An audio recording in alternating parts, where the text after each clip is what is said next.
This is Dirt Store. We're your one-stop shop for everything off-road. Find all of the latest products from the top off-road brands. Whether it's gear, parts, protection or accessories, Dirt Store has everything you need to hit the track. Shop fast, ride fast.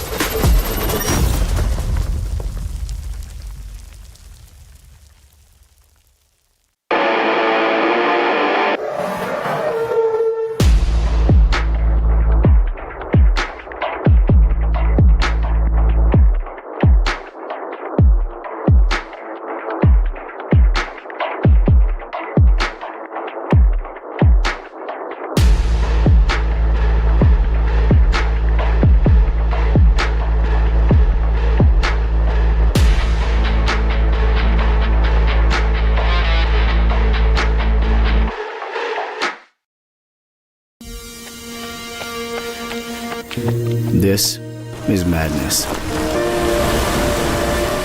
It rages within us. From the world it seeks to consume. We dream, sweat, achieve.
Welcome everybody, here we go, we are back at it. It is the Motul British Championship, ACU British Championship. My name's Jeff Perrett, I'm joined by Phil G. Welcome to Dirt World TV. This is amazing to be back, Phil. It's been a long off season. It has. We've been waiting patiently. Yes, very much so. And all of a sudden it's here. We've got perfect weather conditions for round one here of the Motul MXGB British Motocross Championship at Hawkstone Park. As Jeff said, we've got a good crowd finding their way into the circuit and parking up quite nicely. All the ground is pretty decent. There's our good selves look in our resplendent pictures that were taken about 20 minutes before we went live on air. That was Phil with his top done up. In his first picture, he was a bit like Magnum PI there. Yeah, it wasn't intentional. But yeah, it's been a long while coming. But Hawkstone in absolutely prime condition. The club have done a lot of work, and it is we're ready to go. First round of the British Championship here on MXGB-TV. Also going out live on FIM. Moto.tv as well. So if you're watching on either of those platforms, give us a like and a subscribe and drop something in the comments. We've got people looking at that as we go through the day. As always, want to give a massive shout out to the guys at Dirt Store that are getting behind this whole live stream production. But bottom line is, without these guys, we wouldn't be doing it. And of course, we're going to list a bunch of people, partners of the championship as we go along throughout the year, that have just raised the bar, no question about it. Definitely. Last year we saw a definite turn in fortunes for the British Championship, that are obviously brought to you by Motul MXGB. This year already it is stacked out. We're going to talk you through this, but we've already had the lineup is nuts. We've had We've just gone through 2 lots of last chance qualifying. 2 lots, Phil. Yeah, not 2 one. lots of LCQs, and then the MX2 one was a big one as well. You know, and if you look back, there was a time where we were, you know, obviously struggling to even get full lineups. Now we're literally have to whittle them down to 40 riders, and a lot of riders will go home not making the cut. And I mean, that's just where we're at. I mean, you can see the amount of people flooding in to Hawkstone here on your aerial view.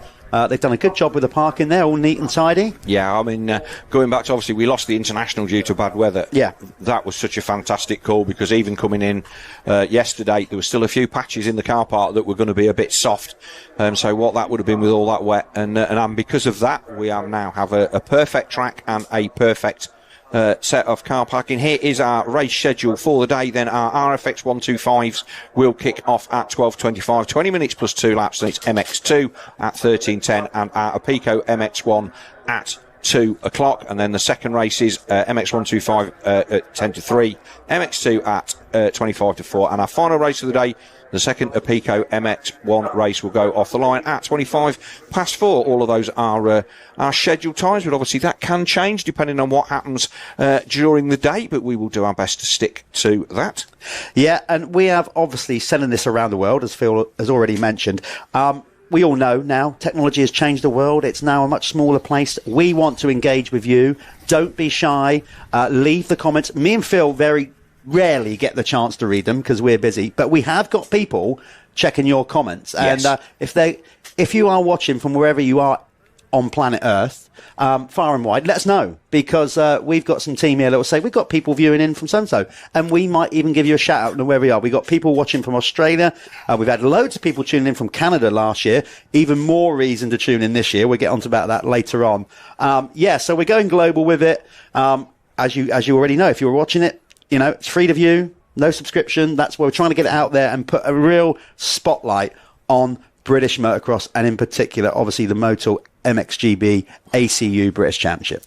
Yeah, and obviously, harking back to what happened last year, Jeff, all of those championships delivered. Obviously, 2 of them went to the last race of the last round. 125s was, obviously, that's going to be our opening race today. That was... we kind of had an idea in our mind who was going to do what, and it got absolutely blown out the water, first of all, by Jamie Keith getting injured. Yep. And then we had, I think we had 4 different winners in the first 4 rounds. And then obviously, in the end, Charlie Richmond was the man that came home victorious in that one, and he's moved up to MX2. So obviously, we'll be interesting to see how he goes. Hayden Statt, he came in second, and Ryan Waggett came home third. Waggett also moved up to MX2, but he's riding a 252 stroke. Yeah. So we'll see how he goes. But that was a really, really tight championship. And up until 3 rounds from the end, there was like any one of 5 riders could have won that. And Charlie Richmond did show, he showed his class. He was the last of the top guys to actually win. And then once he won, he never stopped. And he took a well-deserved championship there. It set the tone. It really did for the entire year. I remember, like, the first race, it was just at it, and the racing was so intense. And actually getting down there in that winner's circle and getting to speak to the riders straight after the race, where the adrenaline was pumping. There was a bunch of young lads there. You're like, okay, they're athletes. They're putting this all on the line. They're not leaving anything out. Everything is being left out on the track. We saw some proper, like, bar banging. They raced hard. They raced fair. I particularly remember the race at Blacksall. I mean, that was awesome between Drew Stock, I seem to remember, and Charlie Richmond. They were going at it back and forth. And of course, they're still effectively young men, kids. They make mistakes, which obviously is part of the learning curve. For us as fans, brilliant, because it makes the racing even more interesting. It does. And Drew Stock, obviously, he was one of the younger riders in the class last year, and he's here again this year. So I would say that based on his performance last year, he is probably going to be, between him and Hayden Statt. In fact, I think Hayden Statt is the younger of the two. Those 2 guys are the ones that, based on last year's performance, we're going to expect to be at the front.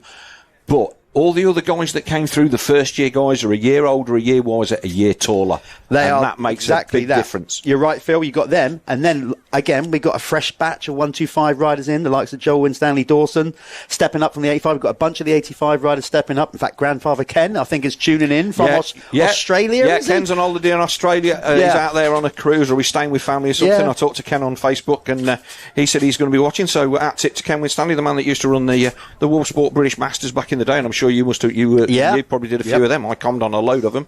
So again, Joel Winstanley Dawson, a guy that's moving up, and obviously this leads us on nicely to the launch of the ACU Academy. Yes. So obviously a lot of riders in the 125 class are part of that new ACU Academy, which obviously I know that you're involved with as well, Jeff, and that's bringing on the idea to have a proper stepping stone for the young riders to get into this 125 championship and then go to EMX and the proper step forward with the support of the ACU, which is something that's always been quite difficult to kind of get to happen how it needs to happen. But Tim Lightfoot, was here yesterday? Yes, and he's here now. Today, and he's very, very visible at the motocross these days, and that's always good to see.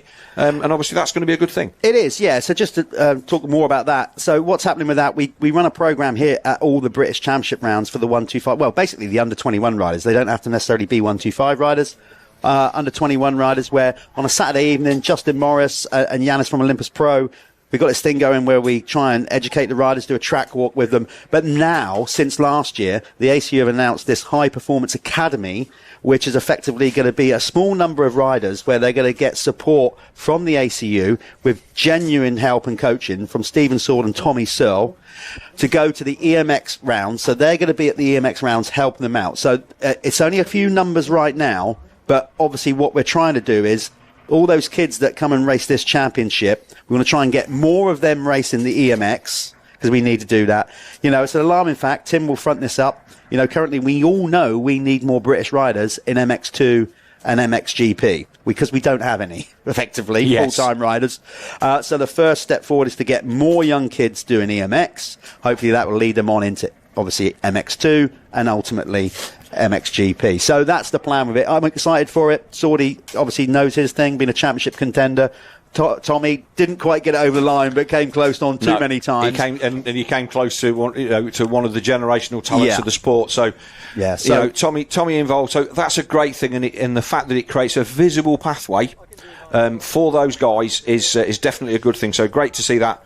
So we need to do predictions for the 125. See, I knew, and I'm not prepared for this. Do you want to wait till the gate drop? I'll give you a few minutes to think about it. It sounds like I'm copping out of this, but if anything, if last year was anything to go by, I mean, you've got to make predictions. Okay.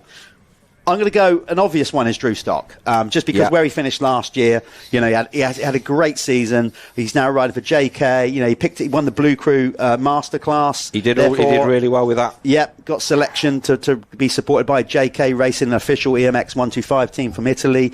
He started strong. He looked great in qualifying. So, regards of winning, I'll probably go with Drew for the win. Beyond that, I mean, we've got a bunch of new young riders. Harley Marzak looking great.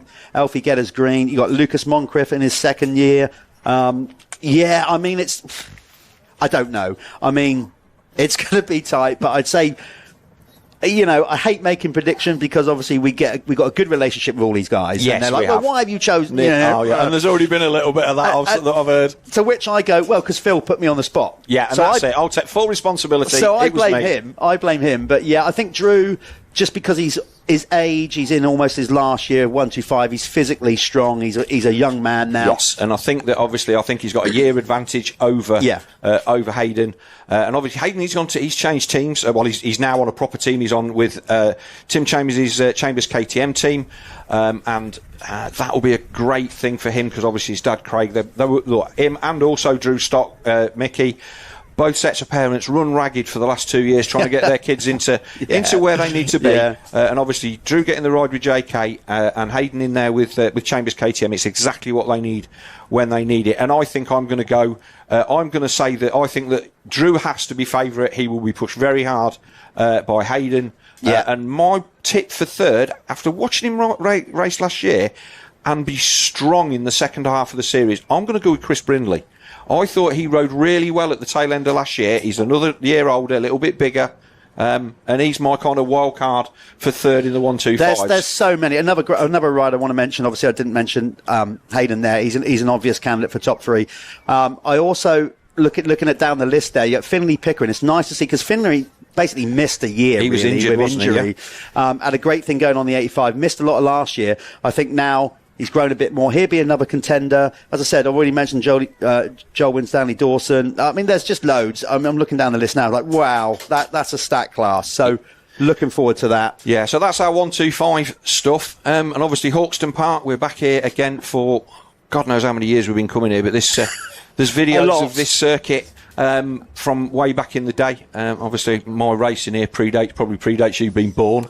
Well, I first came here 1981 for a Brian Wade training school. Yes, so that's when I first came to this wonderful venue. Yeah, I was here in '78 for the Super Kids, which was sponsored by Led Zeppelin drummer Yes, John Bonham. John Bonham did that, and I sat in the holding area, and I must have had something in my eye. That's all I'm saying. Yeah. I was completely overawed because I was here literally because I got an entry, and no level of competence was needed at that point. As we see the 125s getting their way into the holding area. But great to be back at Hawkstone Park, this historic circuit, and also it is the 75th anniversary of the ACU British Championship. And the question that I'm going to put you on the spot with, which I didn't pre-warn you, I've got questions for you. You did tee up something, and then I thought, right, shall I go and do some research and try and predict what you're going to ask? And then I thought, well, no, because I've got too much going on. I'm a busy man. So hit me with it. I won't know the answer. Who was the first official ACU British motocross champion? I could cheat. In 1951, you could cheat. I could cheat. And I will tell you, you could spend a lot of time trying to find it because I found it in an obscure place. I will go with... I'm just going to go with Jeff Smith, just because that's as far back as I can think of a rider that might have won it. And I can tell you that Jeff Smith won it 9 times, but he was not the first winner. The first winner was another Jeff Ward. Jeff Ward! Jeff Ward was the first winner. I remember his name, yeah. Yes. Not that Jeff Ward. Not that Jeff Ward. He isn't that old. No. But Jeff Ward won the first officially recognised ACU British Championship back in 1951, and results for it are just impossible to find. But that is what I've dug out from a deep and distant website. And like I say, Jeff Smith won it I think he won it 9 years out of 12 or something like that. And he's the name that everybody remembers. But it's the 75th anniversary of the ACU, and obviously all of the stuff that they're doing with the academy and getting all on board. I feel that the sport is headed in the right direction, very much so at the moment, and it's nice to celebrate that. I would imagine that going back to Canada Heights, that will be a track that was on that original roster as well, because that has a history going back to just after the war. And obviously Ling as well. So 75th anniversary year, and obviously there'll be a few bits and bobs going on with that. But nice to kind of remember how long we've been at this. Phil, how long you and I have been at this, let alone the championship. But while we're talking about it, I do want to give kudos to the ACU right now, because as I said, they are definitely making moves. There's no two ways about it. We're seeing Tim, the ACU chairman, at a lot more events now. The 75 year. Let's not forget they were one of the founding members of the FIM. Yes. Okay, so that was like when that started. There's so much history and heritage in our sport. We've always produced real quality riders. Been in the doldrums a little bit, but we've got the talent here in the UK. I go to enough youth races. Obviously, we have other hats that I wear, and I'm seeing genuine talent. And I know we have got riders in the UK that are equally as good as any riders I've seen in Europe or America. We need to nurture that talent, and, kudos to that now happening with the academy and everything we're trying to do. So it's in a good place. It is indeed. I'm excited for the season ahead, and let's roll. So shall we move on to MX2? Let's do that. So that's our RFX 125 stuff. If you want to, you can pull up. Oh, you've already got last year's championship. This was a cracker. I don't re-watch this. It's just, you can't watch yourself. It's just one of those things. I was there. I know what I said. But Ling, last year when Tommy Searle's bike, when he had that wheel, he broke a wheel going up in that fast jump as you come out the other field. And I'm like, hang on, there's something going on. We didn't see what it was. I got a text from my missus saying, I think he's got a puncture or whatever, and we didn't know, and then there it was abandoned, and we're like, all of a sudden it's down to nothing, and Charlie Heyman could have been double champion, under 21s and the main championship. let's not forget that Tommy missed a round with through injury when he took a bit of a digger at the Arena Cross, but still a great championship. And to see how close it came, Oriol Oliveira, another guy, again, missed the first round, missed another 2 rounds through illness.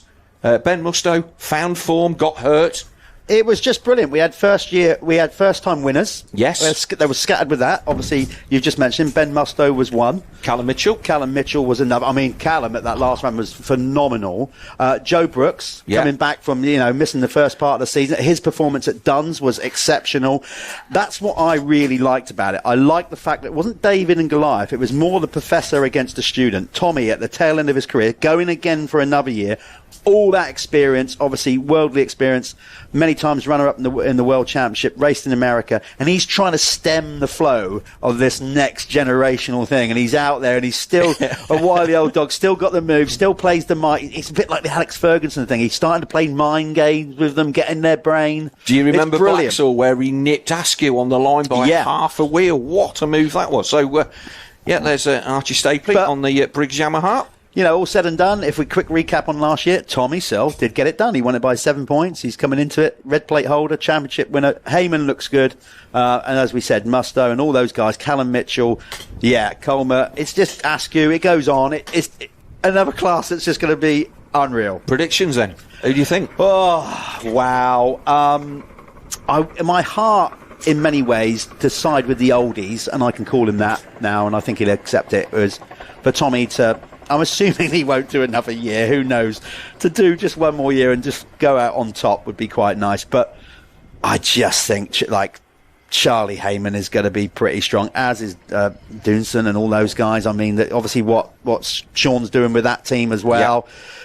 Yeah, I'm rubbish at this. I think Joe Brooks is a real contender. I think he's now solid. He's had a full off-season. He's not coming in injured. He's my dark horse.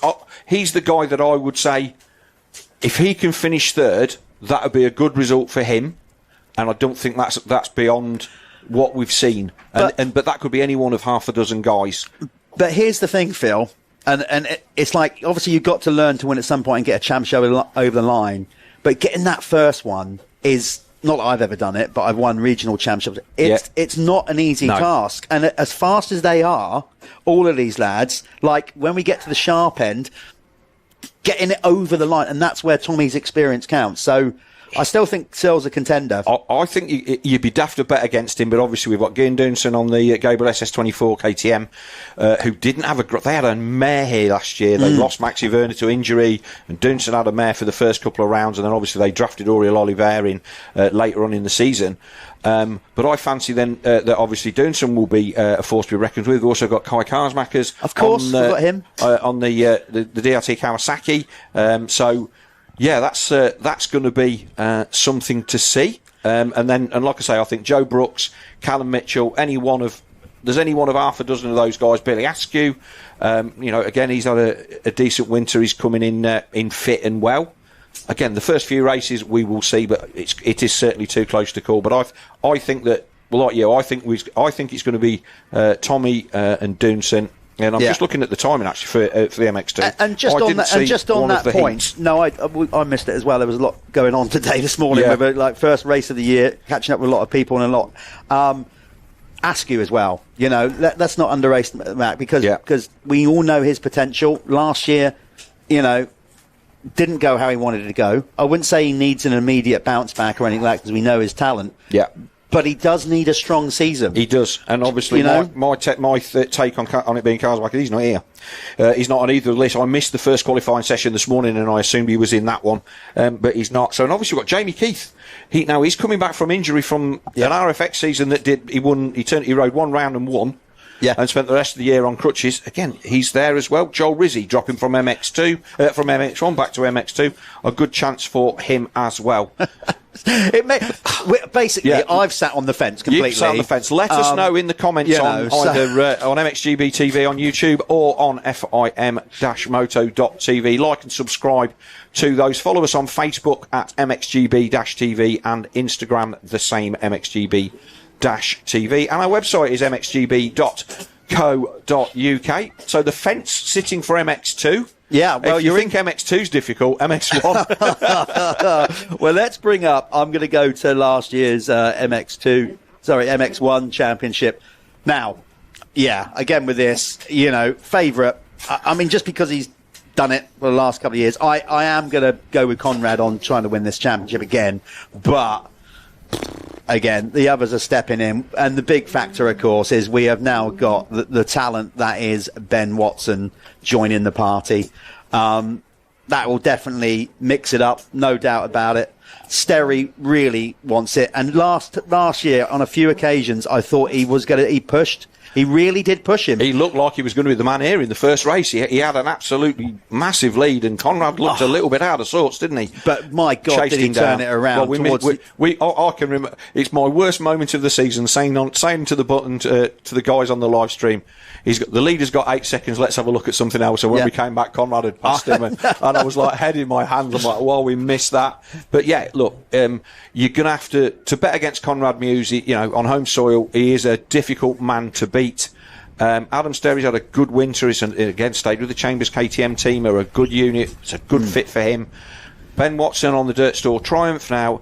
When was the last time Ben did a full 450 season? No, that's what I mean. And he's never done one. And I genuinely love the fact, and this goes against maybe what I said earlier. I know we want more riders racing full MXGP seasons and MX2, but I love the fact that Ben is back to race a full British Championship. Yeah. I mean, he is such a talent. Always was, obviously from a young age, doing a lot of winning in his youth days, Red Bull Pro Nationals, all that kind of stuff. And great in the sand. We know that. Obviously, maybe inherited that from his father, and brother Nathan, brilliant as well.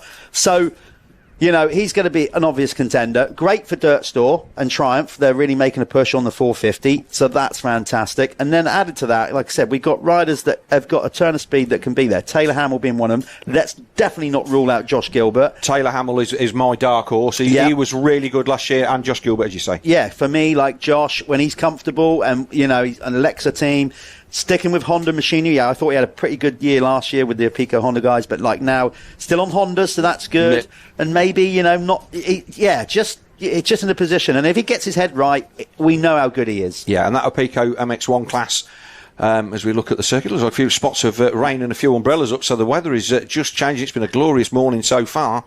But yeah, this is too close to call, really. And again, Aurel Oliver moving up from MX2, staying with the KTM Factory Juniors team, although I'm not quite sure how that works out with him being on a 450. He looks young. He's the only guy here at the meeting this weekend that did the first round of the MXGP in Argentina, where he looked decent. And again, he was a good rider last year, and I think that he will go well on that 450. So you're going to go Conrad for the win? I'm going to go Conrad for the win.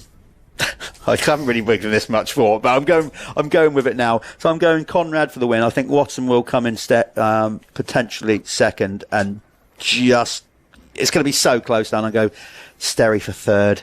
That's what I'm going for. Probably alarmingly wrong, but that's the beauty of it. That's why this sport is so good, and that proves the strength of this British Championship, this ACU British Championship right now. Yeah, well, I'm going to go the other way. I'm going to go Ben Watson for the win, Conrad Muse in second, and I think I'm going to go Aurel Oliver for third. Yeah, see, but look, I'm saying that Adam Sterry could win it. We've got 4 really, really good guys who. The expectation that they can win races. Josh Gilbert, he had a year last year with it, not so much injury but illness, and it took him a long time to find his fitness, and he looked good on that Honda. Let's see what he can do. The only prediction I'm willing to put down here, Phil, is it's going to be epic. It is going to be epic. That's the only prediction I'm willing to make. This is going to be an absolute Bobby Dazzler of a year with the Motul MXGB British Championship, ACU British Championship 2026. Can't wait to get it underway. We're excited. I mean, we get frustrated. You get to see it all great, and you get the atmosphere. We love what we do. Yeah. But I also sit in there, get a little bit I'm like, I know. let me out of this box. I want to get out there and get amongst it and see the action. So hopefully that will come across on the screen because honestly, if last year was anything to go by, we're going to see some brilliant racing. Yeah. So so really it's looking forward to more of the same, Jeff. We're pretty much lined up to do exactly the same as we did last year. Got loads of all of our sponsors from last year and a few new ones on board as well. We've got our Phoenix Tools fastest lap as well as we had last year, where there's points for that. Here is the track overview. Technicality 8 out of 10. I don't know who put that score on it. But, I tell you what, I'd give it 11. Bobby Bruce was our MX2 winner last year. Here, don't forget. And there's another rider that could moved be up to totally in the mix. MX1. Waggett moved up from MX1 from RFX 125 to MX2, and then Bobby Bruce has moved up to MX1. And Conrad Muse was our winner last year here at Hawkstone Park, as you can see there, right kind of in the middle in Shropshire. A beautiful part of the world for those of you are not in the UK. And decent crowd starting to file its way in. And we're getting to the point now where we are going to be ready to go with our RFX 125 race. We will go and take a word from all of the people that are paying for this live stream, all of our sponsors who've stacked up and put the money up to do all of this live stream for you, not Dirt Store and all the rest of them. And we will be back as soon as we've played through some of our sponsor films.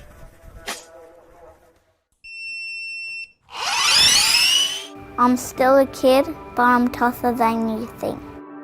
Let me fail, let me fall, and learn to get back up. Let me find my own ride, let me go full throttle. Never tell me what I can't do, and let me win. Never hold me back. Let me try. Let me try. Never underestimate me. It's the ride of my life.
At Ride, you're in control. Create something unique or choose from our wide range of base designs. Stand out with eye-popping colours and bring your kit to life with personalised details and logos.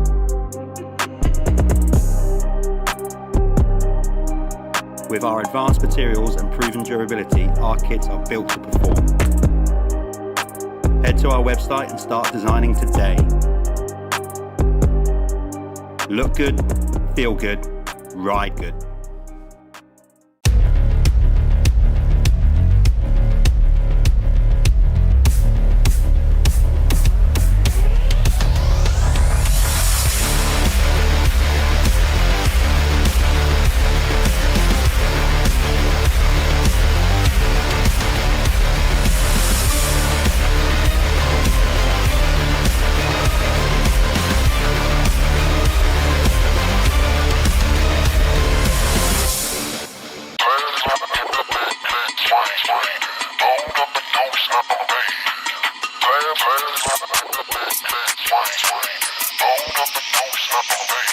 Perfect.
Okay, thank you for all those people you've just seen, for getting behind what we do here. Get ready, everybody. It's showtime.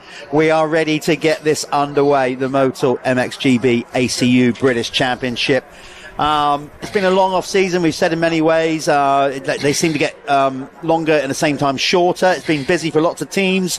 Team personnel changes, all those things. We are now ready for this. The riders are, well, there's no turning back at this point. Some riders might be not quite where they want to be, fitness-wise, niggling injuries, all that kind of stuff. You'll hear this terminology because it's true. You can't win it at round one, but you can sure as hell lose it. Very much so. So, yeah, you want solid performance, points on the board. If you come out winning, fantastic. But you've still got 7 rounds to go. But we're going to see where this is at with this. This is, as I said, this is a red-hot class. We've launched this ACU Academy as well, so they're conscious of that. We want to get more British riders racing EMX and into GPs. This is the shop window to do it. Yes, it is, and obviously from our point of view, they are... As you can see up there, yeah, that's the 125 qualifiers, but I think that graphic is actually could be the MX2 potentially. Yeah, it is. That was the I thought it was. Yeah. I was going to say I didn't recognise some of those riders, so apologies about that. There is the famous Hawkstone hill. Going down, and the hill is a bit more treacherous than going up, and that looks very, very easy from there. But that little plateau at the top, Phil, that you can drive a car across that. That's that flat. It's very naughty that bit, and you just feel like you're basically dropping off a cliff. Yes. Into a load of braking bumps. Which you then got to get on the gas on, and there's a lot of sandstone at the top of this hill. Yeah, it's very tricky. Yeah, it's and like I said, the technicality, we need to speak to whoever done that, because we're going to sort of mark the venues in regard to technicality. I think 8's being, I'd have it up as 9, 10, because it is one of the most demanding motocross circuits, not just in Britain, in the world. Yeah, it doesn't look it. You walk round and I can remember coming here and riding. Obviously I'm old enough to have come down that hill on bikes with drum brakes, and very much it's just so much steeper than it looks on TV. And these guys, back in the day, nobody of this age would ever have got anywhere near that hill. It just wasn't allowed. But our fastest qualifier was the 418 of Drew Stock, and obviously the man on the JK Racing Yamaha. He's fresh off his a good season last year. Came up a little bit short for the championship, but he went out and did mini-O's. He got to the Blue Crew main race in was it Sweden? Yes. So how that worked is the main Blue Crew race was in Sweden for all the European riders open to, and then because the American Yamaha program came to Matterley for the nations. And then this is so good, before they'd even left the venue, they'd had a meeting with Infront to say, can we do an American version and a sit down with Yamaha? And that's what happened. So we took the winners of the European one, and Drew won the European one, then got invited, all expenses covered by Yamaha, to go and race the American one Ironman. So he effectively, that's why, and he podiumed. Yeah, he did really, really well. Let's not forget then that we've also got the Prox Pit Pass, the little piece that you do that goes out usually on a Tuesday or a Wednesday after each of these events, that just sums up all the behind the scenes stuff that we film during the day that we just don't have time to get into the live broadcast. There's a lot of stuff going on behind the scenes. Everybody's really, really busy, but the Prox Pit Pass back for 2026, and that's usually a 10 or 15 minute segment, I think, usually with covering all of the highlights and the behind the scenes stuff that we will need all to find out. And there's loads of stuff that I'll find out. Here we go. They're top qualifiers then for the 450, for the 125 RFX top 40 qualifiers. Drew Stock then on the 418. Finley Pickering in second. Harley Marzak third. Alfie Geddes Green in fourth. Hayden Statt, Joel Winstanley Dawson, Arthur Moore, Archie Stapley, and Leo Wilson. Yeah, just to highlight again, this is how stacked we are. This had qualifying effectively, so like we always have qualifying, but we had to have last chance qualifiers because we've taken 50 riders. Now, it's only because of our schedule. Yeah, they had to cap it at 50. The interest was far higher than 50, but we literally physically can't fit in that amount of racing in qualifying sessions. So that's how strong this class is, like literally capped at 50. Yes, mad. And like I say, these. I think it makes more sense to have the bigger class in MX2 because obviously they're the more established classes. So having all of that stuff and riders in the the MX2 class, capping this at 60 is really a wise thing. We still got a good race. And obviously these boys are now getting ready to go. We're going to have a quick word from our sponsors and we will be back with the gate drop of our first of our RFX 125 races here from Hawkstone Park. Welcome to Club Dirt Store, the new way to shop off-road. Stack up points with every order. Then bend your points for discounts. Join the club for free today.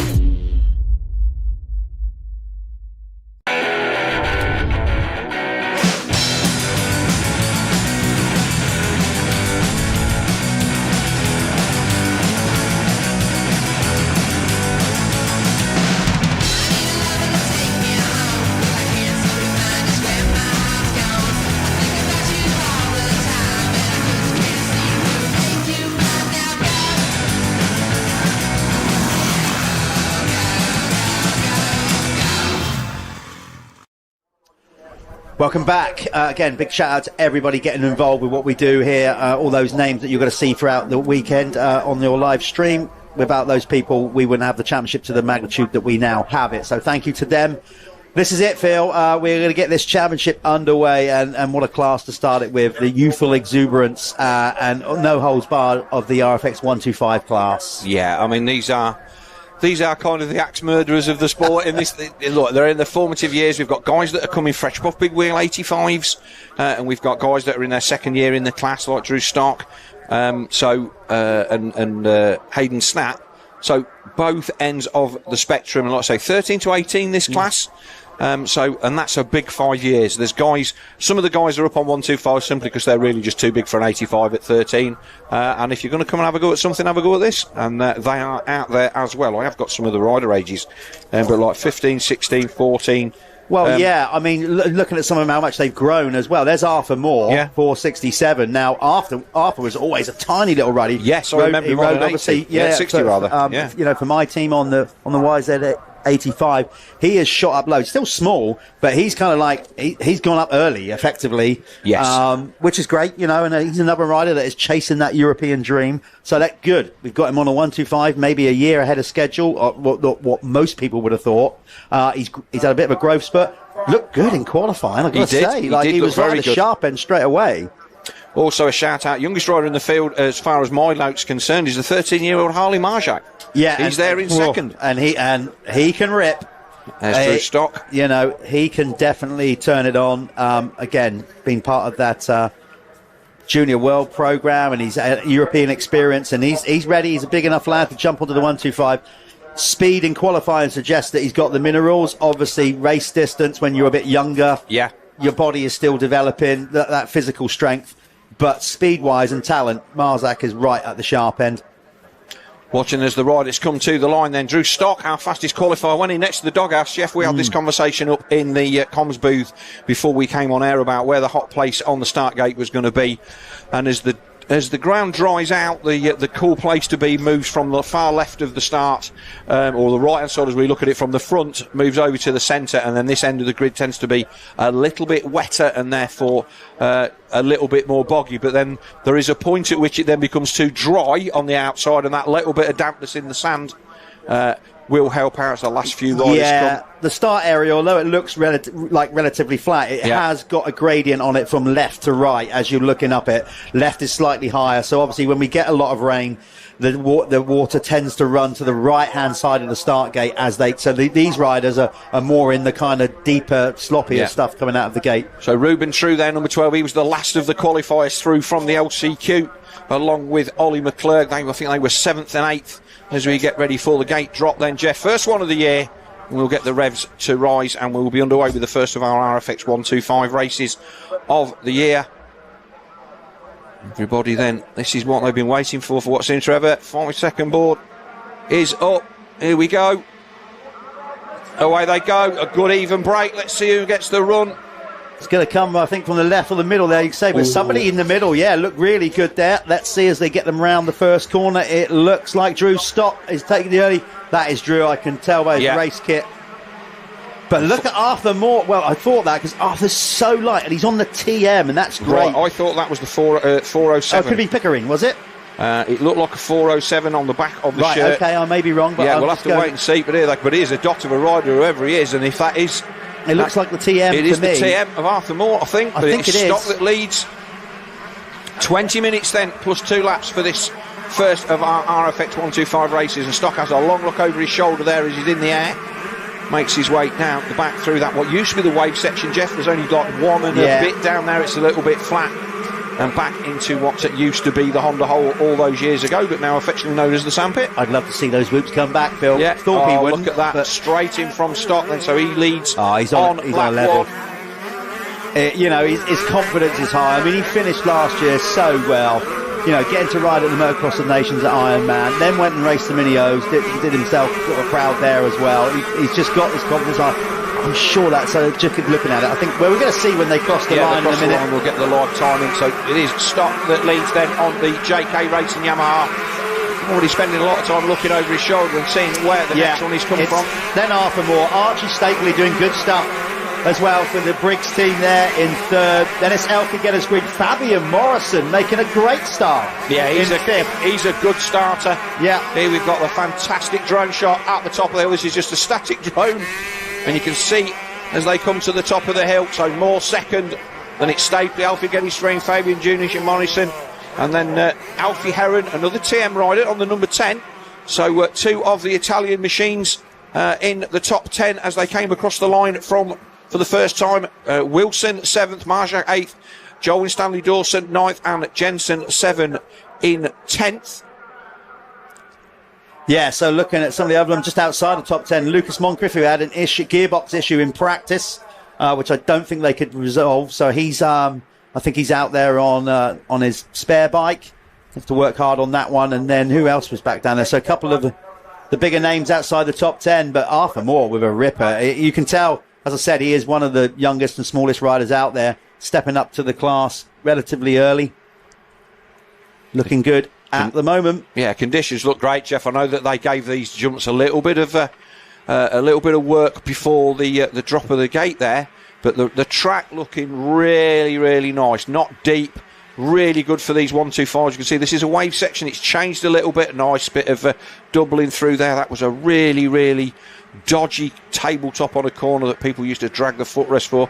Do you know what? Arthur Moore's hanging on here. Well, yeah. He's not getting dropped by Drew Stock. The kid is determined. I'll tell you, I've worked with him, and obviously, like his trainers, Ash Wild there from RMJ.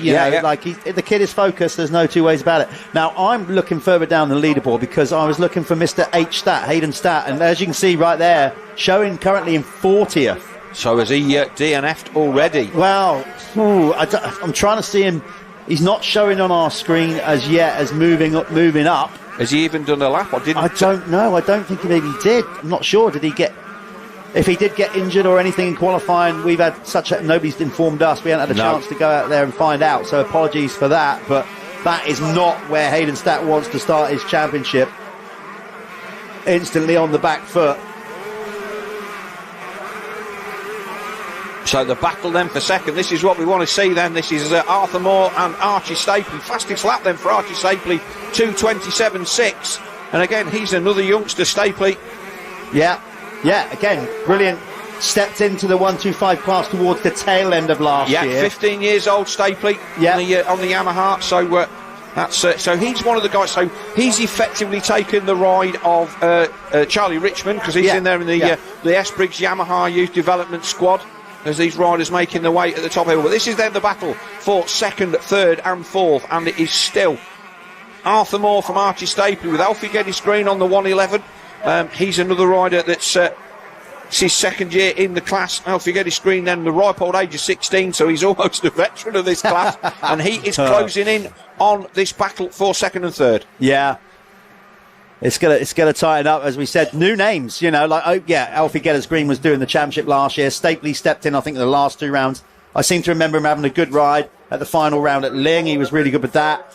So and big up to the S Briggs team, doing great stuff. They did it last year with Charlie Richmond. They've got 2 great riders this year as well, in Harley Marzak and Archie Stapley there. So good stuff. But right now, Arthur Moore is definitely making that start count. Listen, he's there on merit. That's no just like I've pulled a good start, because we're a couple of laps in and he's holding his own. Yeah, that's the point. He's not.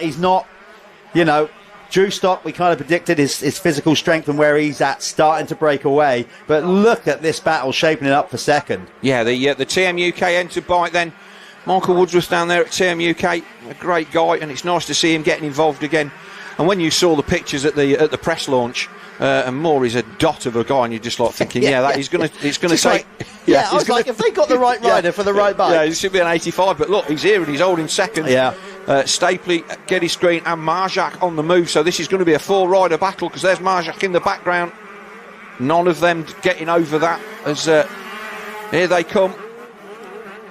This is a bit of a moment, I think, for Stapley there in the background, Jeff. Quickest lap of the race, so I'm guessing it's the Phoenix Tools fastest lap of the race. It's Harley Marzak there in 5th, number 581. He has posted a time. Actually, as soon as I say that, they take the time off the screen. So anyway, I can tell you it lit up purple on our monitor, so he is the quickest rider currently on track.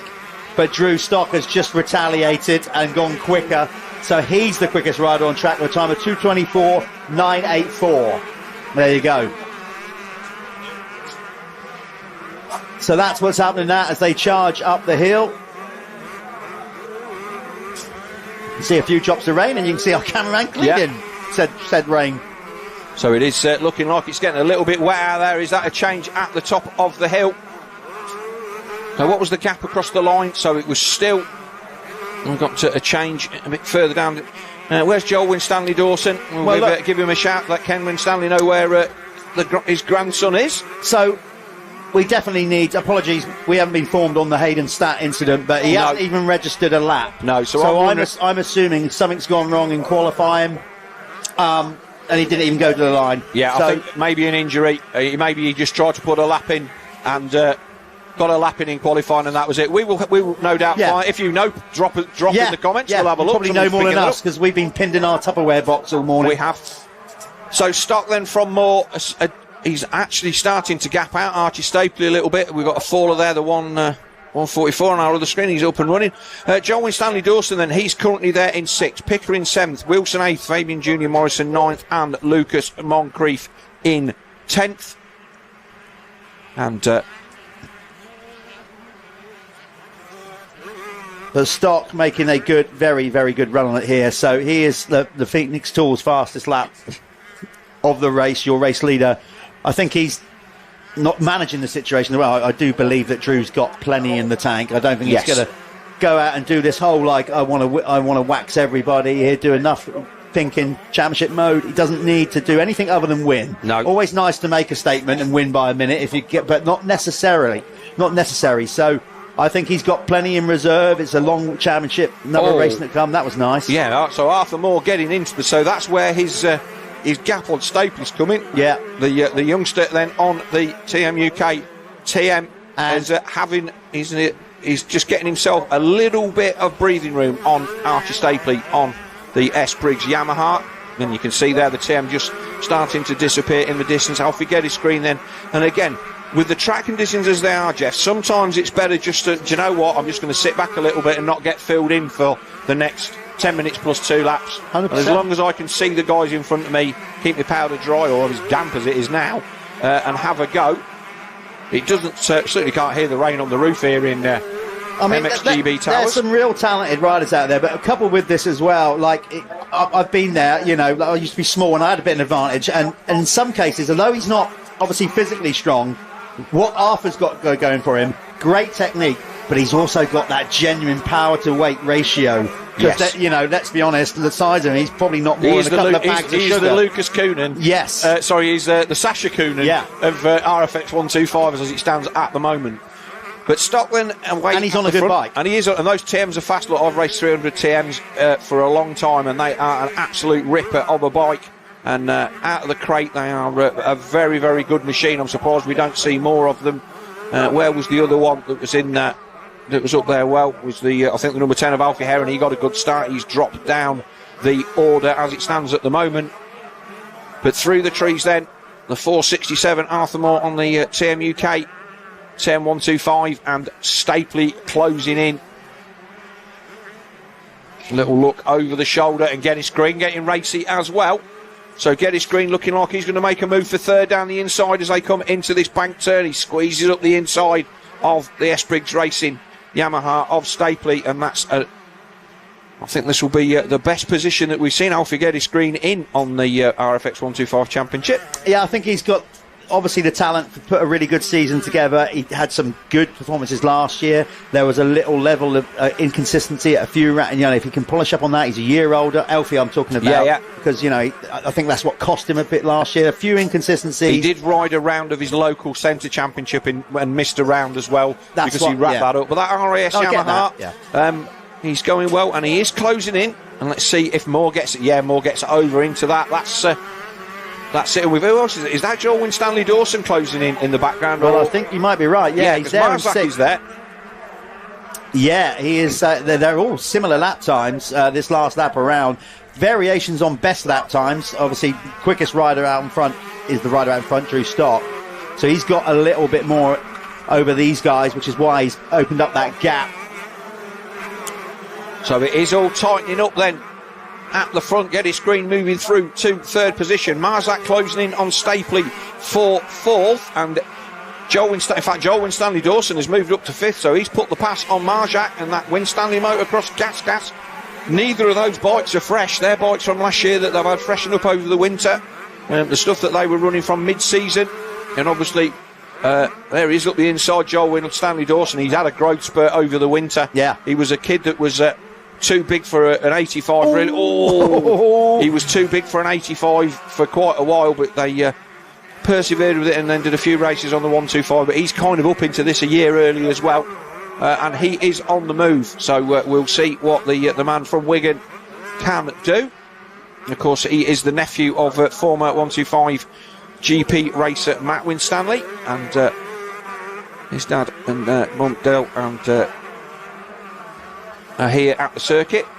Michaela, the name went from my mind, that was on the tip of my tongue, and he's come through again with a good bunch of schoolboy riders through 65s and 85s, and he is now here at getting towards the sharp end of this RFX 125 Championship with 7 minutes and change plus 2 to go.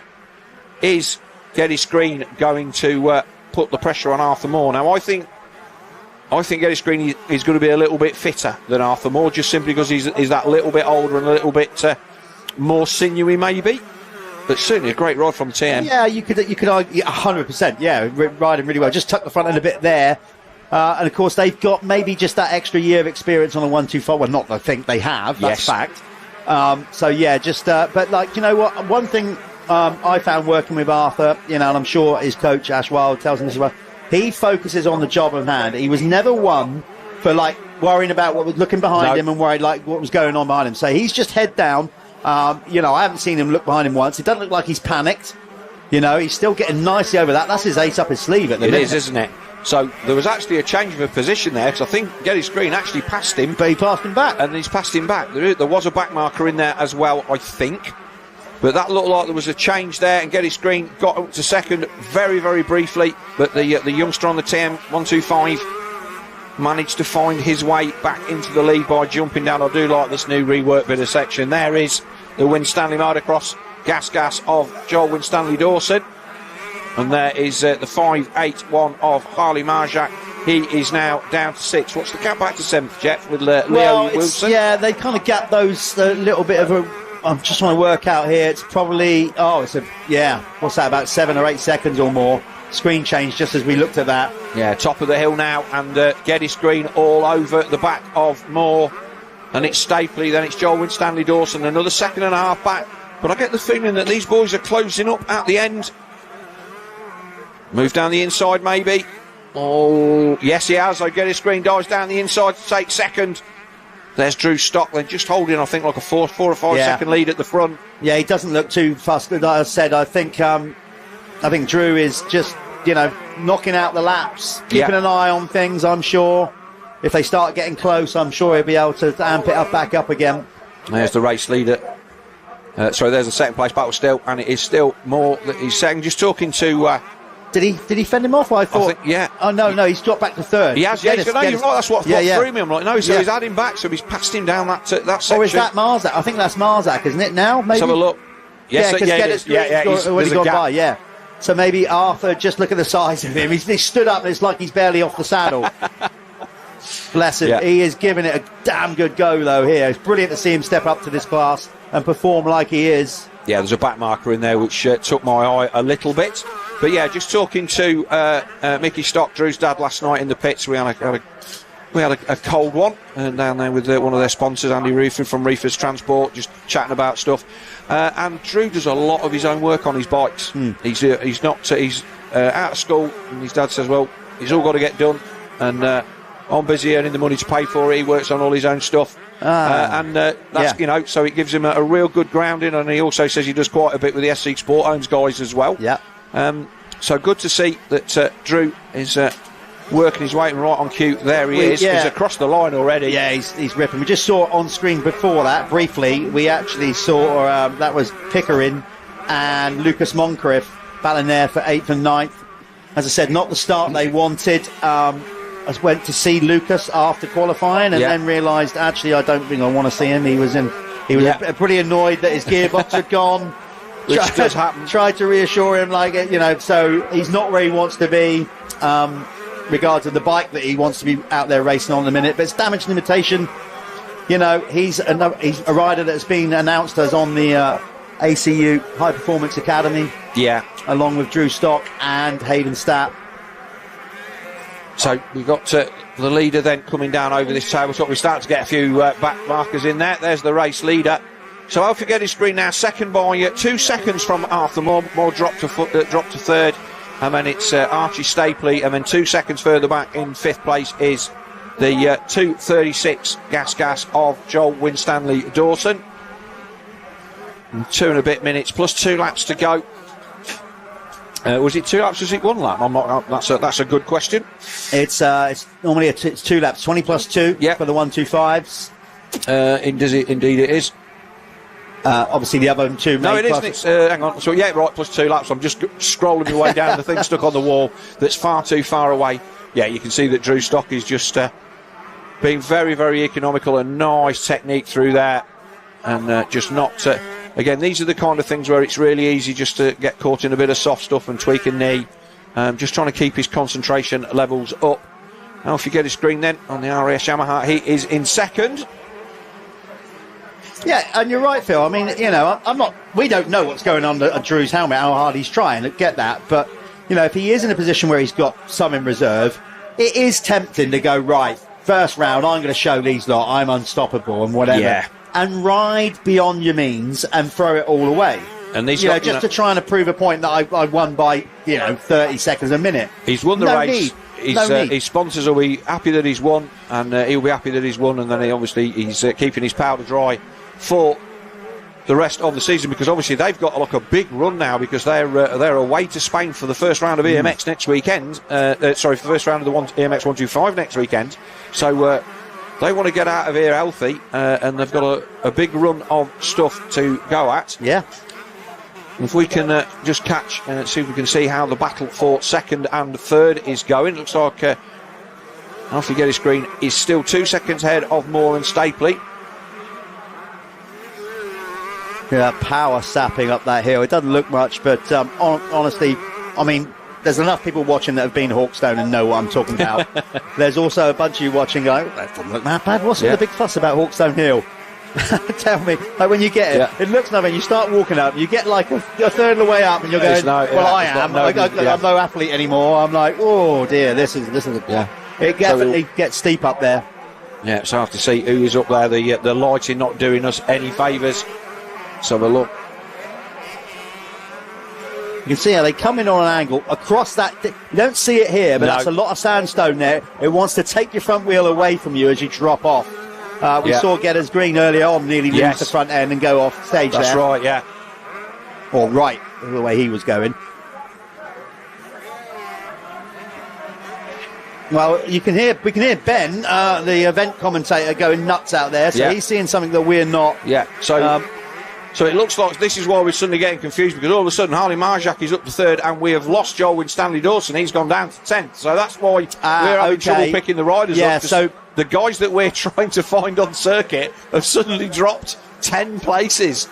That is the 514. So, Yeah, so Marzak is absolutely on a ripper. He is getting it going on towards the end of this moto. We need to find him out there as he's working his way up to third and is now challenging, we think, Geddes Green. So 581 is what we're looking for. 111 Alfie Geddes Green is still in second. No doubt in the race leader. He has a 27-second lead. Yeah, so he should be coming into sight in a moment. We'll call him in as we come into the sandpit. There he is. So there's your race leader, Drew Stock, just jumping into the sandpit. Yeah. We had him briefly there. We'll hold this camera shot for the finish, and here he is. Yeah, so all of a sudden it's all changed out of our camera shot, and there's nothing we can do about that. So it looks like Joel Winstanley Dawson took a bit of a digger somewhere, but here is our race leader then, Drew Stock. He should get the 2-lap board. Was it up? I didn't see it from that angle. No, it's difficult to see from that angle. So Alfie Geddes Green second, Marjak third, and then it's 4 and a bit seconds now back to Arthur Moore. Then it's Archie Stapley. Leo Wilson on the 457. He will inherit 6th. I'm just looking down to see where my pick for third in the championship is, Chris Brindley, and I can't see him. Well, he was running 8th earlier on. He's currently 11th, just behind Joel Winstanley Dawson. So I did see him in the top 10 earlier. Obviously, he's dropped out of it now. But there is our race leader coming down the hill, I think. And so many Yamahas in this race, Jeff. They all look the same. Yes, yes, they do. And a lot of them are obviously all signed up to the Blue Crew program. So, with the amount of riders that have signed up to the Blue Crew program, we're hopefully going to see a good spattering of these kids going to race at this year's Motocross of Nations in the Blue Crew Super Finale, which will be an amazing experience for them. Yeah. Lucas Moncrief then moves up to 7th. So the man on the 531, Madison Free Flow Yamaha, is making up for obviously a not particularly good qualification. Winstanley Dawson now up to 9th. So obviously that was we hear our on circuit commentator in the background, and that was obviously what he was getting excited about. But Drew Stock then, we're getting the last lap board this time by Alfie Geddes Green then on the RES Yamaha. This will be his best result in this championship. And as I said to quite a few people over the weekend, Jeff, it's a case of waiting your turn in these younger class championships. The expectation that you're going to come in and make an impact straight away, not always there. And having said that, Moore, Marshak and Joel Winstanley Dawson have certainly rattled a few cages, and they're going to be guys we expect to be in the top 6 regularly throughout the season. Yeah, and absolutely Arthur Moore as well. I mean, credit to him. Yeah. What a great ride, for his sake. Let's bring it in, Arthur, because that's a brilliant start to your first year on a 125. So, yeah, but this has been a class act. We kind of, if you go on form and where last year ended and all that, it's no surprise for a lot of people, I'm sure. Drew clearly starting this year as a genuine title contender. He was a contender last year, nearly got it done. It went all the way right to the last round. So, yeah, he looks very comfortable, very at ease, looks good with his new surroundings. Obviously having to work with their team. They're an Italian team. They're happy with him to come and race the British Championship. But when he comes here, effectively, he hasn't got the team with him. No. He's representing the team, but it's kind of like he's doing it on his own. Yeah, talking to Mickey last night. They're getting some help from Yamaha UK a little bit with bikes and a few other bits and bobs, but it's certainly not a fully supported ride here in Britain. They're still having to fund a lot of it themselves through their own personal sponsorship. But we didn't get to see much really last year for Jamie Keith being injured, how that would have panned out for the rest of it. So looking at the gaps, then there was quite a lot of space between the first 3 as they went across the line. And Jeffy's going to exit stage left and go and see our first 3. We'll get Drew Stock over the line, and then we'll see the battle between Geddes Green and Harley Marjak for second place, hopefully in the background.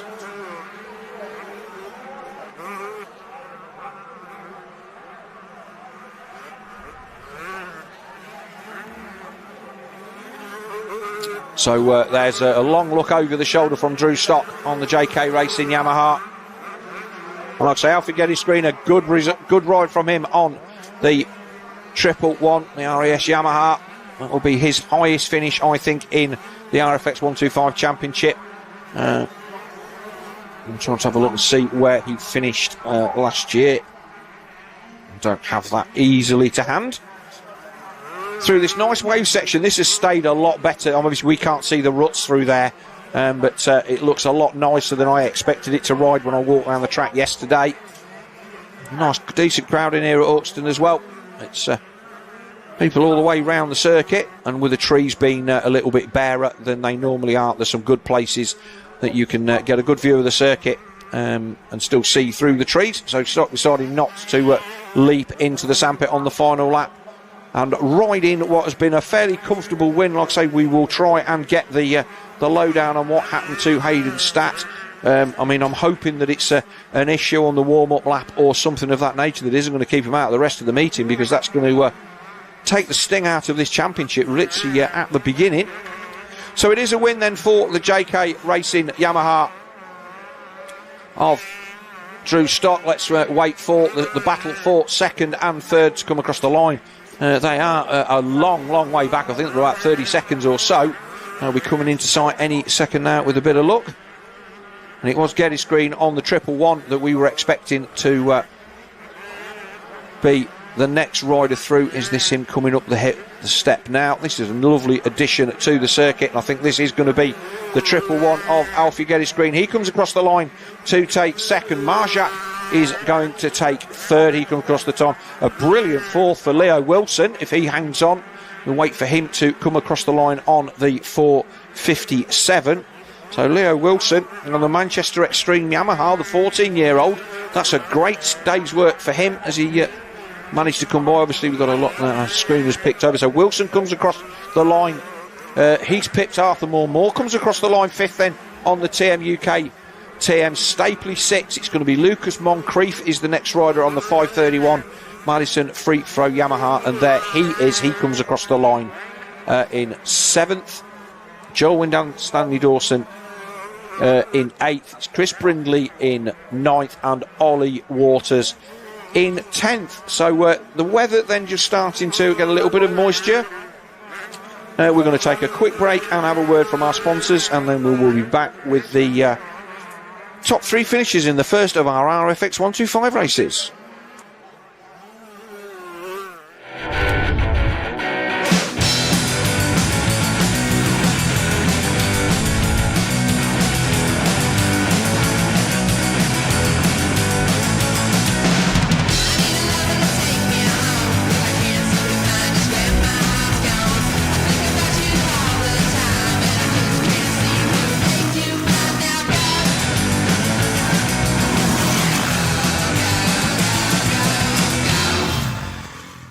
This is Dirt Store.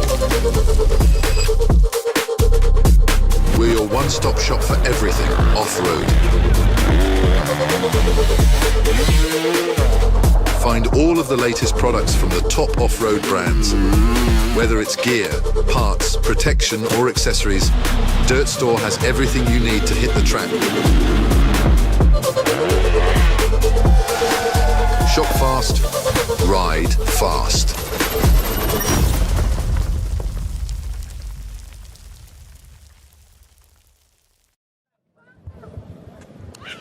Right, here we are down here in the winner's circle with the winner, Drew Stark of the first RFX 125 race. Drew, a controlled race. You're coming in. Your off-season was amazing. You finished last year really strong, confidence high.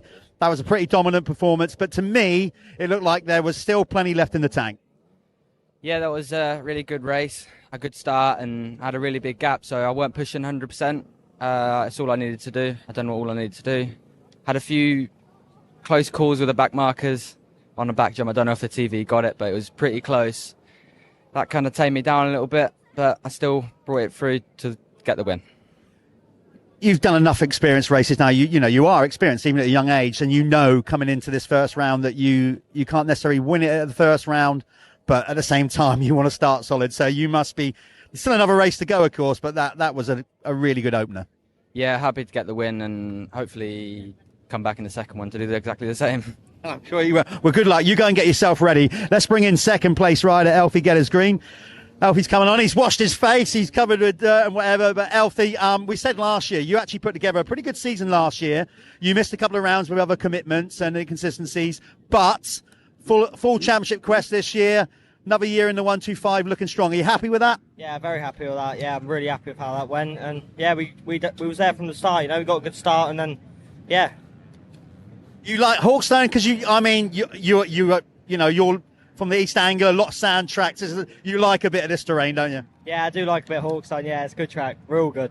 So expectations for the second one, same thing again. Have you got anything you can close the gap between Drew? We'll see how it goes. Yeah, see. But right. No. Well, there you go. Any sponsors you want to thank? Yeah, I want to thank Ras, Ride, Expert Wash, yes, Sintol, Douglas Brickworks. Shirt's a little bit dirty, but we'll let that slide. Okay, right. Well, good luck in the second one. You're going to go over there. You can move out. Let's bring in Harley. Come on in, Harley. Harley Marzak.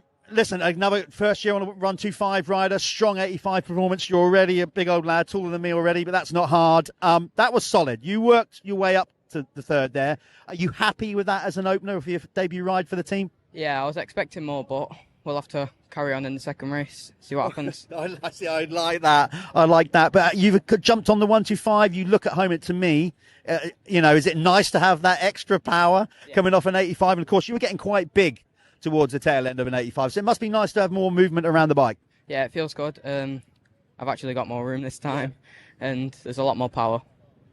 So that's good stuff. Right, listen, he wants, third on his debut in the class. Like, no, I want more than that. We look forward to seeing you lay that on the track next time out. Good luck in the next one. They're going to go and get ready. Okay, so that's the first race done for the RFX 125 class, the next generation. Great to see them out there all giving it 100% with dirty faces. We like that.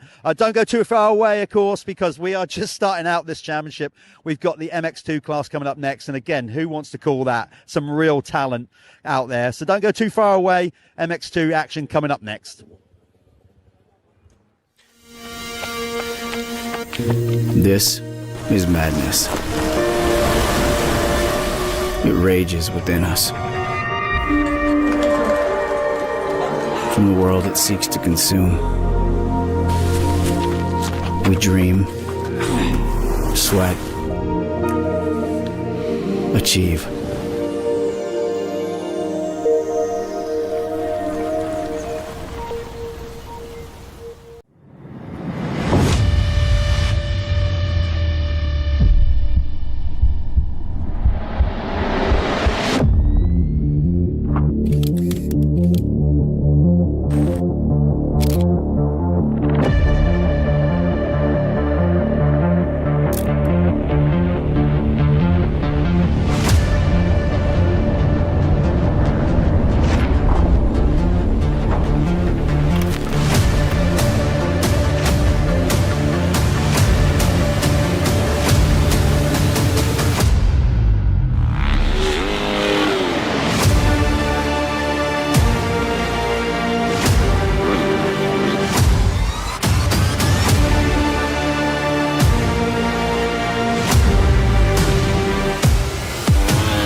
Okay, here we go. Welcome back, MX2. This I'm excited for. Again, Tommy Searle, target on his back, bigger than ever. Oh, yeah. But he's got big old broad shoulders.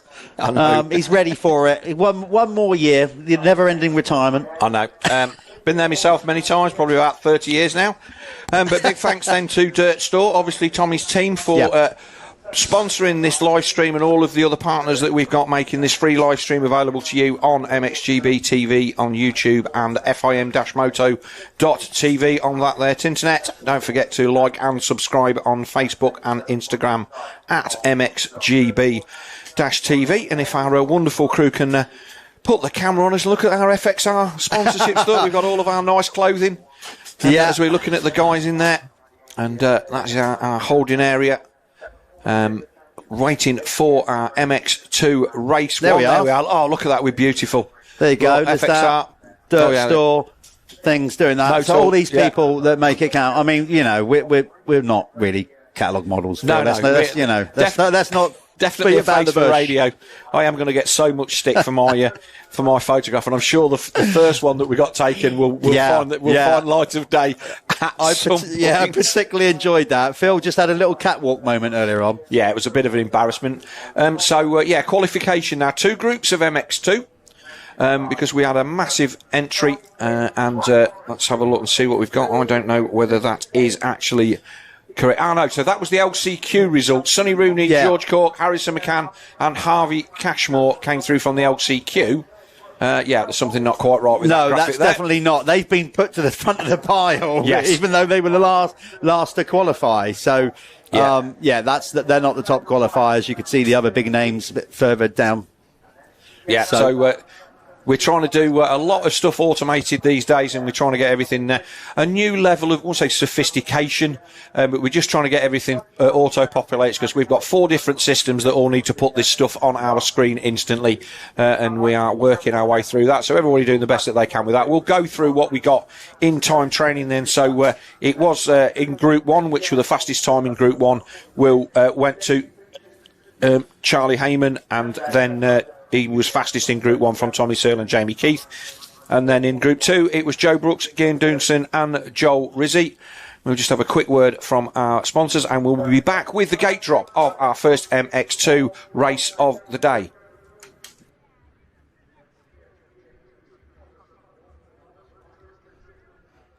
Is Dirt Store. We're your one-stop shop for everything off-road. Find all of the latest products from the top off-road brands. Whether it's gear, parts, protection or accessories, Dirt Store has everything you need to hit the track. Shop fast, ride fast.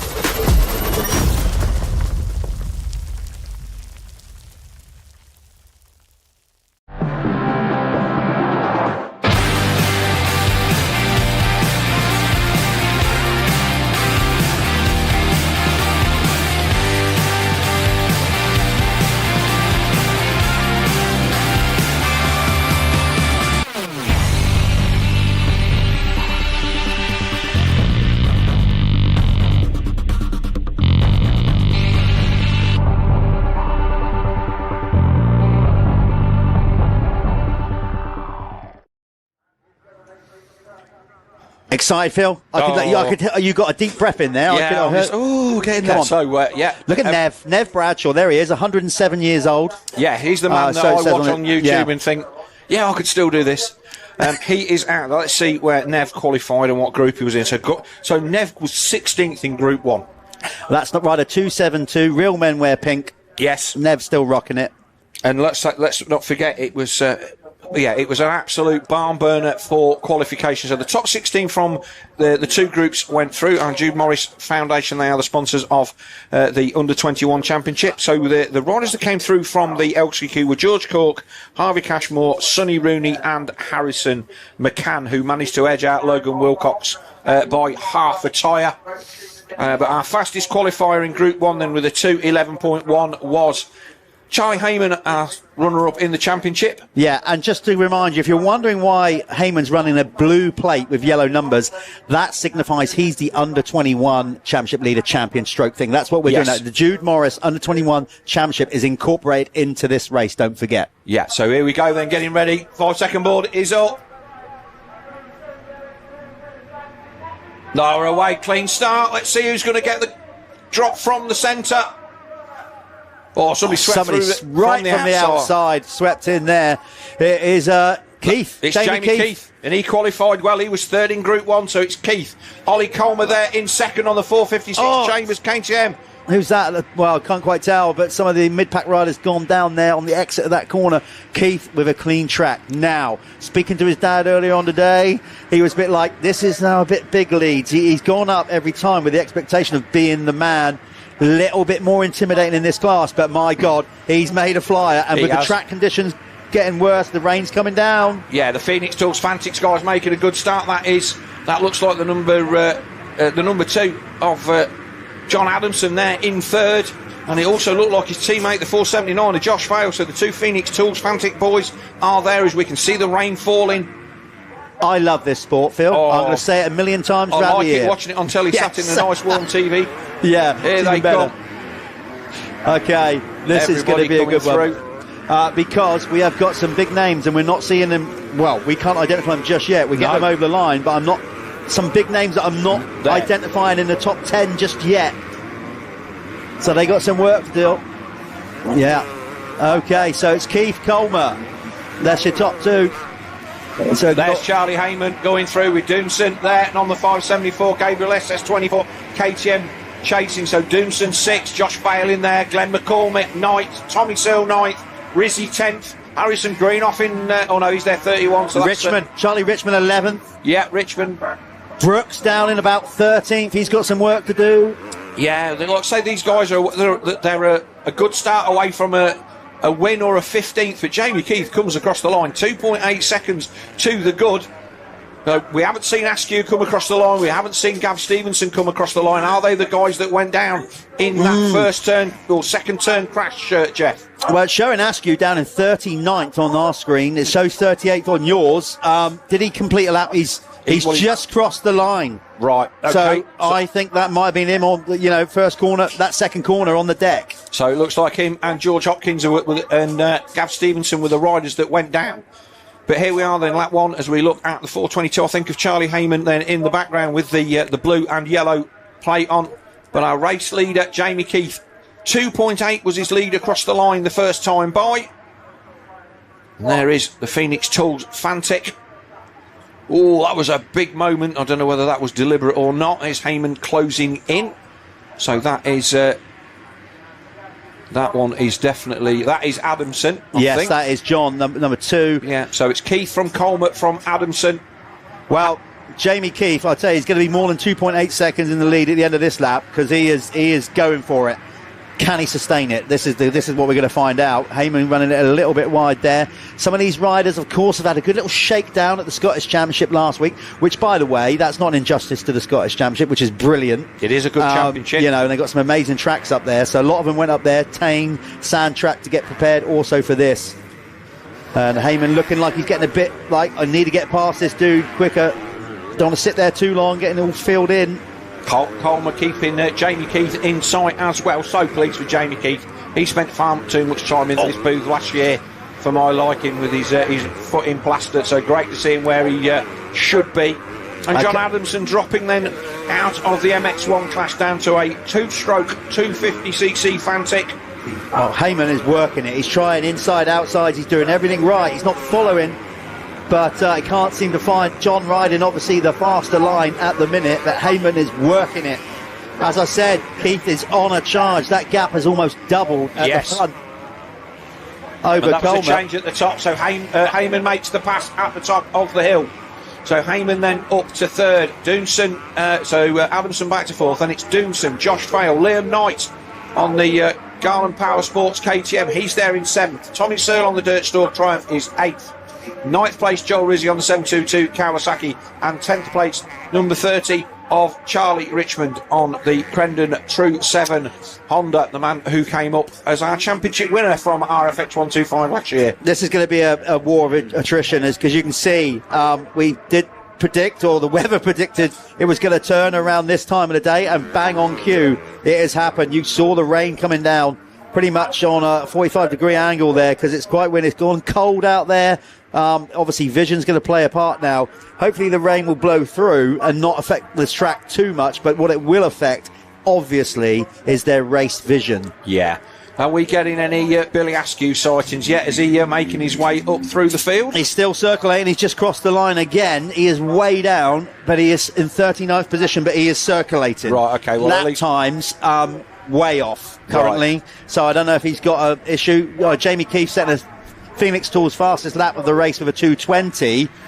Billy's last lap was ridiculously out there as a 2:56. Right. So I don't know if he's come into the pit box again and straightened the bike up or something like that. I think that, you know what the smart money you do here? Park it, save it for race 2.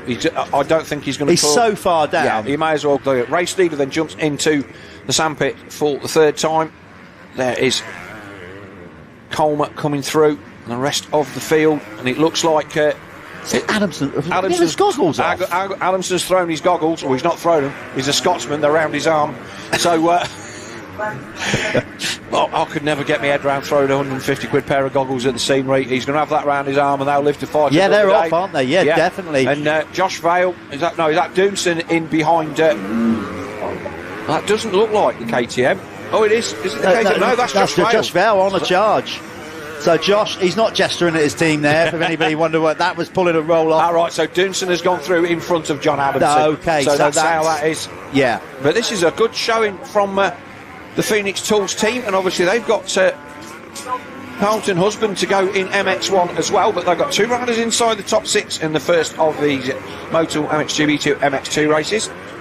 K-Tech Tower, as always, keeping up to date with all of the race positions as we go through, with just over 18 minutes left, thanks to K-Tech, one of the country's leading suspension suppliers and tuners. There's some big names further down the field as well. It's just Tommy's worked his way up to 7. He's starting to get a bit of a move on now, as is Joe Brooks now into the top 10. So he's on a charge. Lucy Barker doing well. She's a female rider out there. She's in 28th and going strong, and also in the under 21, obviously championship. Yeah, so big names. I said not got a lot to do. Callum Mitchell's quite a ways down. I think he's just outside the top 20 as well. Yeah, he's 25th. Yeah, so a lot of riders, and obviously in these conditions, as we look at Josh Vale closing in on the back of his teammate John Adamson, they are at, I won't say riders at opposite ends of their career, but John Adamson has done MX1 GPs and has been around the block for quite a few years, and Josh Vale coming up to 250s. Who's that? Well, you're not seeing it on your screen, but that the rider I just spoke about, Callum Mitchell, we are seeing him on one of our other screens walk off the track with a bloodied nose. He's got claret coming out of the top of his nose there, so it look not in his nostril, so it looks like he's had a crash maybe and banged his face there. That's a shame for the man from the east of the country there on that triumph. So Doonson jumping into the sandpit. This is the battle then for, say, 5th and 6th, but our race leader Jamie Keefe 4.4 seconds to the good on the Chambers KTM of Ollie Coleman, and a hat tip to Ollie Coleman. Yes, because he had a difficult year last year. He's a big guy for a 250, and he always struggles with his starts, but he's got it off the line and he is showing the speed. He's running an MX2 campaign this year. He's not doing EMX, and talking to his dad and the mechanic, just like, we think it's the right move. It paid out for... well, he is a big lad. I mean, he's got the Kenderdikers about him. He is that big.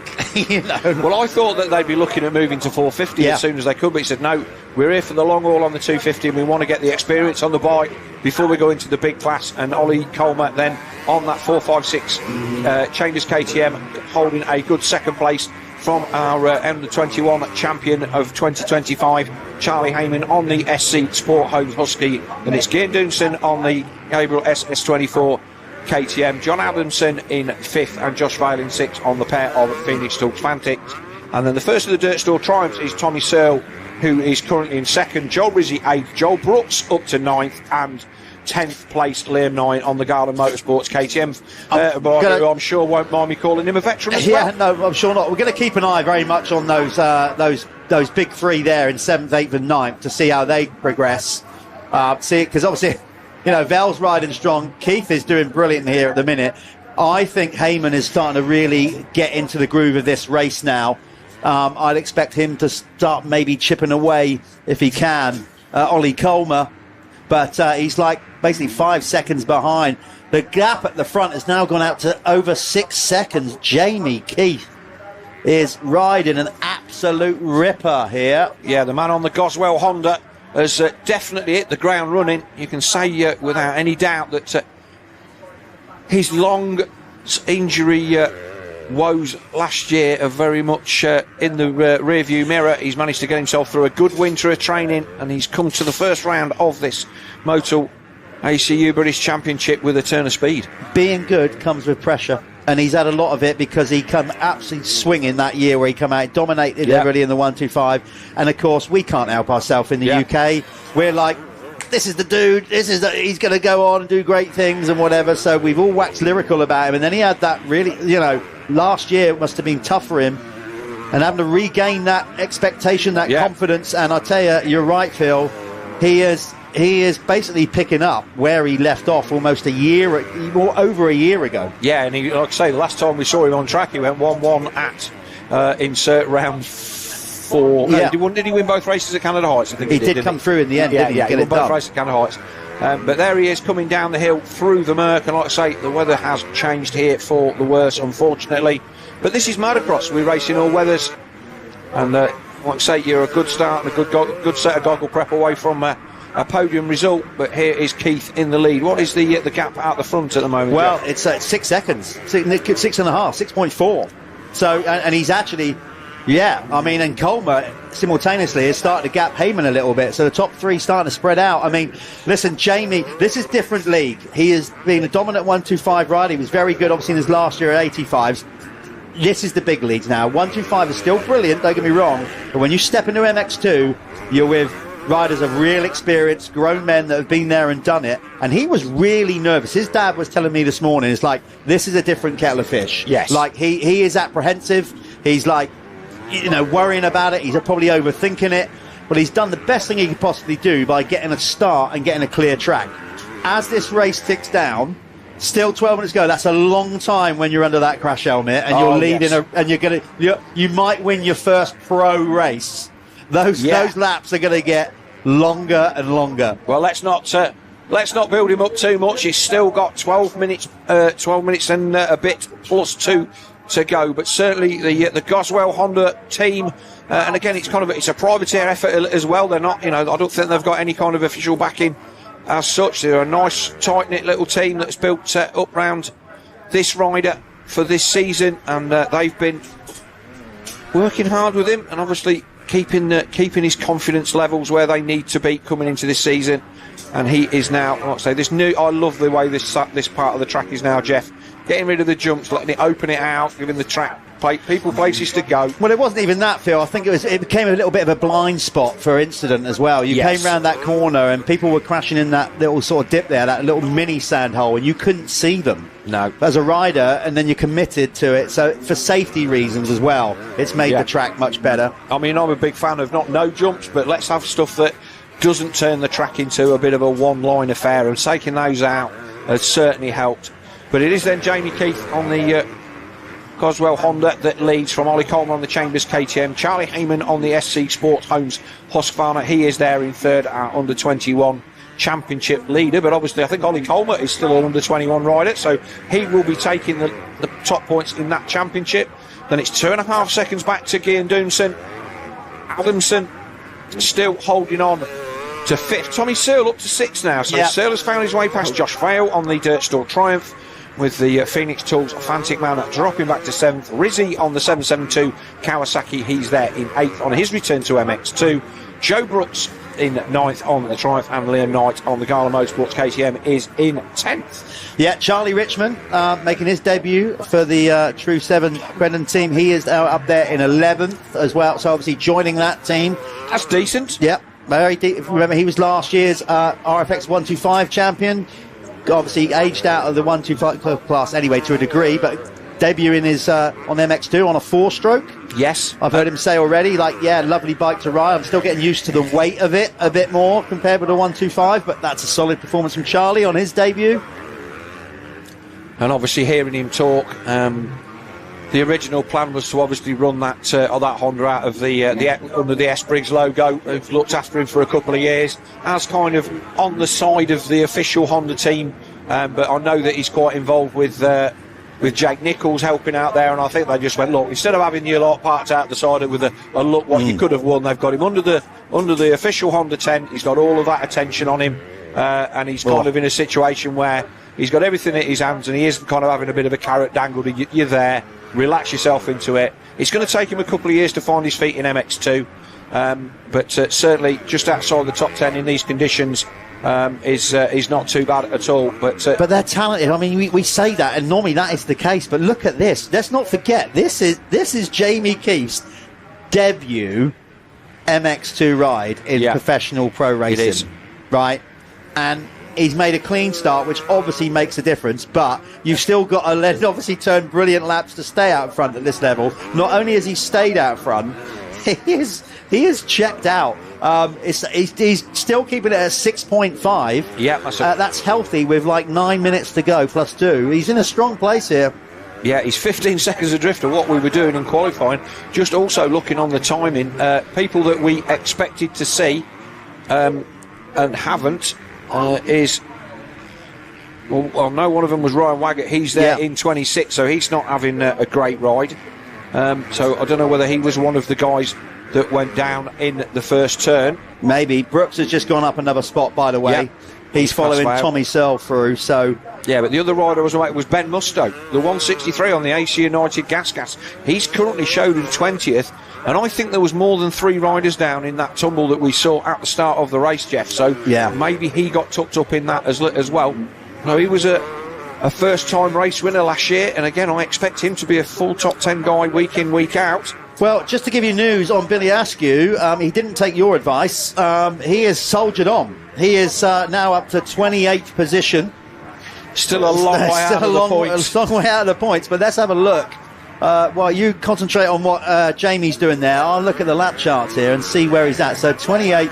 It's going to be a big ask. I think he might just have pulled over at the side of the track there while you're looking at that, Jeff. Oh, really? I think he's just gone a lap down. There was definitely a Triumph pulled off to the side of the track by the comms tower there, and I think that did look like the 441 of Billy Askew. Obviously, the electronic timing will tell us whether that is the case, but it looks like Askew has done the right thing in my view. There's nothing to be gained. There's no points going to be on offer with 7 minutes of the race to go. Well, but the track has definitely started to get a little bit heavier because that was some downpour out there. One thing that we've said about Jamie, I think it's fair to say, is he has got that kind of finesse where he floats across the top of, caresses a bike. This is only the second time I've seen him ride. Because obviously we saw him at Canada Heights, and obviously I've seen him doing stuff and bits and bobs. But this is his first time on a 250. There was a good example, Phil. You see how he didn't override that corner. He didn't slam it in there and like push the front end deep into that berm, that rut that's forming. Kind of just trying to glide on the top of it. And and he's light. That's another thing he's got to his advantage. He's quite a slight young lad, but obviously he's got the throttle control and the timing, which served him so well in the 125 class, and he has adapted seemingly perfectly to this Honda 250 4-stroke. So that is Guillaume Doonson getting a face full off. Yeah, he's putting a lap down. I think that was 10 Cashmore, wasn't it? It was Harvey Cashmore, yes, on the 110. So Doonson then 4.8 seconds off the back of the third place battle for Charlie Heyman, but the gaps at the front pretty big. There's no battles as such. Rider down there, that's always a place that catches riders out. They come down that hill and throw it into that left-hander, and it can suck the front wheel straight into the mud. I'd go as far as to say that is probably one of the most difficult corners on the circuit. That one. That one and the run up to the next one. Yeah, because like you say, you land from that tabletop with speed. The corner drops away from you. It's a bit off camber. There's some sandstone in there. Again, you've got to caress it. But, I mean, he's doing everything right. I mean, you could argue, watching 184, Jamie Keith here, he's not really trying. But we said that about a lot of great riders, riders that have got that smooth technique. It's like, is he on the gas, But, again, he's getting, good traction. He's not spinning the wheel too much. It looked like that was Ollie Colmer in the background. So let's see when they cross the line this lap. It's getting gnarly out there. Yeah, it's naughty. Yeah. And there's riders. They had to suddenly change line. That's the other thing you got to deal with. Okay, the gap, I think, is starting to come down a bit now. Yes. So this is the moment for Jamie. Because it's not his fitness, it's realisation. Yeah, we'll wait for him to come back into sight. He has been jumping into here. So we'll wait and see. Does he jump in? It's human nature. Like, how could he not, in his pro debut? They've already gone through. They're on their run down to the start finish, I think. So there's Heyman in third. So that's our third place rider, Charlie Heyman. So he is on the chase of Colmer on the 456 and the Jamie Keith Honda 184. So there is your third place man on the SC Sport, who's just going past his pits there in the background. So Jamie's over the line. Wow, it had come down. Yeah. Guess what? It's gone back up. It's gone back up big time. Basically, he's responded. Yeah. And he's now got it out to the biggest lead he's had all race, which is 7 seconds. Okay, is that a mistake then from Colmer, do you think? Because obviously... Could have been. Yeah, 4 seconds the gap from Colmer to Heyman, so no battle here. This is just riders trying to bring it home for their first podium of the year, or first top 3 of the year. Like I say, this is a drone shot, which I love this. I like this. You can follow him around all over the place, but this shows exactly what's going on. Do you know what I like about it mostly, Phil?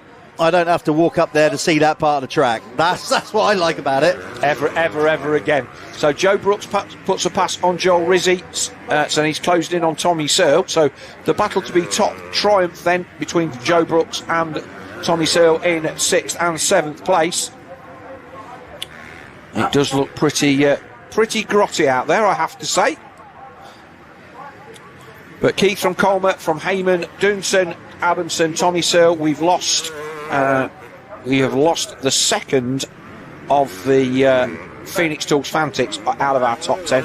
Billy Askew's suddenly up to 22nd, Jeff. So if he ekes a point out of this, that is that's worth the effort. And he's got a couple of slower riders in front of him that he's catching at rate now. So if he comes out of this with a couple of points, I will take my hat off to him. And we've got a rider down there who is that on the other thing, right? So that's not off. We've got a couple of extra screens here, and we're just trying to keep a track on where our leaders are and what they're doing. Well, we're counting this down. If Jamie Keith can keep it rolling and bring this thing home, I'm gonna predict, just like we saw him when he won the Blue Crew thing at Matterley, I got a feeling it will be an emotional moment down there. It's nice that you get to talk to him. Obviously, you've dealt with him through his Yamaha career as well, and he obviously always. We've been fortunate enough to have him in the booth a couple of times here, and he's a very nicely well-spoken young man. And to see him coming back is good. So there is second, and there is third. So I think that looks a little bit less than 4 seconds as they come over to. I agree. Come under the bridge over the famous Hawkstone Park League. I think you think you're right. I think Heyman's carrying the momentum here, and he's gonna a second would certainly. I mean, you want to get off to a good start, but the rate in the way he's catching him. Yeah, it's definitely not 4 seconds now. No. So Colmer coming under pressure, and this is obviously for the lead in the under-21 championship. Yeah. So that's the other thing we want to highlight. We've got an under-21 championship, but riders do have to register. Yeah. So you don't just have to be under 21, because you're probably thinking, well, why is Jamie, that they have to take accountability and register. It's not just Is Jamie Keith registered under 21? I understand. Yeah, he will be under 21, won't he? Yeah, no, he is registered, yeah. Oh, okay, so that's what I'm saying, but not every rider under 21 does. So Jamie Keith is also registered for the Jude Morris under 21 championship. And big up to the Jude Morris Foundation. Like you see, they've supplied our marshals with the Jude Morris red hats. Yeah, I did. You mentioned it earlier. So Mark and Lucy doing good stuff with that foundation in Jude's memory. and supporting not just riders at this level. Yeah, riders, it is on our list. That's just me being a doofus. They also support riders, not just national level, club riders. There's a lot of riders under the Jude Morris Foundation. Yeah, so that's awesome. That's good to see. They've still got the involvement in the sport. But this is the battle on circuit then. And Heyman just having to pick his way through the trees. I'm just not sure whether my glasses are starting to steam up in here or whether it is really that bad out there. No, it's pretty grim. It looks dark over there, so another big cloud coming over, I think. Has there been a pass there? Is that Coleman now back to third? Let's just have a look as they come over. No, that's not. There's another rider, and that's Gav Stevenson, who went down off the start. So we need to be seeing. I'm expecting to see a KTM just in front, and I think that he's managed to put a pass on Coleman in the trees. Yeah, I think you might be right, because Coleman's an easy rider to spot because he's so... Yeah, well, that didn't seem like Jamie Keefe was too far ahead. Did he? Well, according to our timing, and I'm going off that right now. And we don't have to split, so this is at the line. Jamie Keefe's lead last lap around was 11.2. That's what timing's saying. So, okay. So, was that 11 seconds? I thought I saw Jamie go across in front of the screen. This is obviously... don't be waving your red flag like that as well, dude. I think some riders will pull up, stop. Unless it is... Well, the red flag's not... Okay, that could cause a bit of confusion with the riders because they're not being waved as such. No. We'll see when they come across the line. Okay, well, there's your race leader. Yeah. 2 laps to go. Yeah. Let's see what the timing monitor says next time around then. So we're waiting for Coleman to cross the line. Yeah. If he is still in second, we kind of think that maybe he's not. No, he has crossed the line, 13.2 behind.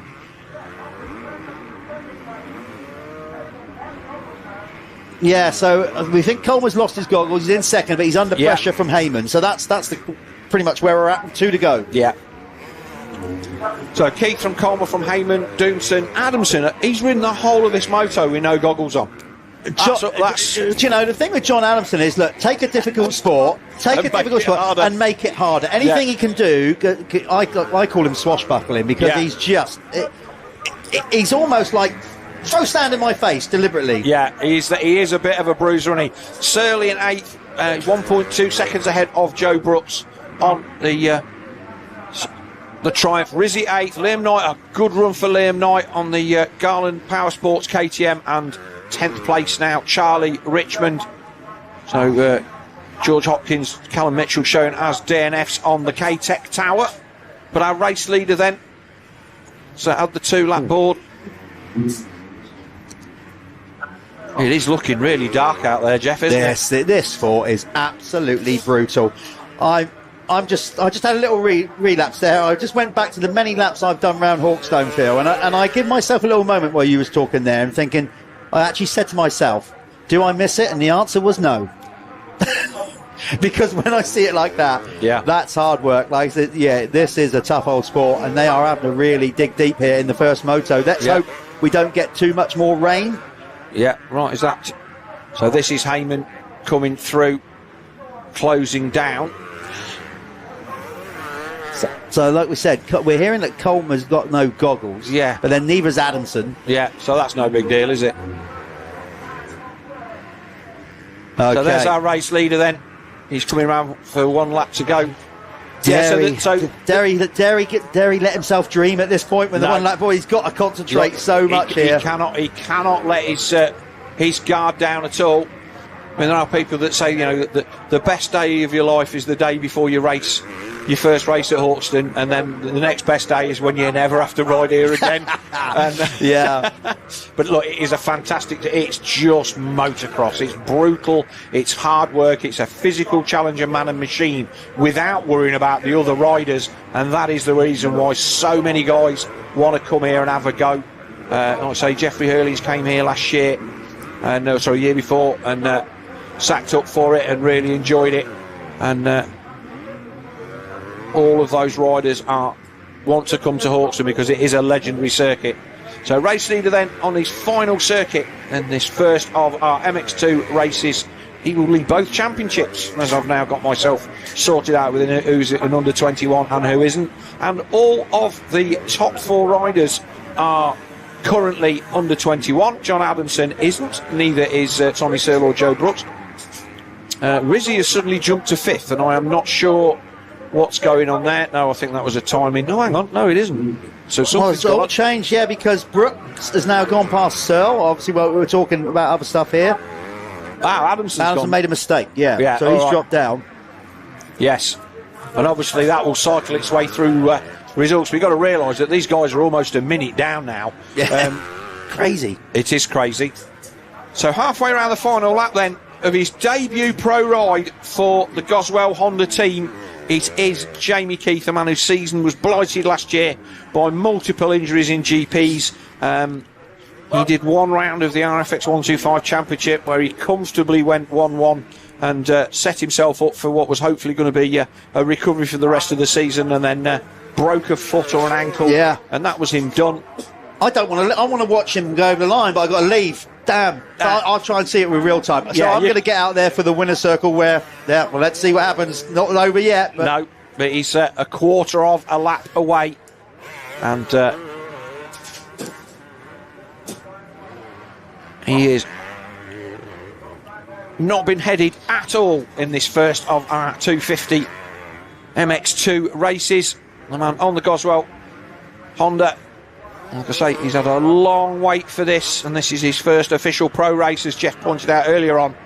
And he's just a couple of corners away from taking victory in race 1 here at Hawkstone Park in the opening round of the Motul ACU British Championship. He looks really happy with that.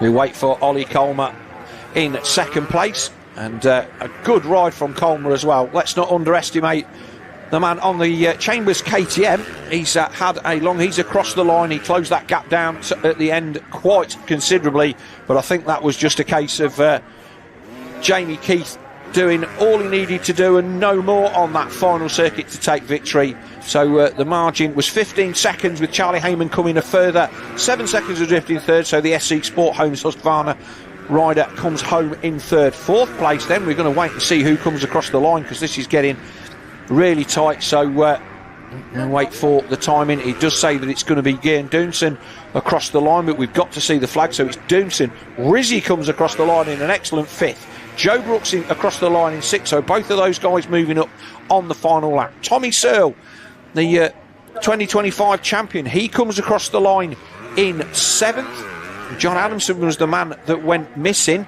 8th place, it looks like it is going to be the number 30 of Charlie Richmond on the Crendon True 7 Honda. He comes across the line in 8th. 9th, the Phoenix Tools Fantic 2-stroke of John Adamson. And 10th is the 134 of Liam Knight on the Garland Power Sports KTM.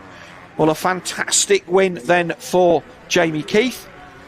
Jeff has winged his way out into the Merc to go and catch a word with him. And he will lead both championships then, the MX2 and the Jude Foundation Under 21 Championship.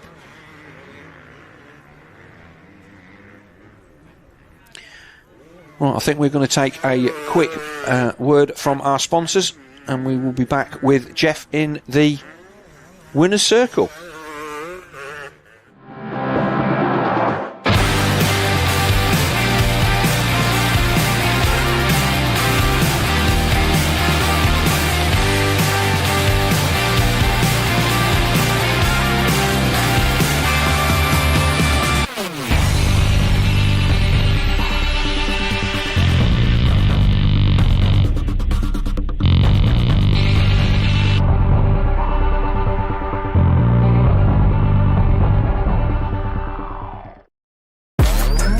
Welcome to Club Dirt Store, the new way to shop off-road.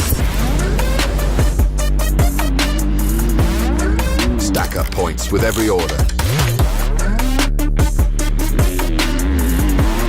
Then bend your points for discounts. Join the club for free today.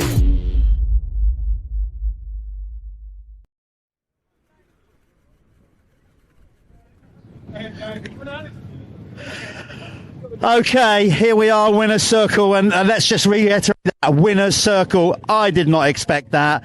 Obviously, you believed in yourself. Jamie Keefe, your pro debut, a wire-to-wire win, stepping up into the class on a 250 four-stroke. Missed most of the last season. I mean, I could go on here. I'll let you do the talking. Try and sum that up. I don't really know what to say, Jeff. I genuinely don't know what to say. I don't know what to say. Obviously, it all came out when you crossed the line. I've got to ask you this: when you're riding around there, you got off to a great start, and obviously you composed yourself. You just got on about your business, slowly edged away. But as those laps were counting down, how did you focus on that? Because there must have been something tapping in the back of your head, going, "Oh God, bring it home, bring it home." Yeah. Every time I went over the finish line, I was like, "Come on, another lap, another lap." Same line, another lap, another lap, another lap. That's all I kept saying to myself. Another lap. I was saying, stay calm. I've lost my words. I don't know what to say, Jeff. I genuinely do not know what to see. Yeah. I don't know what to say. I'm lost for words. I'm buzzing. Well, look, go and do your thing. Try and come down off Club 9, but not too much because you've got another one to go yet. Go and embrace it with your family and everybody that's stuck behind you, because that was something else. Congratulations, mate. Been part of that journey, and it's great to see you come out and respond. Like, there you go, opening moto winner in MX2. Let's bring in second place. Where is Ollie Colmer? Come on round. This is where I need a little step up stall, because Ollie is again, a solid performance. You pushed on there, but obviously it's a long championship. It got tough out there. Talk us about that, because when it really started to come down, that must have played havoc with vision. Yeah, 100%. It wasn't the toughest, easiest of races. So I just tried to keep mature. It's a long season, like you say. It's the first race of the season. So Jamie rode a great race. I did try to drop the hammer a little bit halfway through, but just couldn't quite get into the rhythm. Just made a few mistakes, and then of course I had a little battle with Charlie, but I managed to manage that a little bit and bring it home in second. So I was happy with that.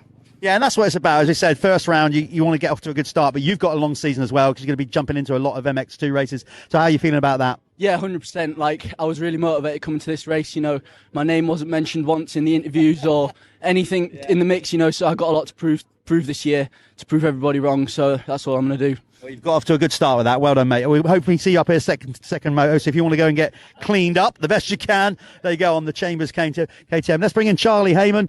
Again, you can see how much the rain came down. Charlie, that was a tough opening moto for the year. This class is stacked anyway, but conditions obviously made it a lot harder. But that was a solid drive through to the top three. Yeah, it was a good race, decent start. Got to third, rode a few laps in third, then I caught Ollie, passed him for a lap, and then the rain was so hard, I used the whole roll in my goggles, so had no goggle problems, but just used the whole roll.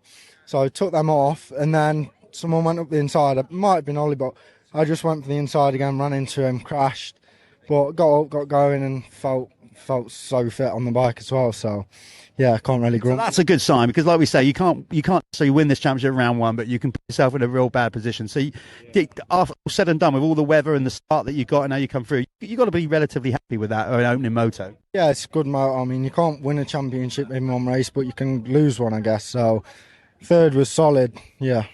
Good stuff. Go and get yourself cleaned up. There we go. So a run for the SC Sports Home team. Good job with him.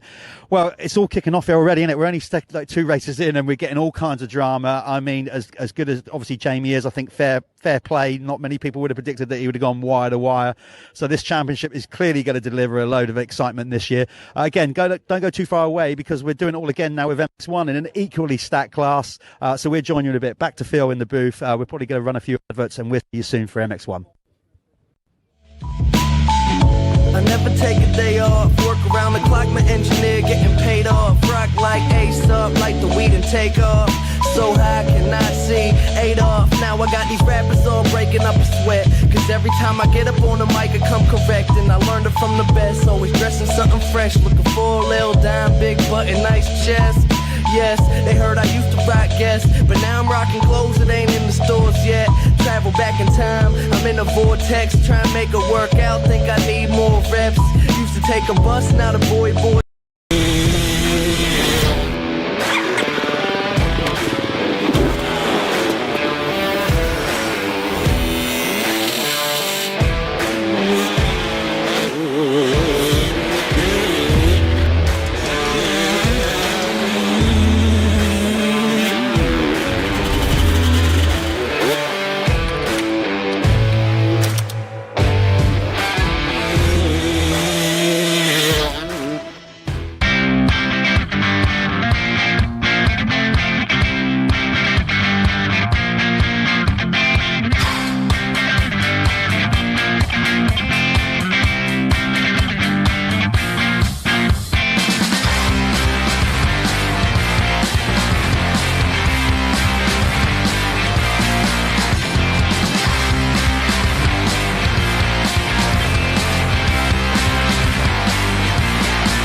MXology, next generation performance in off-road.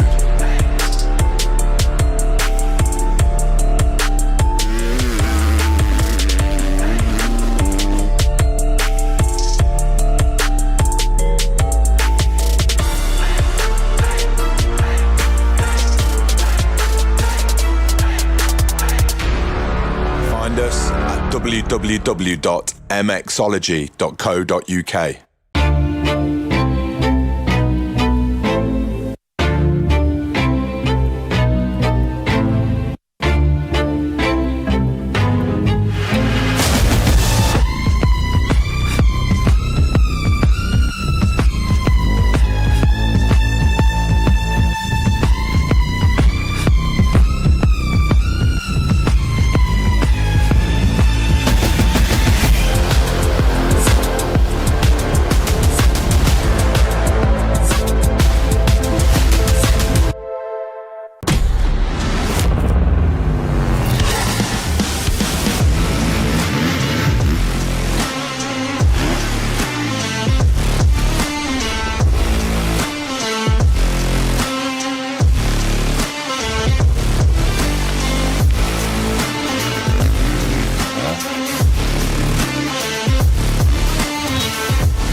Right, welcome back, everybody.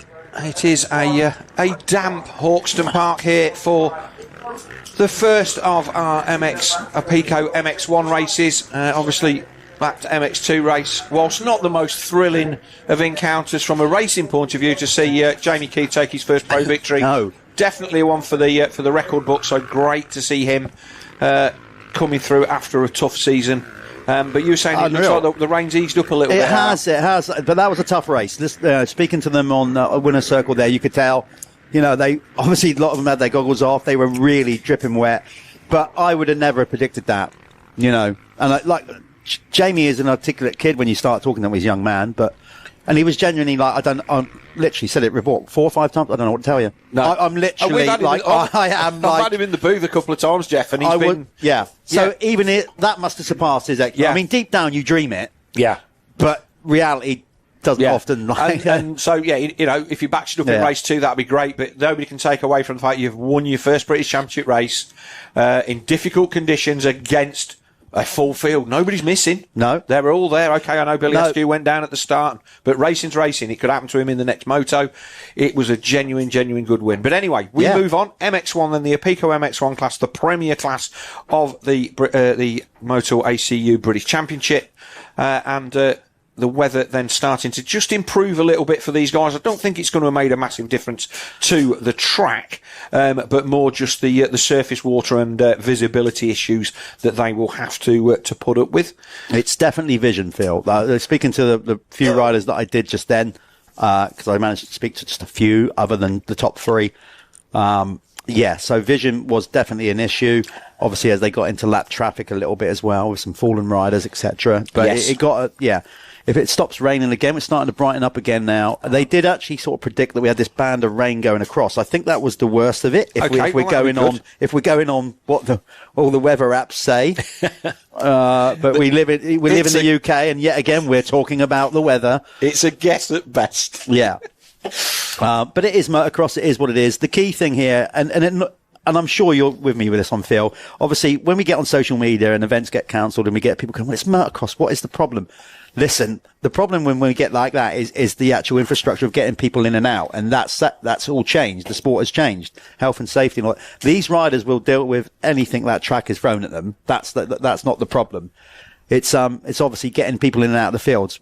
We had to cancel, not the Royal We, but Hawkstone International unfortunately had to be postponed because of that very reason. We're here. We've got everybody in safely, and I'm pretty confident we'll get everybody out safely. Yes. So, brilliant. The club have done an amazing job. The new infrastructure, the new tunnel under the track, all that kind of stuff, working well. A lot of work been done here over the winter by the Salop Club, and we appreciate that as championship organisers to see that they are investing in their future and ours as well. So that's good to see.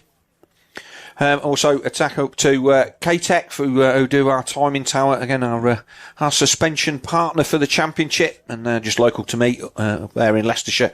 And a lot of the teams using them, and they are the sponsors of the K-Tech tower, which is the one that give us all of our race positions. It's been pretty decent qualification then today or this morning. There was I don't know whether you were actually where I was up in the holding up in the comms box with Ben, the circuit commentator, and there was a little bit of niggle between Oriel Oliver and Conrad Muse as these guys come to the line. Maybe we'll talk about that when we come back after a word from our sponsors. But yeah, a little bit of niggle there. We'll just take a word from our sponsors, and we'll be back for the gate loading and the first moto of our Apico MX1 class for the first round here at Hawkstone Park. Welcome to Club Dirt Store, the new way to shop off-road. Stack up points with every order. Then bend your points for discounts. Join the club for free today.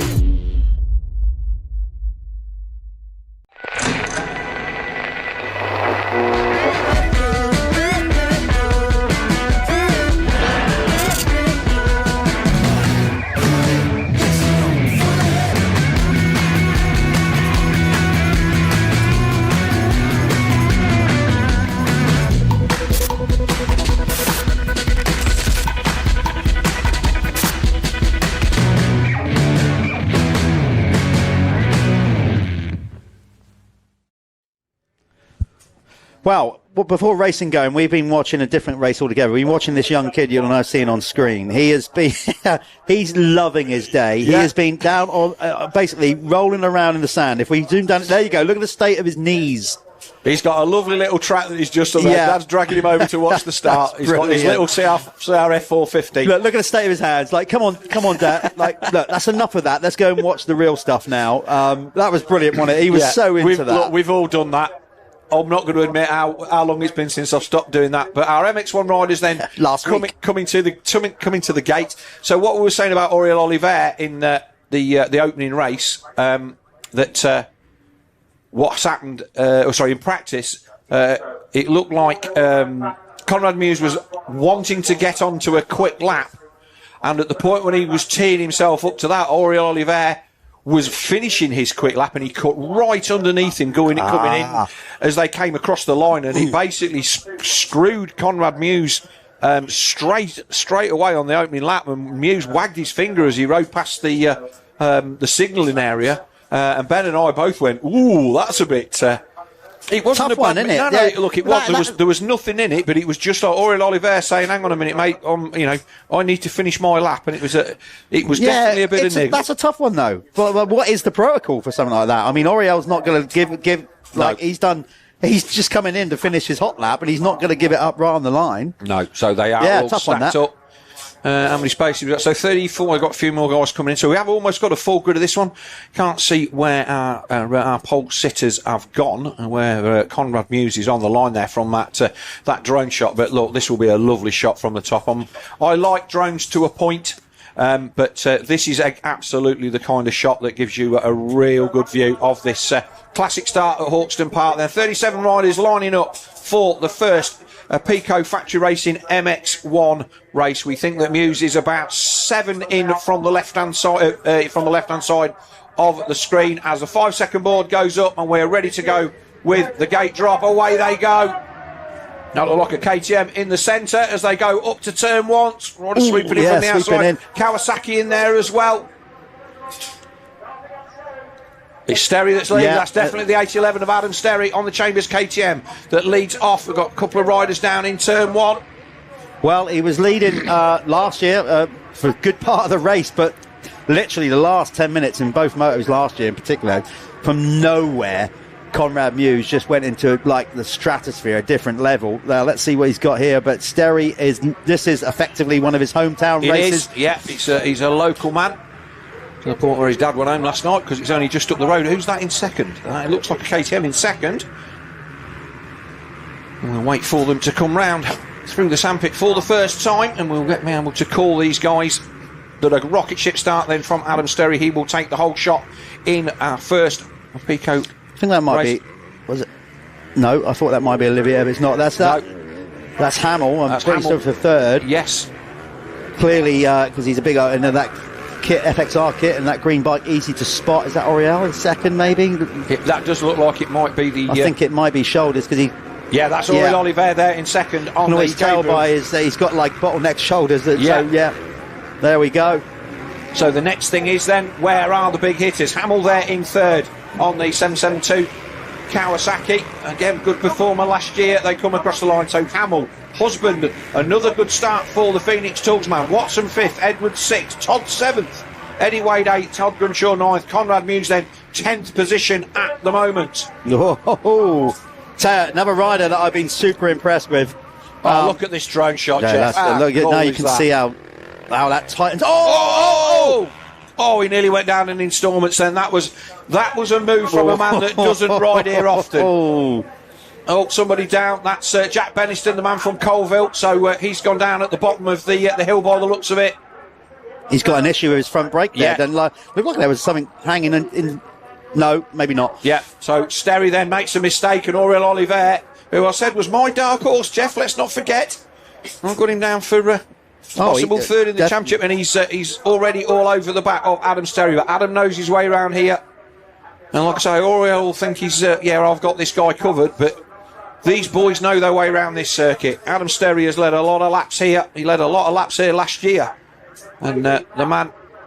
No, Oriel's a definite contender. I mean, that ride that he had at Matterley last year, kind of breakout ride there, wasn't it, in GP? I think give him a confidence boost. But the way he rides, I think, also suits a 450. Look at that. Yeah, that was beautiful. Nice little bit like... Once seat bounce, just kind of carried the momentum and hopped over it. But Adam shows him the edge of the track a little bit, moves him over into the soft stuff. And again, this is just where knowing... When you've busted out laps here in March and you know how horrible it is, these are just the things that I ain't going to worry. He's not coming past me around the outside because it's all soft there and he's just going to bog. And Adam didn't need to move him over. He just held his line. And Oliver just losing a few bikes, but they come up. They're going to do is jump into the sandpit. Lovely move. The fact that they're getting over here. And obviously Adam Sterry has the big advantage of clean goggles. These top three have checked out. It looks like Ben Watson up to fourth. That opening lap, when obviously there's a lot of riders going around, the conditions, a lot of dirt flying about, it gives the chance for the top three, certainly obviously top two, with a clean track to break away, and that's exactly what happened. I was going to mention, I said I've been super impressed with Ben Edwards. It's just, like he had a difficult season last year, the Scots rider, he's gritty, determined, and he is putting himself becoming like a top 10 guy, like a regular. He was the first guy to take a race win off Conrad Muse last year up in Scotland, so he is definitely up there, and he's landed on a nice team. Missed a lot of last season through injury, but there is as Oliver made a mistake, it looks like he has. So Taylor Hamill is so Oliver's made a bit of a nonsense, and Adam Sterry suddenly had 2.6 seconds coming across the line. Yeah. And we did say Ben Watson then was up to fourth, Edwards in fifth, Husband back to sixth. As you'd expect, Phil, early doors, the race leader usually sets the Phoenix Tools fastest lap of the race at this point because they've got clear track. It's not rocket science, is it? No, and that is exactly where we're at. 2:21.934. That is the quickest lap of the race by your race leader, Adam Sterry. Once this thing gets paced out a little bit, that's probably when we like to see some of the bigger hitters, obviously like Conrad and those guys with clear track. Josh Gilbert and all them maybe get back up onto the same lap times. But right now, they're giving up a lot of seconds. Last lap around, for example, 7 seconds Conrad Muse gave up to Adam Sterry. Oh, man, that's race critical, that is. So the lines that Adam Sterry on that Chambers KTM are riding, he's just... Look, he does a lot of training. He's a good pro. He's been around a long time. Look at the way he's not burying the bike there at all. You spoke about this in the MX2 race earlier on as well, Jeff, but he is just riding nice lines, not burying anything, just doing what he needs to do. And this circuit, in particular, will just literally come up out of the ground like some kind of demon and literally drag you down to it. that's what it's like. If you just run it in too hot, that sand is so power sapping. Oh, he just clipped the top. This jump's been moved out and round a little bit, Jeff, so it's more on the straight than it was. And as we watch him come in, again, keeps it middle of the track there. But Adam looking immaculate in every sense of the word. Clean, got the clear track, and it just goes to show, you know, you would say, would you believe on lap 2 that Adam Sterry would be 8 seconds a lap quicker than Conrad? The reality, of course, is he's not, but the reality is that's track conditions and riders in front of Conrad and dealing with traffic and all that, and so that's the difference a good start can make. How was Conrad? How close was he to sixth place then of Carlton Husband? I'm saying the Phoenix Tools guys having a decent start to their season. Josh Gilbert then in 8th on the Apico Factory Racing Honda, with Brad Todd on the DNK Honda in 9th. There is Brad Todd, so Todd just crossing the line now in 9th. So second quickest rider out on track other than the race leader is actually Ben Watson. Watson circulating a couple of seconds quicker than Conrad Muse, so keep an eye on that. So Watson in 4th, Muse now trying to peg down that gap. Look at that, those two have now got effectively clear track. But the last lap around, again, like Conrad giving up 4 seconds to Ben Watson alone. So fair to say that Conrad Muse then, he's not feeling the luff of these conditions. Oh, there's a lot of steam coming off that. Is that the Fantic of... I think that's Carlton Husband. Fantic. You just got I would not expect there to be puddles up there. Well, maybe there is now, I don't know. But that looked like that was steaming away pretty well. So here is the battle then. So is that Conrad Muse? Has he got past? Well, he has. He's moved up to 5th there. So Conrad is on the back of Ben Watson and Edwards, and it does look like Carlton Husband has got back to 8th. But he's losing quite a bit of time to them. But listen, I don't. If you go on last year's form here, it's no time for Conrad to panic. No. Because last year, with about 10 minutes to go, he was 30 seconds off the race lead, and he ended up winning by nearly 30 seconds, didn't he? Or something stupid like that. Yeah, it was so very much like that. No time to press the panic button yet. Still plenty of riding to go. But now I would argue that the top runners, pretty much have sorted themselves out. They're all there or thereabouts in the top 8, or the big names you'd expect to be really contending for this championship. So let's see how this unfolds. Yeah. So here we are then as we come back to Oriel, and Oriel Oliver now has closed back in right on the back door of the 811 of Adam Sterry.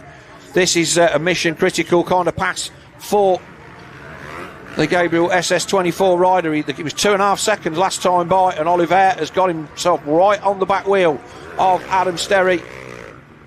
And like I say, he made a bit of a mess of the pass at the top of the hill. It was just a place at Hawkstone that you don't pass, but here he is. He's going to drag up, and is he going to get down the inside of him? He sends it long there, Jeff. That was a great pass. Well, I don't think genuinely caught Adam napping there, because he committed to that. He just went long, where Adam was maybe just trying to scrub a bit of speed off at the top, and Oriel just went like, I'm having this, I'm keeping it, let's deal with the consequences after. And I think he caught him off guard there. That was a great move. Pass. Got the momentum at the bottom of the hill, and Adam Sterry could do nothing by the time he'd levelled him. He was already by. So has the Welshman got anything in the tank, or is he just going to run his laps and see what the race gives him? But a new race leader then, first time in MX1 for the Gabriel SS24 KTM of Oriel Oliver. Yeah, he's that's a power move. I mean, you could argue literally, because it seemed to, that last quarter of the famous Hawkstone Hill, he just seemed to really have an extra gear almost on Adam there and just launched it up the top. But it's a power move at this point in the race, because clear vision, clear track, it can make such a difference. Is that Ben Watson? No, I don't think. That's Mackenzie Marshall. Mackenzie Marshall. Yeah, the Staffordshire Triumph. He's one of the youngest riders in this class. Moved up from 250 because basically he's just so big. He's massive. A giant. Yes. He is huge. So looking at the timing, and Ben Watson then is a fair bit away from the battle for third with Taylor Hamill, but he's got 10 seconds over Conrad Muse. As number 42 sticks his goggles into the crowd. Chaplin Cole in 15th. He's having a good run. So just outside the top 10, you got Eddie Wade in 10th, basically getting right back into motocross, obviously after a little stint of coming back and doing arena cross. Good to see him, and he dived in, was it the tail end of last year? He did Ling, didn't he? Yeah, he did, yes. And performed well. I spoke to his dad, Phil, yesterday, and he was kind of like, he was a good you've rider. been roped back in then? He's like, yeah. So here are our race leaders then. Auriel Oliver goes past pit lane on the number 83 KTM. He'll start to come up the hill as Sterry still keeping him honest. Hamill putting a strong performance in here. He is still going. He's there. He's got 2 seconds over Watson. Conrad is about another 12 seconds back from Watson. So, yeah, he's got to get a march on here if he wants to stick it. Certainly in the top 4, but top 3 is getting away from him. But we say it so many times, it's a very, very long championship. A lot can happen. Yeah, there's Taylor Hamill on the Kawasaki, so he's getting closed down now by Ben Watson. There is the man on the Dirt Store Triumph closing in on the man on the 772 Kawasaki.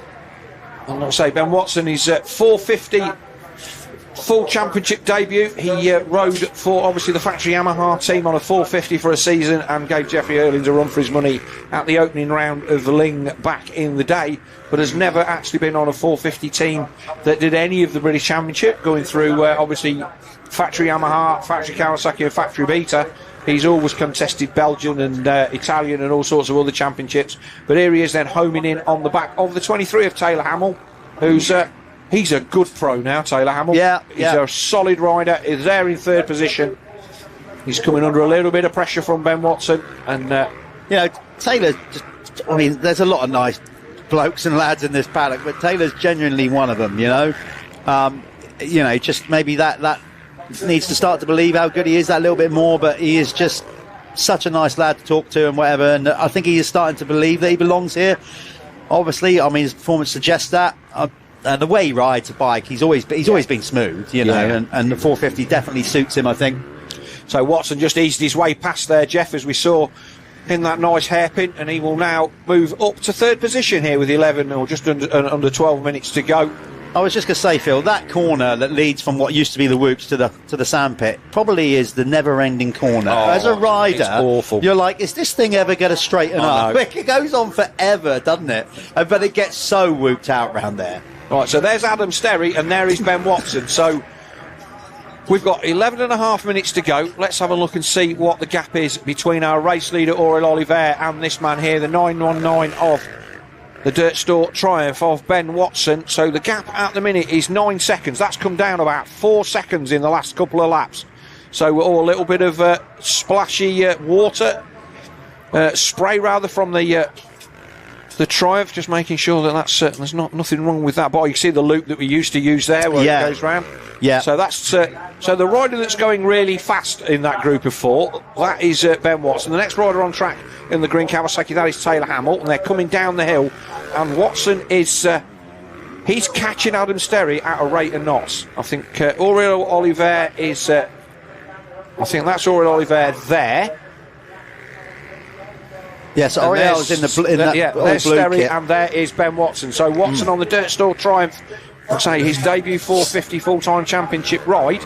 He is 9 seconds adrift of our race leader with 10 minutes plus 2 to go.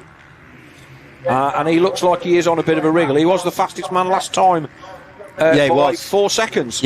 Yeah, over anybody. And he's basically turning consistent speed. Watson has been about the same speed every lap. Well, the others have peaked. They're coming back down. They've now dropped it down by 3 or 4 seconds. Yeah. Watson's just doing a pace. Yeah. And it's going. And it's still, I mean, he's still got, last lap around, he was still 4 seconds quicker than Conrad Muse. Yeah. He was 3 seconds faster than your race leader, Auriel. Yeah. So, yeah, he's starting to find his groove here. Ben Watson on the Dirt Store Triumph. There he is. But a great sand rider, both there him and his brother. On the back of Sterry as they go through into the bit. I expect Ben will have. He's gone a bit wide there. There's DT. Saw D Thorpe stood there in the Honda coat. He's had his moments through hasn't he just round this place. So here we come then. It is going to be a pass, and Ben leaps in. And that's the pass for second. That's Sterry down the inside. So Ben Watson then moves to second place. He puts the Chambers KTM back to third, and it's now, with 9 minutes and 17 seconds left on the clock, has he got enough time to run down now our race leader? I know, obviously, Watson's going quick, and he's closing on Oriel, but it looked to me a little bit like... There's Oliver, the race leader. Let's see what the gap is, Jeff. Sorry. Yeah, like Sterry looked like he was suffering a little bit there. I don't know if he just messed that section up. Maybe he's just got a bit of arm pump, hit the wall a little bit. I remember him saying it at the first race last year. He had the same thing, didn't he? Yeah. But, so here's Ben Watson then. He's on the rip. It's down to 4.8 seconds. It was 9 seconds a lap ago, Jeff. Well, so Ben Watson is proving his GP pedigree. I have had this conversation. Nobody knows how good Ben Watson is because he spent the last 4 years on bikes that have not been able to let him show his best. And now with the Dirt Store Triumph, he can pretty much do what he wants, but he certainly isn't in a situation where he's having to use stuff he doesn't want to use. Yeah, well, he took 4 seconds out of Oriel that lap. So there you go, and if you stand by that, he's 4 seconds behind. Yeah. So if he carries on that pace, it's going to be a couple of laps, or not even less than that. He's going to be right on Oriel's back wheel. And I think Taylor Hamill has also passed Adam Sterry, because in fact Taylor Hamill is hanging on really, really well. I don't know what the gap was across the line, but that is the number 23 Kawasaki of Taylor Hamill. I thought that was the case. To me, it just looked like Adam just.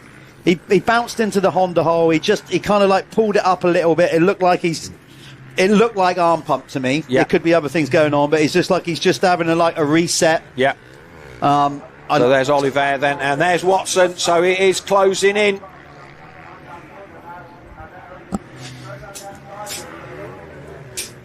Yeah, it's definitely coming down. Watson looking good here, but this is for a lot of these riders, they're obviously really good in sand, but, Watson in particular, this is top Ben Watson fodder, really. This kind of terrain, this kind of going. Obviously, brother Nathan as well, fantastic sand rider and enduro. Waiting for the leaders to come into the sandpit, Jeff. Yeah. And I'd say they'll all be in any second now. And we'll see whether there's been a pass. We'll wait for Oriel Oliver. So there's Watson coming into the sandpit. So he's gone through there. Hamill is going with him, isn't Taylor he? Hamill. He's right there. He's literally followed him all the way. Look, Adam decided not to jump into there now and picking up the inside line as he kinds to regroup. Then there's going to be quite a big gap here to Conrad Muse. We're still not seeing him in shot. So that just goes to show the level of which these guys are going it. And if you saw pre-event media, you saw Conrad Muse saying, I feel good. Probably the best I've felt in a long time. Yeah. There's Oriel Oliveira, our race leader, then across the line. It was 3.1 last time. So we've got to stay with this battle now, boys and girls, because this is where the sharp end of the race is. Watson 3 seconds adrift of Oriel Oliveira, and Taylor Hamill 3 seconds adrift of Ben Watson. So these are the men that are going to decide this podium. I've got to give props here to Taylor. He started to just lose the toe a little bit now. But, I mean, he stepped up to the plate. Watson went by and he's like, right, I'm having it. I'm sticking with you the best he can. And that has made him sail past Sterry. And he looks like in a comfortable third at the minute. Nice there, Ben, lighting up the inside. There he is, coming out from, like I say, that difficult track. So if Oliver's had the hurry up, Ben needs to strike now while he can. He can't afford to relax because he's got that Kawasaki bearing down on him. Yeah, obviously. What's the gap back to Adam Sterry? I think Adam is a little bit further off now than he was. Yeah, he's losing time. So the Dixon Racing Kawasaki for Hamill there. Remember, he's like the sole rider for that team at this event. The most of the Kawasaki setup done by Craig Chamberlain's team. Yeah, so Oliver then just getting hung up behind the back marker as they make their way down to the hairpin at the far end. Let's see how long on. So there is Oliver coming out of turn. That's a back marker, and that's Watson. So that gap has definitely come down. There's Oliver coming into the turn. And there's Watson behind him. Oh, God, yeah, that's come down heavily. Yeah. Through the waves, then our race leader. Just going to put one of the Honda riders a lap down. But Oriel Oliver just looks like he plugged a little bit there as well. And here's Watson coming at a rate of knots. They're going to go out of sight. And this is where Watson made the pass on Adam Sterry for second. And this is tough because when you have a rider catch you that quick and they're carrying the momentum and then you've got to step it up, it's so difficult to suddenly find that extra speed. through the sandpit. They're out and through the other side. There's Hamill in third.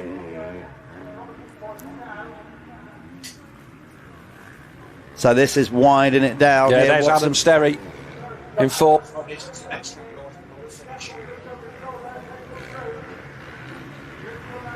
So here we are. There's Oliver. They're just going to put a lap on Tom Grimshaw. This is the battle for the lead then. Watson right on the back of him. If we get that drone shot again up the hill, we'll see how close he is. What was the gap over the line, Jeff? 1.3. Yeah, come down hell of a lot. Oh, yes. You know, plus you got the 2 to go. It's not just 3:43 and the flag goes out. You got another 2 after that, so plenty of time. Yeah.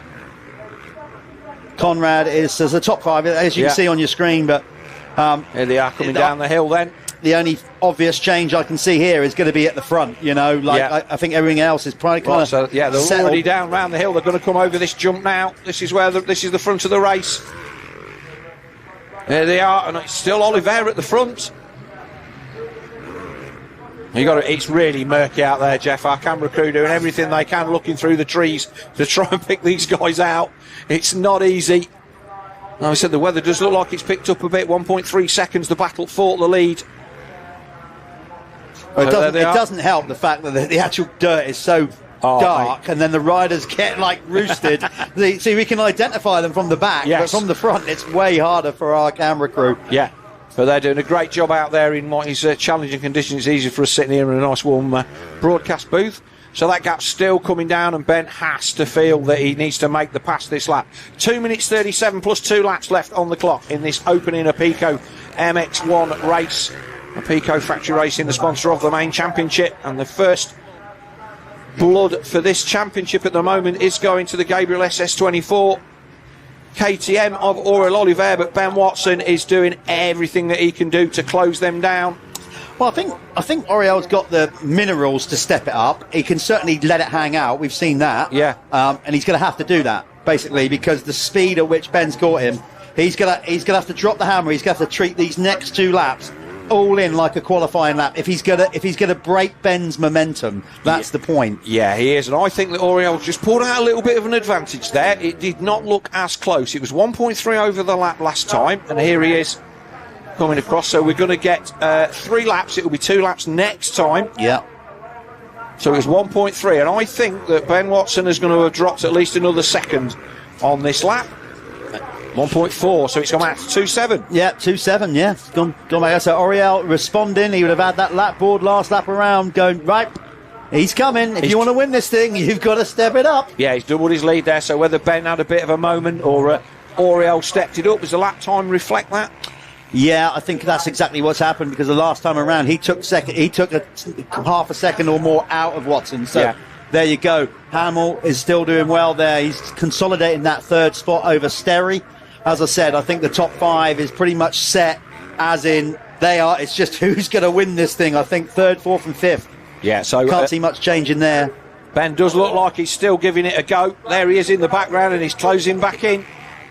It's having said that, Conrad Muse is, like we saw towards the tail end of last year, he is getting quicker as the race has gone on, and he is now not far behind Adam Sterry at all. But let's put that into perspective. They're almost half a minute adrift of this battle at the front. So here's a race leader then, and there's Watson in the background. It's going to be 2 laps to go next time round. Here's the man from Nottinghamshire on his full-time return to British Championship racing, and let's not forget that this is more Dirt Store stepping up to the European rounds of GPs with Ben Watson. It's not a case of him coming back to British Championship. They're going to be out there doing the Europeans with Billy Askew doing all the European rounds, and Benny's going to do European GPs. And it means that for the first time in as long as we can remember, we will get him as a full-time British Championship rider and see if he can add to his singular championship back on the Hitachi KTM back in 2017. Oliver is he's doing enough, Jeff. Well, he's responded. I would first and foremost to a lap board, I'm sure. You know, and then visually he's probably seen where Ben is on the track, you know, and just realised, yep, I've got to go all in, you know, because, yeah, second would have been solid, but confidence booster, try and keep him at bay, fend him off, take the race win, first one of the year. And he's looking good for it. I mean, he's definitely come back out in that last lap, and that's, like I said, he's stepped it up. That wasn't, I don't think, a mistake of sorts of any note from Watson. That was he upped nice his game. That was a nice corner there from Oliveira, and he looks like he's dropped the hammer. He has. He and really nailed that turn. I think the gap's going to go out even more here. Just when we thought Watson had it all rolling and was going to get it done. It's out to 3. Yeah. Again, he's gone quicker again than Watson again. 2:28.7 against a 2:29.7, so he's pulled another second on him. Let's give fair play. Yeah, hat tip for the rest of the field. And Hamill there in third. Sterry fourth on the Chambers KTM from Conrad Muse on the Crendon Troop 7 Yamaha in fifth. Look at the Merc. Josh Gilbert sixth on his debut for the Apico Factory Racing Honda team. Tristan Purden debut for him on the Honda for the Lexa team. Ben Edwards, his debut with the KTM team, number 8. Is it Ultimate KTM? Ultimate KTM. Brad Todd in 9th and Jamie Carpenter in 10th, the man returning from injury as well. The second of the Crendon Troop 7 Hondas. The rest of the field streaming through. I did see in 20th was when I looked a minute ago. So we've got Canadian Tanner Ward. He's riding with us for the first time British Championship, his first ever time to Hawkstone. He's coming in actually to talk to Phil in the next 125 race. I'll be very interested to hear what he thinks of Hawkstone. He's motored through because he was down. He was down at like 29th or 30th in the opening couple of laps. So he's kept it going. But a man that's definitely pulled the pin, and I think that gap is now out to a comfortably manageable distance then for Auriel Oliver. Ben Watson closed in very, very quickly, but he's not in sight. There he is in the background. The man from Nottinghamshire has, I think, given this one up. He's got a very, very comfortable lead over the third place rider of Taylor Hamill. Again, it would be nice to talk to Taylor and see how he's feeling the love for that Kawasaki this year after a decent season with that team last year. Yeah, Auriel has definitely responded here. He's earned this, and I think he's earned it two ways. Yeah. First and foremost, obviously, he made that power move on Sterry at the top hill, took control of the race at that point. Yeah. And he's responded to the second challenge, which was Ben Watson stepping up to the plate. So, yeah, he's rode a blinder. Here we come then. I know they've reworked this step, and it's a much nicer turn now with no jumps, but you can see the water starting to lie on top of the sand, Jeff. Last lap flag then, last lap board rather, out for Auriel Oliver. The K-Tech Tower will tell us what the lead is, a 2-minute 30 lap. We're 20 seconds off what they were doing this morning. Yeah, it's honestly, it's got heavy going out there now. Well, that's 3.7. Is that safe? I don't know. I would say, I mean, with, these are top level riders with Grand Prix experience. If he did lose it from here, I think he would be really annoyed with himself. Yes. That's a nice gap to work with. For you and I, it sounds like, God, 3 seconds, panic. But no, I think he's, nearly 4 seconds. So a big shout out for Bailey's Hutton. He's there in 11th, Jeff. That's a great ride for the youngster on what is basically a bone stock 450 Honda. But he's another rider that I've looked down the years and think he's destined. He's a 450 rider. Yeah, but he's still a young kid. Yeah, but he's not old. No, he's not. But he's quite a big lad, and I think board across the shoulders and fair play to him. He's rode a blinder there. Freddie Bartlett, another British rider, obviously that we haven't seen so much. He's been racing in Sweden and doing MX. He's coming back. Bobby Bruce is there as well in 15th.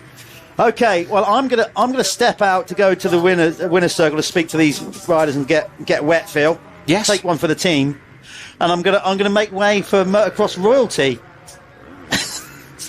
He shakes his head as if to say, me.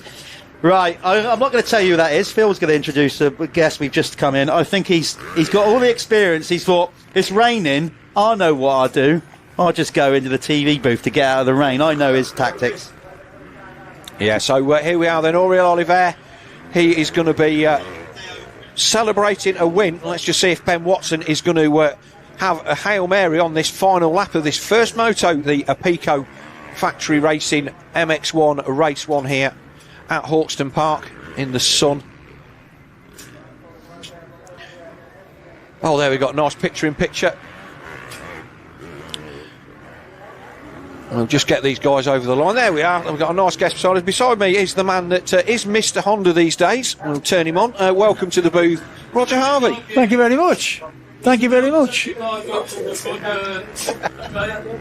Yeah, 75 years of racing and you've done them all here. Yes. You're not kidding, are you? Yeah, so obviously big Honda presence here this weekend. That's the race win for Oriol Oliver on his 450 debut. Yeah. That was a decent moto, that. He got out the start, rode well, didn't he? Yeah. And conditions out there not ideal, but Oliver will be very pleased to take victory and enjoy the getting warm and dry, having taken 25 points in the start of his championship. Good ride for Ben Watson. Taylor Hamill there in third. Conrad getting up to fourth. Yeah. So, he missed the start, didn't he? I don't know what. No, we didn't see something went on. No, yeah. He was a long way back. He was outside the top 10, and he rode through. Adam Sterry then in fifth. Josh Gilbert in sixth on the Apico Factory Racing Honda. Tristan Pernin on the Honda in seventh. Ben Edwards KTM in eighth. Brad Todd on the DK Racing Honda in ninth, and Jamie Carpenter, the second of the Crendon True 7450 team, in 10th. Well, yeah, it's been a while, hasn't it? We've been coming to Hawkstone for a long while. You've done a lot of laps around here, and no doubt run races. And 75th anniversary of the ACU British Championship. I wasn't at the first one. Oh, no, you weren't at the first one. What year did you ride the first round, Roger? Oh, what is the British Championship? Yeah. When would it be? 60 in the 60s, 60, Yes. 68? Yeah. Maybe. And obviously, I first came and raced here in 78, and it's comforting to come back to the place and see how little it's changed in all that time. Yeah, and they've done a lot of work, you know. Yeah. They've done a lot of work, and very impressive with the work they've done on the track. Yeah, everything that they've done a lot of things to bring it up to spec, but the tradition of it is still there. We're going to take a quick word from our sponsors and then go and have a word with Jeff in the winner's circle. We'll be back.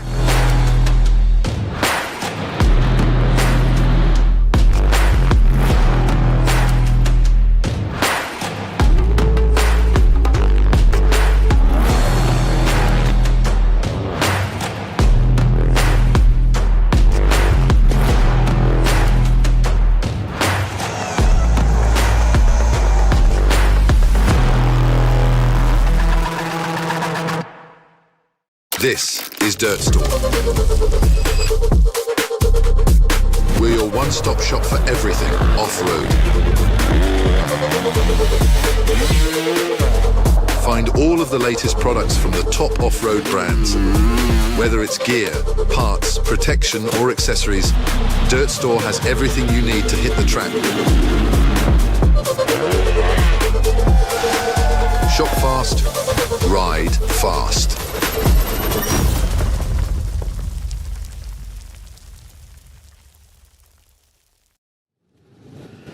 Okay, we're down here in the winner's circle with Oriol Olivier. Oh, look at that. That was tough going, man, but what a ride. That was a power move. You made that move on Adam. You know, obviously you were getting filled in, so I'm guessing that's why you found an extra gear going up the famous Hawkstone Hill, and then you controlled the race from there. I mean, you were at the end of the race, you found the extra pace to fend off Ben. Are you pleased with that? I mean, first ride in the British Championship on the 450? Yeah, I'm really pleased with that. Took a really good start, but made a little mistake in the corner. They passed me inside, but I just controlled the race. I didn't want to make mistakes. The track is really wet. I really enjoy this track, but now with the rain, it's a little bit difficult, but I had a little bit of arm pump also, so hopefully for the second moto, I will be a little bit more loose, but really good race. First win in the British with the 450. Thanks to the team, and yeah, I'm really happy. Looking forward to a better weather for the second one. Listen, it rains in Spain a lot as well. We know that. You get a lot of sun, but you're used to it. I mean, that was solid.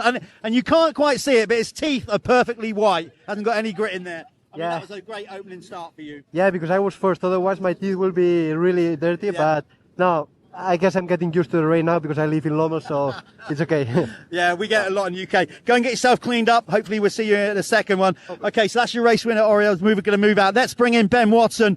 Again, I don't blame the guys here for keeping their crash helmets on. It's pretty grim.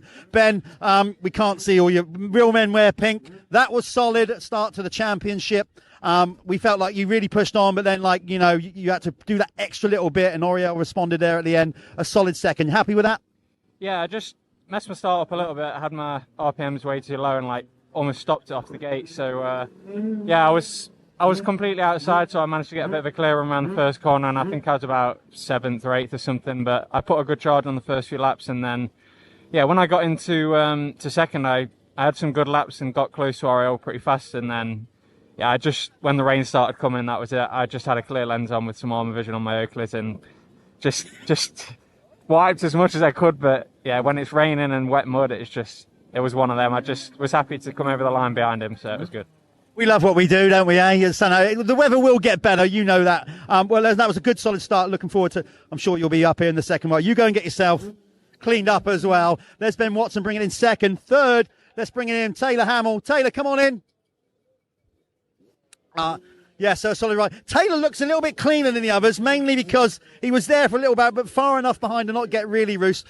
We thought that was a solid ride. We know that you're getting more and more into this 450 thing, destined to be a 450 rider. Are you happy with that for an opener? I didn't comment that you were fat. You did that. Yeah, man, that was awesome. I didn't know what to expect coming in. I had a bit of trouble coming up. Just kept putting the effort in this off season in the sand, and I'm so happy I got a third. I couldn't even get a third once last year, and then the first race, and it was my dad's birthday yesterday, so I'm glad I've done it for him. But I mean, you look strong. I mean, and you really went with Watson when he went past you. I mean, you go, right, I'm going with him, and you hung with him there, and he pulled you, and that gave you that solid third as well. Yeah, I mean, over the years, if somebody passed me, I really dropped back, but I thought, I'm going to try to stay on the back of him, but I felt like I was until it started raining, and I just knew I was in third, and I just thought, I got a bit nervous, so I just brought it home. Well, listen, mate, good luck for the second one. You, like I said, you don't look so bad. Go and get yourself cleaned up. They're going to be all coming back out for their second moto. And now we go again. It's repeat. We go back to the start with the RFX 125 class. Their second moto coming up to the line. They're all in the Parc Fermé. We might go to a few ads. We're going to come back. The rain's coming down here. This next block of racing, these next two motos for everybody is going to be a proper battle. But stay locked in. We'll do our best, by the way, to try and identify riders. It's not easy. Riders are plastered with dark, wet sand. So we'll do our best. Hope you're enjoying the action. Keep liking and subscribing. Back to Phil. We're going to go back with the second RFX 125 race coming up next.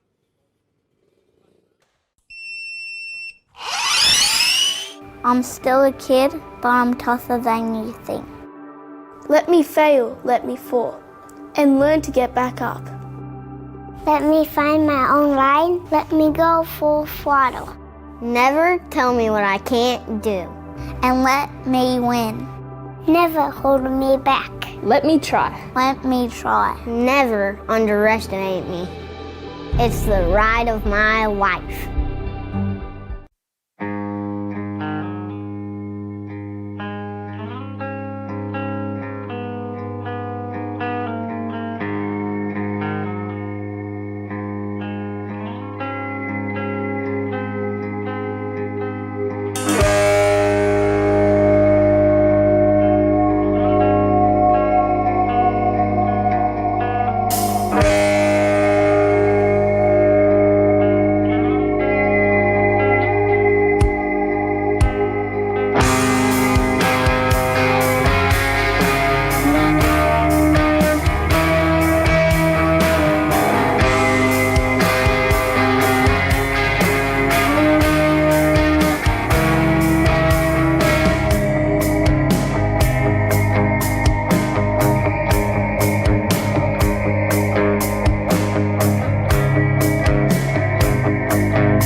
Welcome to Club Dirt Store, the new way to shop off-road. Stack up points with every order. Then bend your points for discounts. Join the club for free today.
This is madness.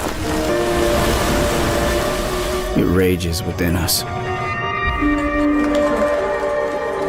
From the world it seeks to consume, we dream, sweat, achieve.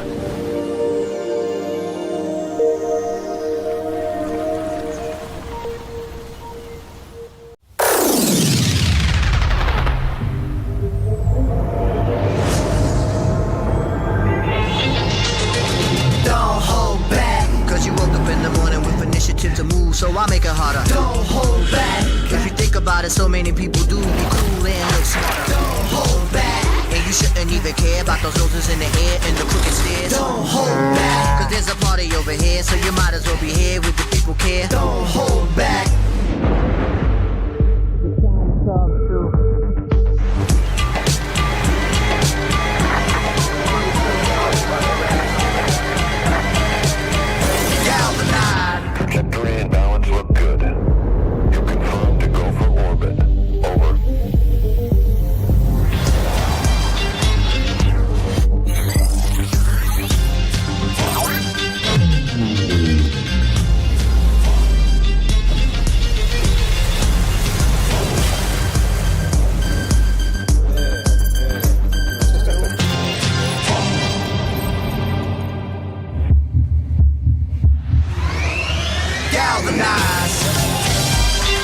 day, Michelin innovates to move the world forward on the road and far beyond. Michelin, motion for life.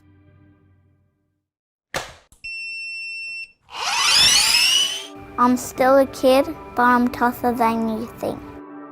Let me fail, let me fall, and learn to get back up. Let me find my own line, let me go full throttle. Never tell me what I can't do, and let me win. Never hold me back. Let me try. Let me try. Never underestimate me. It's the ride of my life.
At Ride, you're in control.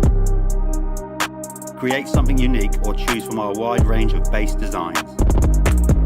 Stand out with eye-popping colours and bring your kit to life with personalised details and logos.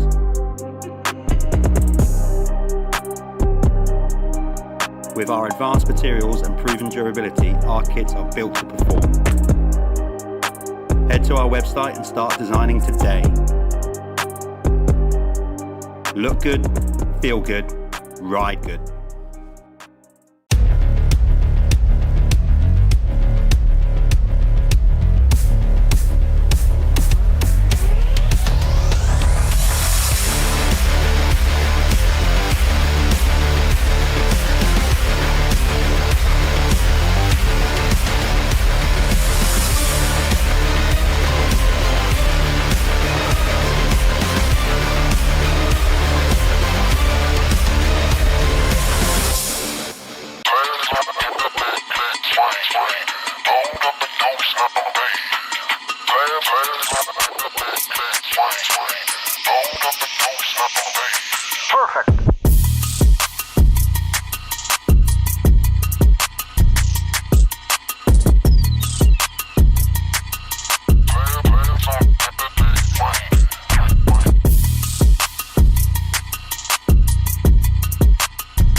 Welcome back, everybody. Obviously, the weather playing a part here at Hawkstone this afternoon, so we've got a little bit of track maintenance going on, and the schedule is just a little bit longer in the tooth than it should be. But next to me at the moment, like I say, we introduced him before the break, Honda Supremo Roger Harvey, just discussing the joys of 125 racing, the fact that you were British champion 125. Was way back in the day. Yeah, on a water-cooled Yamaha, though, because obviously 83. It was 83, and good bike for me then. But back to the 70s. Yes.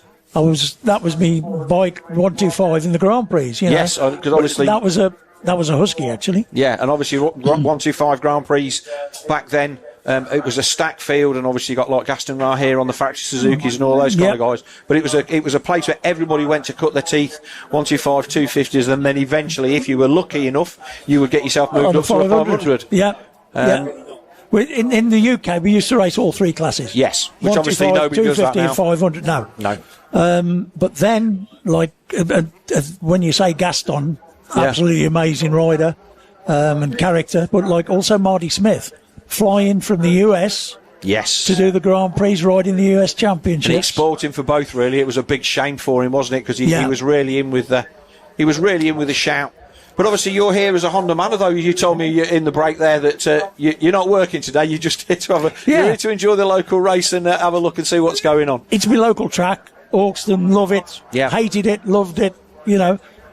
So I just wanted to come and see because there's a lot bigger buzz about the British Championship. I haven't been for 3-4 years. Yes. And the last one I come to, I went home and I thought, oh no. And I have to say that the step up that this is made this year, absolutely amazing.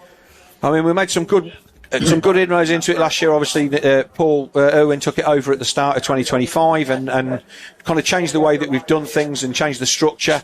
And as a result of that, I think it's people have seen what we did last year, the live streaming side of it. Obviously, we get a lot of views with that, and he's getting seen to a global audience. So it's pretty good. And obviously, if somebody like you's noticing the difference that it makes, then that's all good. You always want to see the British Championship be successful. You know, it's been a great series over the years. But like I was so disappointed when I come about 4 or 5 years ago, and I'm thinking, and it's great that Paul's, took it by the scruff of the neck, dragged it up, and you can see that the step made from last year to this year is huge, and there's a lot of people come to Hawkstone to see it.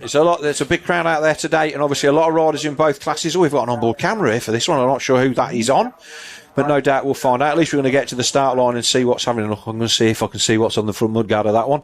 But this is obviously class 13 to 18 years old, this RFX 125 championship. And obviously back in the day when you were riding it, guys of all ages, there were small bike specialists, guys that only ever rode 125s. And I kind of miss that a little bit, but I think that the progression that we have now from obviously this championship into MX2 and then EMX, and obviously all the way through to MXGP, everybody knows what's going on. Yeah. And I think that's they learn. Yes. They learn. And I didn't realise the age was so young in this class, you know. Yeah, Harley Marjak, who finished third in Moto 1, he's 13 years old. Is that right? Yeah, that's great to hear, you know. Cutting his teeth, and it'll be a great experience for him. Yeah, and he was disappointed to be third. Jeff did an interview with him, obviously, post-race, and he was like, I need to do better in the next one. I'm like, mate, you've made your 125 debut, and you finished on the podium in a strong field. That's tremendous. That's good. Yeah. So, obviously, the steel grates and all that, you've got that, that's something that we've taken over from MXGP.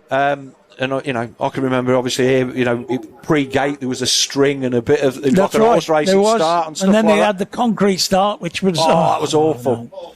That was awful. Yeah, desperate. Unless I had a little thing at Hawkstone that I had going on at the British Championship that I could read the old T-bar gate. Yeah. Good, courtesy of the starter. Yeah. That he didn't know about. Yeah. He had it tell, did he? It helped me in 1983 to get 2 whole shots at the British Championship, first round of the year. I was very pleased with that. Well, you need a whole shot here today. You do. Drew Stock then took the whole shot in race 1. And obviously on this, you can see the onboard camera here, Roger. I'm expecting this to go AWOL literally halfway up the start straight. If we can see anything out of this in turn 2, he will be leading. It was Drew Stock who took the win from Alfie Geddes Green, with Harley Marjak in 3rd, Leo Wilson 4th, Arthur Moore 5th, Archie Stapley in 6th. As the 5-second board goes up and we get ready for the gate drop, RFX race 2, and away they go. Oh, it's wet. Decent start from the outside. Oh, there we go. Oh, a few riders on the floor, not able to see who that was. Right, that is. I don't think that's Drew Stock in the lead, because that's Stock there in 2nd position. Is that Marjak that's got the lead? We'll have to wait and see as they come round the first time. It's a Yamaha, so that could be half of the field. But that's Stock there in 2nd. It looks like the Manchester Extreme bike in there in 3rd. I think that is your man, Jeff? I think it's Marzak or Stapley. Is it Marzak or Stapley? I didn't know that it was Lucas Moncrief, but he makes a... Yeah, it's one of the Briggs Yamahas in the lead. I'll have to wait for him to come back into shot for the first time to see who is going to win. Obviously, you can remember this on the whole when it was literally a sheer drop in. It was not a nice thing to do. No, it was like launch all the way in them days, you know. It's a little bit more sensible now. Yeah, it is Marjak that leads. So he's, like you said, I want to do better in the next one. And here he is. A great start for the man on the S. Briggs Racing Yamaha. He's 13, is he? He's 13, according to my age sheets that's tucked in the back here somewhere. He is one of the youngest riders in the class, which is why he's in this class. At 13, there was no point in him spending another year on on an 85 big wheel. There is the 236 of Joel Winstanley Dawson. He's had a decent start as well. The rest of the riders come through then. Marjak, Drew Stock. Hayden Starr then, he was a DNF in race 1, but rather a DNS. He had a technical in the holding area and did not take the start, which I'm really pleased about, because I would have hated for that to be an injury-related problem. Alfie Geddes Green there in 5th, Jensen 7 in 6th, Archie Stapley in 7th, Lucas Moncrief 8th, Alfie Heron 9th, and Colt Nally in 10th. It's a bit wet and snotty out there now.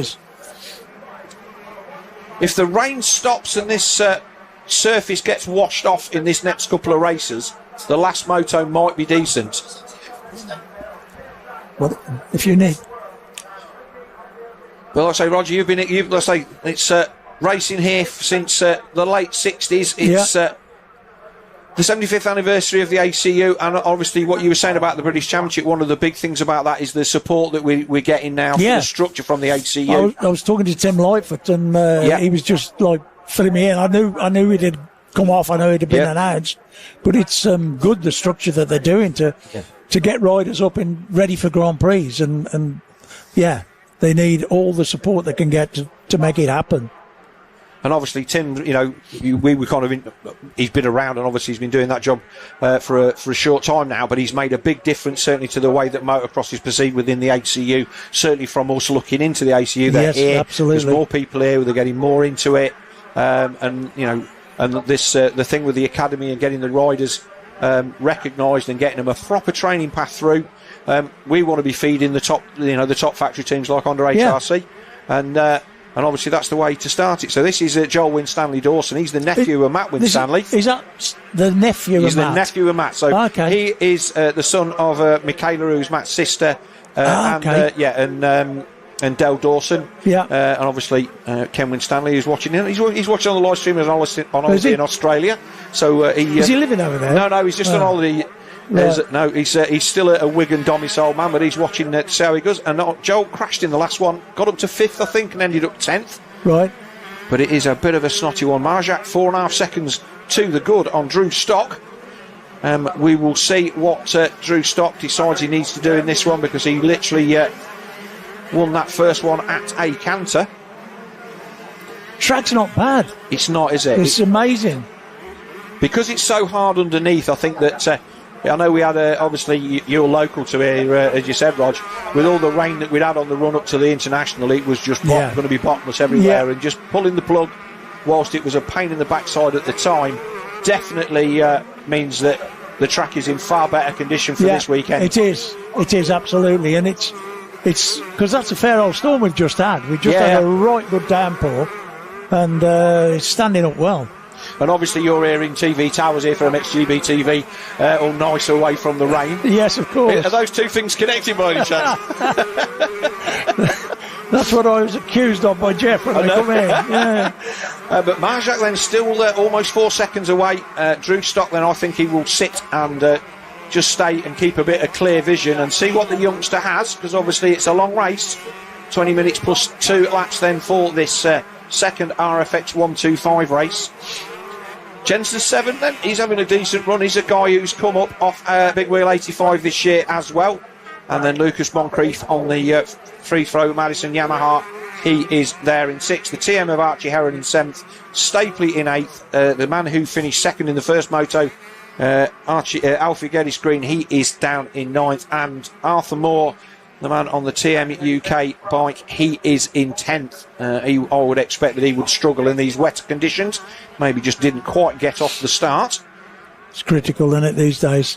Absolutely, you've got to make the starts. And obviously this start a lot shorter than it used to be in the old days, where it literally went straight on and round in a big loop. It was like wide open in 4th gear coming off the bit. If they ever levelled it, you were down that start straight and it was literally you straightened your arms out and just hung on for grid death. Hang on it. And hope that you didn't end up in the trees. So Phoenix Talk's fastest lap of the race then will be our race leader Harley Marjak, by my guesses. We wait for that to go through. No, it isn't. It's Drew Stock that has taken the fastest he's coming lap. at him, yeah? Yeah, 2:36. So the gap is slightly coming down. But this bit of the track's standing up really well. This is the bit that's kind of notoriously wet and sticky, and they've kind of raised it all up a little bit, and it's definitely riding a lot better. Yeah, put waves in there, haven't they? Took a tabletop out and jump. And the tabletop that we had on the entry to that section, which was one of the worst bits of the track for me, because it was one of them things where you drag your footrest really bad. Yes. They took that out and put a few little waves in. But this is the battle for the lead then at the bottom of the hill. And Drew Stock then has closed it down to a hair over a second on Harley Marjak. That one I think is the start of lap 6, I think. I can't read that from here, Roger, don't you? You can. 12:50 left on the clock plus 2 then. So we're about just over third of the way through this one. And then there is that a change to the lead. It is. It looks like Stock has taken the lead at the top of the hill. So first race winner then Drew Stock on the JK Racing Yamaha has got back to the front and a good ride and a good first few opening laps then for Harley Marjak on that S Briggs development team Yamaha. We'll see if he's got anything to stay with Drew Stock, but again I think there's a 5-year age difference. I think Drew is 17 or 18 coming up now. A bit more experience, and obviously Marjak. We had this conversation, Jeff and I, and also with a couple of people through the over the weekend, about that sometimes with these young guys, it can almost be you can almost peak too early. And so the expectation that you're going to come in here as a youngster like him and run at the front, and then you do it, all of a sudden, well, how long do you stay in this class, and does that put you into the next one a little bit too soon? Whereas obviously we've seen the championship winner go up to MX2 from last year, and also the guy who we expected to win. He's took his first race win, obviously for the Honda team. So waiting your time is enough, but obviously Harley Marjak definitely not going to waste another year on a Big Wheel 85, and he's proving that the move is definitely been the right one. Working with the youth over my earlier career, it's the way to do it. You know, keep them out the depth all the time. Just out the depth. And, if you get a chance to move up, get up there and like do what he's doing at 13 years old. Yeah, I mean, I would say that he's got at least a good 2 years in this class to possibly look at going to MX2 as a 16-year-old and holding his own, but he might want to stay in here and win this one. But so we've got a battle. So there's Hayden Statt then, the man on the Chambers KTM, who for whatever reason did not take the start in the first one. And as I said before, I'm glad that it was something minor and a machine issue and not an injury for the man from the northeast, because again he was another guy that was right in the championship battle until the end. Marjak then just moves over and lets that one go, and I don't think that was a daft thing to do under the circumstances. The boys are that 3 years, the age, it's just going to be a bit more stronger, and they're going to be, more used to. And Hawkstone's punishing. Yeah, you can't believe how hard the track is. So difficult. No, it looks like. Did he get back past him going up the hill there? I think he did. Looked like he could have done. So there's Drew Stock in the. So that's Drew coming down in traffic, and these guys are going to be coming down the hill behind him, and we'll have to wait and see. But Stock then already got 3.5 seconds to the good, with just over 10 minutes plus 2 to go, and it is not. I say, looking through the trees, and this no leaves on them. It makes our camera work. It's a lot brighter out there this time than it was in race 1. It was proper dark, and we were struggling to pick these guys up in the trees. But there's Stock having a good second race, and like I said, he knows that it's a long season, but he's got to go. He's going to be out in Spain at the first round of the EMX next week. He's going to be there next weekend. Yeah. So obviously he worked his way through the Blue Crew program and got himself this JK Yamaha ride that Jamie Keith had last year. Yeah. And we've got a yellow flag at the bottom of the hill. I'm not quite sure who that's for. Not a nice place to fall off. There's only one way out. There's only one way out of that, yes. And there is your race leader, and you can say he's just got that. He's quite a big lad now, and he's just got that nice style on the bike, nice flow. Yeah, it doesn't look like he's been too desperate. Nice quick look over his shoulder, and the battle for second and third between Stat and Marjak is.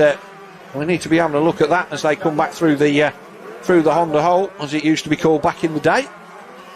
So there is your race leader, but the battle for second between Stat and Marjak is going back and forth. We can have a look at that. So this is our race leader then coming towards us, and he's got quite a nice gap. So he'll come in, and there's the battle then. Oh, here we are. Well, that was the battle just coming into the shot for second and third. There it is. And it still looks like Marjak is in front of Stat.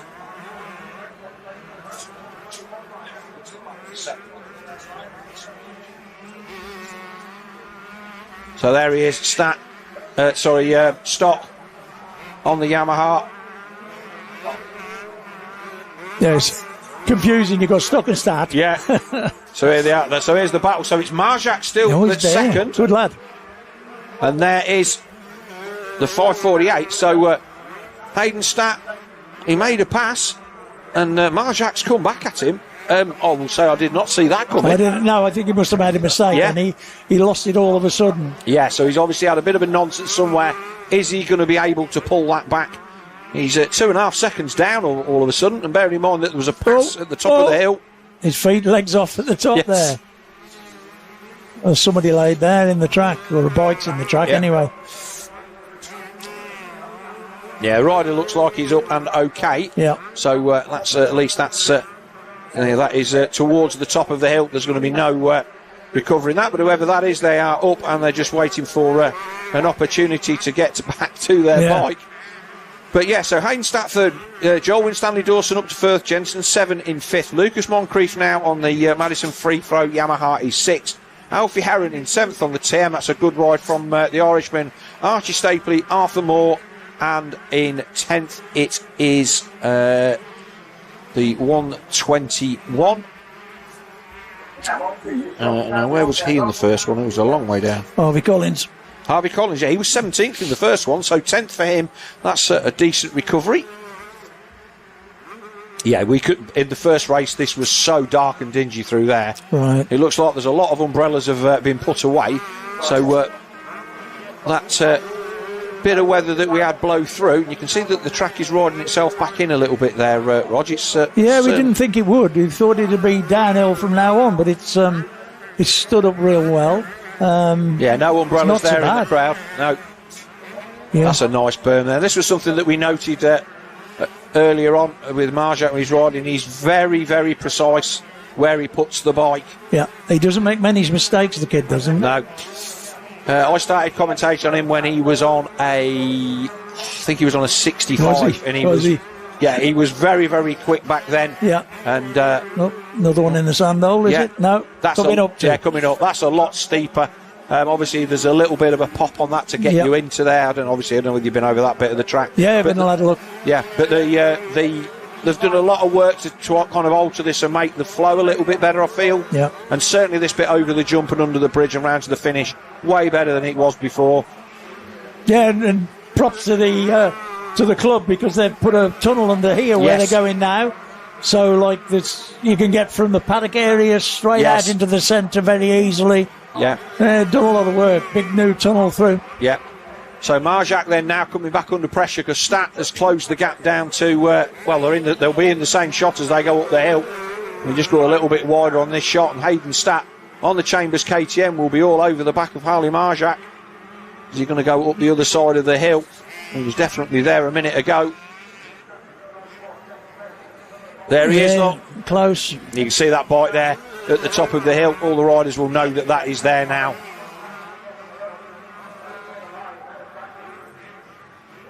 Come down the step, and there we are. So there's Marjak on the 581 Briggs Yamaha. It has been an impressive ride. He's going to. This is going to give him second overall. It's pretty impressive, huh? Yeah. 13 years old. Yeah, that's a debut that you can be proud of, isn't it? Isn't it ever? When Jeff did the interview post-race, he wasn't angry that he hadn't, but he was just a genuine, oh no, I need to do better than that. And you're just like, okay, well that's, it's good. It's good that you feel that way. It's the only way to look at it, isn't it? Yeah. Oh. Done him. No. Oh, yeah. Experience. But again, that does, in the big scheme of things, that means nothing for the overall for Marjak, because with the DNF in race, he's done him back. He's done him back. Well, I'll tell you what. Nip round the inside, lovely. That's a lovely bit of racecraft. Yeah. This is the thing for me now that riders lack. They can bust out the laps and do the jumps and do all the bits and bobs and look, but that nice little bit of, you just go there and I'll nip back under here. Yeah, exactly. That was a real old school piece of riding, lovely. And he's going to have to make Stat do it all again. But you've got to say that that was a nice little bit of riding there. He's got to get past this. He's gone off the side of the track. He's okay. It's a bit soft in there where they jump in there. It's quite soft, yeah. Yes, that's one of the places in the track where you think, well, nobody can see me around here. I'll just have a rest, and you end up on your ear. Yeah. So here's the race leader then, and he's looking like he's backing it down a little bit. 2 minutes and 43 seconds plus 2 laps left on the clock. They are lapping in around 2:36. So it's going to be 2 laps to go next time by. He's just going to come over the line. The next time it will be 2 laps to go. But Stat then, stamping his authority on the championship nice and early, and it took him a while to get going last year. Our surprise winner at the first round last year was Ryan Wagger, who straight up just beat everybody, rode really well, went 1-1. The first 4 rounds of the championship, all of them were won with double race wins. Right. And I think it took to round 5 for our championship winner, Charlie Richmond, to actually win a round. And then when he did, I don't think he got beat again all year. Is that right? Close to. I mean, he might have dropped the odd moto, but it was really, I think Jamie Keith, Waggett won here, Jamie Keith won at Canada Heights. And then I think we went to Blacksall, which Stat won at. And then I think Stat won at another one, and then Richmond won, and then that was it. And it was is the Richmond kid gone up to MX2 now? Yeah, Richmond. So Charlie is riding for. He's riding for you. Yeah. Yeah. So he was part. He's riding a Honda actually. Yeah. Well, he's right. But no, he's so obviously he was part of the S-Briggs riding development team. He was going to kind of be a little bit of a satellite thing. But obviously he's gone under the True 7 awning. He's getting some help from. He's getting some help from Jake Nichols and obviously that side of the company as well. Okay, I think. yeah. It fits in now. Yeah, absolutely. So, and I think again they've just gone. Yeah, do you know what? We'll just put him under here and take care of him properly. Not like if you're good and we might give you a bit more next year. Yeah. He's got everything he needs to do the job. He's a nice kid. He won the championship in a nice classy way last year with good race wins and it's been decent. That actually looks like the sun's come out. It does. Feels that way. Yeah. So Yeah, so 30 odd seconds left, and we've got another man who's come and have a sit and have a chat. We'll have a word with him in a minute. No worries. But yeah, so well, I'll tell you what, Roger, we'll let you we'll let you go. Thank you thank you very much for coming in and seeing us, and all the best for the rest of the scene with Honda for the rest of the year. Thank you, and we'll catch up with you soon. Next week? No, I'm riding myself next week. Get on. All right. Cheers, Roger Harvey. Then. So Roger Harvey, then he's going to make his way out. And got another guest just stepping in quickly. We'll let him get the headset on. We're going to ride her down. The sun is indeed breaking through the clouds. And our next guest is the Canadian Tanner Ward. Mate, it looks like you had a bit of a mare in that first one. Did it catch you a bit out? You were motoring through okay at the end. You got some decent laps in. Yeah, that was not good. It was a tough race for sure. It's something else out there. Something I told the team after qualifying that I've never rode anything like this. And yeah, I had a good start and kind of got pushed wide there, corner 2, and yeah, made my way through the pack, and I had a really big crash about 10 minutes in, and I was stuck on the side of a jump it felt like forever when you're in the race. Oh, okay. It was, yeah, that was a tough race. But the thing is, you've got another go at it in a bit, so obviously, just for everybody, so Tanner Ward, then he's over here from Canada, racing for the SC Sport Homes team, and part of, big mistake there for our race leader. And like I say, you flew in like midweek last week, and you're hopefully going to do a couple of rounds. You finished second in the Canadian Championship, so a decent pedigree rider, and you're air-blooding yourself in the British Championship. Yeah. I like to think I'm a good rider, but today's really testing that. But no, it's an awesome opportunity to be over here and to ride a legendary track like Hawkstone is honestly a dream. Yeah, and like I say, you've seen the weather. The sun's now looks like it's come out. If it stays like this for the rest of the day, your last race might actually be pretty decent. The water that's out there will seep away. And but like I say, these 125 boys are definitely earning their pocket money in this one. Then Drew Stock, when he went, he's about to go 1-1. He won the first one.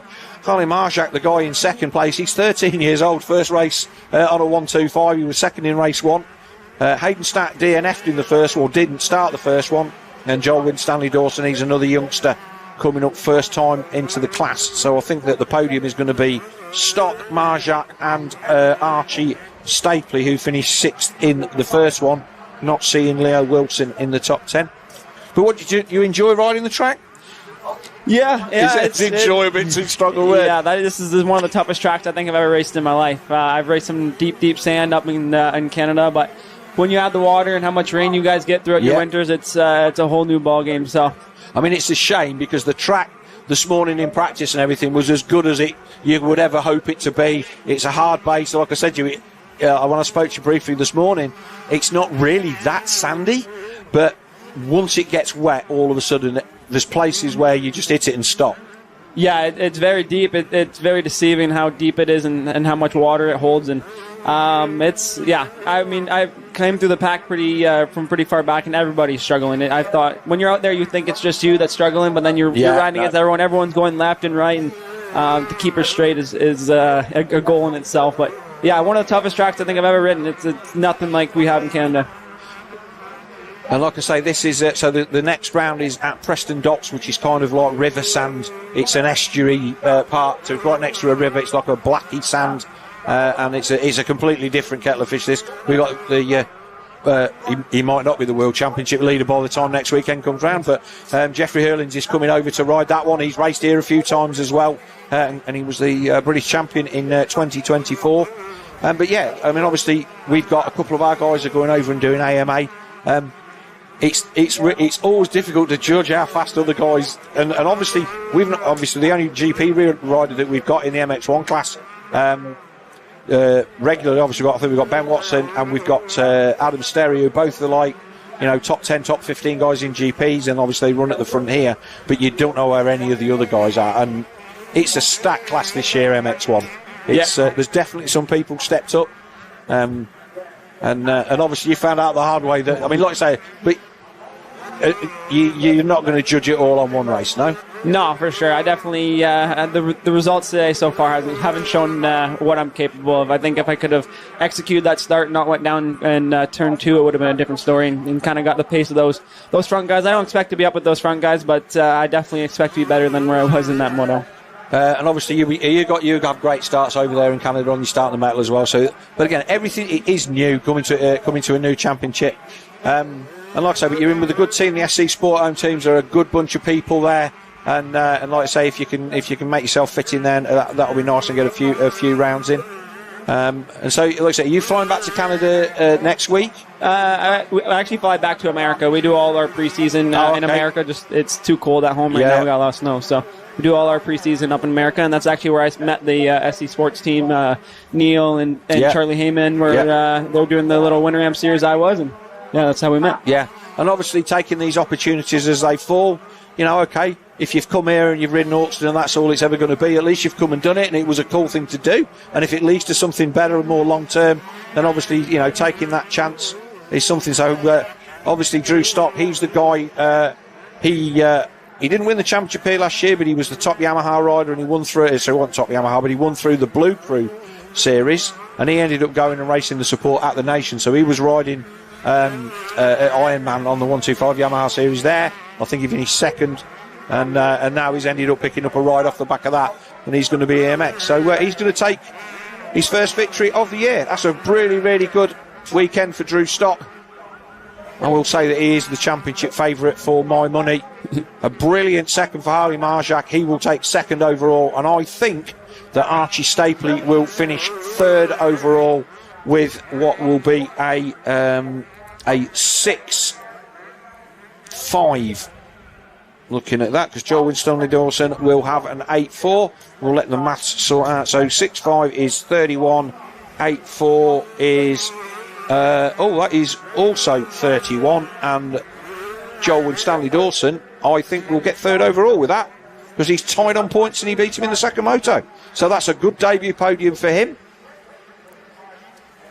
The sun started to come out. All the umbrellas have gone away. When it's a miserable day, when you're like, the sun's come out, that's great, and you're like, well, why didn't you just do that earlier? But the track will. I think you'll find that it'll ride better than you think in the second race. Are you going to make any changes with the bike, or are you just going to go, no, I just need to ride better and just get out of the gate and not fall off? Yeah, no changes to the bike. I just need to execute my start again and just ride like myself. I don't need to try and change anything. I felt like my riding was actually good. It just obviously not showing on paper. I crashed 3 times. I stalled it a couple times after I went down. My bike was kind of twisted up, so no excuses. Need to be better. Yeah. Right, we're going to need to take a word from our sponsors, and then we'll be back with Jeff in the holding area. In the winner's circle with our top 3, which will be just shortly after we've taken these adverts. Okay, Tanner Ward, thank you very much. Best of luck for Moto 2. And hopefully we'll see you at the next round as well. Yeah, I appreciate it.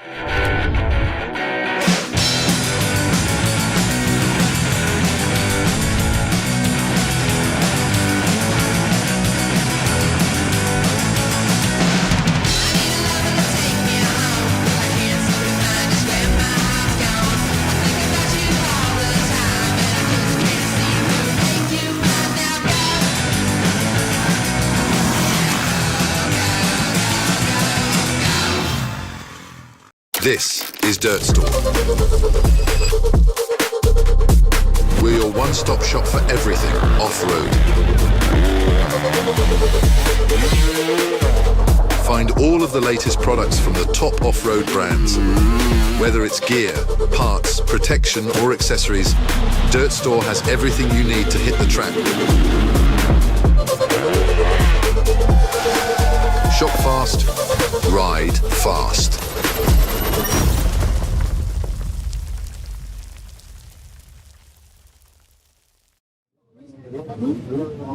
Okay, in the winner's circle down here with Drew Stock. What a great way to start your championship quest. We said you finished the season strong last year. Didn't win the title, but it's the title that you want. But you did some good stuff, and you've just continued that trend. New team, riding for an Italian team, but you kind of freestyle this on your own, effectively. But what a great way to start your championship. Yeah, that was really good. 1-1. Couldn't think of much any more better, really. I was second off the start. third off the start, got into the lead quite early and pushed from there, really. It's pretty good. Said your confidence is high, and again, it looked like you didn't panic. You just kind of like sat there for the first, I don't know, sort of 10 minutes, picked your moment, and just like you made it count. You caught up, you made a move, and just controlled the race. That's going to give you a lot of confidence, I'm assuming. You got an EMX 125 full campaign. So now you got this first British Championship round out of the way. How are you feeling, and what are your expectations in EMX this year? Yeah, I'm feeling really good now. I'm hoping for consistently in the top 10. I'll be happy with that, and I want to be in the top 5 as well. But we'll start the season strong, and hopefully we keep it this way.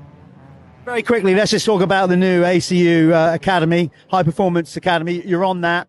Early days with that, of course, but I mean, you got to be happy to have, like, effectively Tommy Searle and Stephen Sword in your corner, particularly when you go to EMX with Swordy coming out to most of them.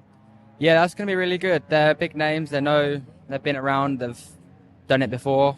So that should be good with their assistants at the races. So looking forward to that. Listen, mate, go and enjoy the rest of the racing. Get in your civvies. We'll see you back here for the podium. There you go. Drew Stock taking the race win. Let's bring in, Harley Marzak. Harley, spoke to you in the first one. Look, either way you cut it, mate. That's a hell of a debut on a 125. I know you wanted more. You said you had a third in the first race. You wanted more. Well, you kind of did. You moved up another notch. Deep down, I mean, I know you want to win every race, and that's great. Good that you've got that attitude. That's a good start, isn't it? Yeah, I'm happy with it. Yeah. So, and obviously, how's the team going? Settling in, new team as such, and these guys are putting a great program together. So let's just talk about the whole S Briggs team and how you're finding it over there. Yeah, the team's good. We've got a lot of people by our side, and it's more than I can ever ask for, really. And I see your parents come over and give you a big hug, so you've got to be happy with that. So what's the expectation, your realistic expectation for this year? Have you set one, or is it just one race at a time? Okay, right. So what are the expectations? Top 3, hopefully. Okay. Well, you hit the ground running with that one. Well, look, kiddo, go and get yourself ready. I think clearly you've made the top 3 podium, so we'll see you later on. As we said, one of the youngest riders in the class, doing good stuff. Well done. Okay, there's Harley Marzak. Let's bring in Hayden Stapp. Yep, he is there. Just making sure he is there. Fair to say that he's eating a lot of roost in that one. Obviously not where you wanted to be. First and foremost, tell us the situation in the opening moto, because we was in the booth and all of a sudden, like, well, where is he? He's not out there. So what happened post moto? I went out, felt good off the start, got a really good jump. I got around 3/4 down the straight and it like lost a bit of power, and then I was catching a bit. I think I made my way up to like third, fourth, fifth. Then went to the corner just before the bomb hole and she gave way and blew up. That was that one thing. This one, I mean, that was a proper ding-dong between you and Harley. You kind of got by him. He got back. There was lappers. You had issues with vision, I get, because that was pretty gnarly out there then. So, of course, you didn't have the advantage of getting a lot of laps in the opening moto. So that must have been a tough old gruel, that one. Yeah, it was tough just to go into a track that I did qualifying on. It was complete different conditions. So it was definitely a big change from qualifying to that race. But I did what I could. The bike just didn't seem to have the power up the hill. I would catch and then get to that hill, and his bike would just really take a good few seconds out of us. So it'd be like a repeat of each lap, and I just wasn't able to get close enough to get by and make the pass and go. But with that effective DNF, it's all in now for you. And I mean, you've got to roll the dice already. That's points lost. I know you don't want to be reminded about it, but that's the fact of it right now. You're going to go into round 2 and you want to turn it around. Yeah, of course. Going around 2, hopefully 1-1. There you are, fight and talk from Hayden Stack. Well, listen, mate, well done on that second motor. Unlucky for the first. So that's Hayden done for the day. You go and get yourself cleaned up. Okay, so that's the RFX 125 class, all done and dusted. An immaculate performance from Drew Stock. And I've got to say, Harley Marzak as well. Wow, young kid coming into the class, going 3-2 and still wanting more. Absolutely brilliant. We have got 2 more races to go. You can hear them probably going out behind me. This is MX2 coming up next. This was a brilliant first motor. I'm sure it's going to be a good second one as well. And then after that, we finish our racing here with the Apico MX1 class. 2 to go. Don't go too far away. This is madness. It rages within us. From the world it seeks to consume. We dream, sweat, achieve.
So here we are, welcome back then to the second of our MX2 races here at Hawkstone Park at the first round of the 2026 ACU Motul British Championship. Just a quick refresh then to catch up on the RFX 125 race that we just watched.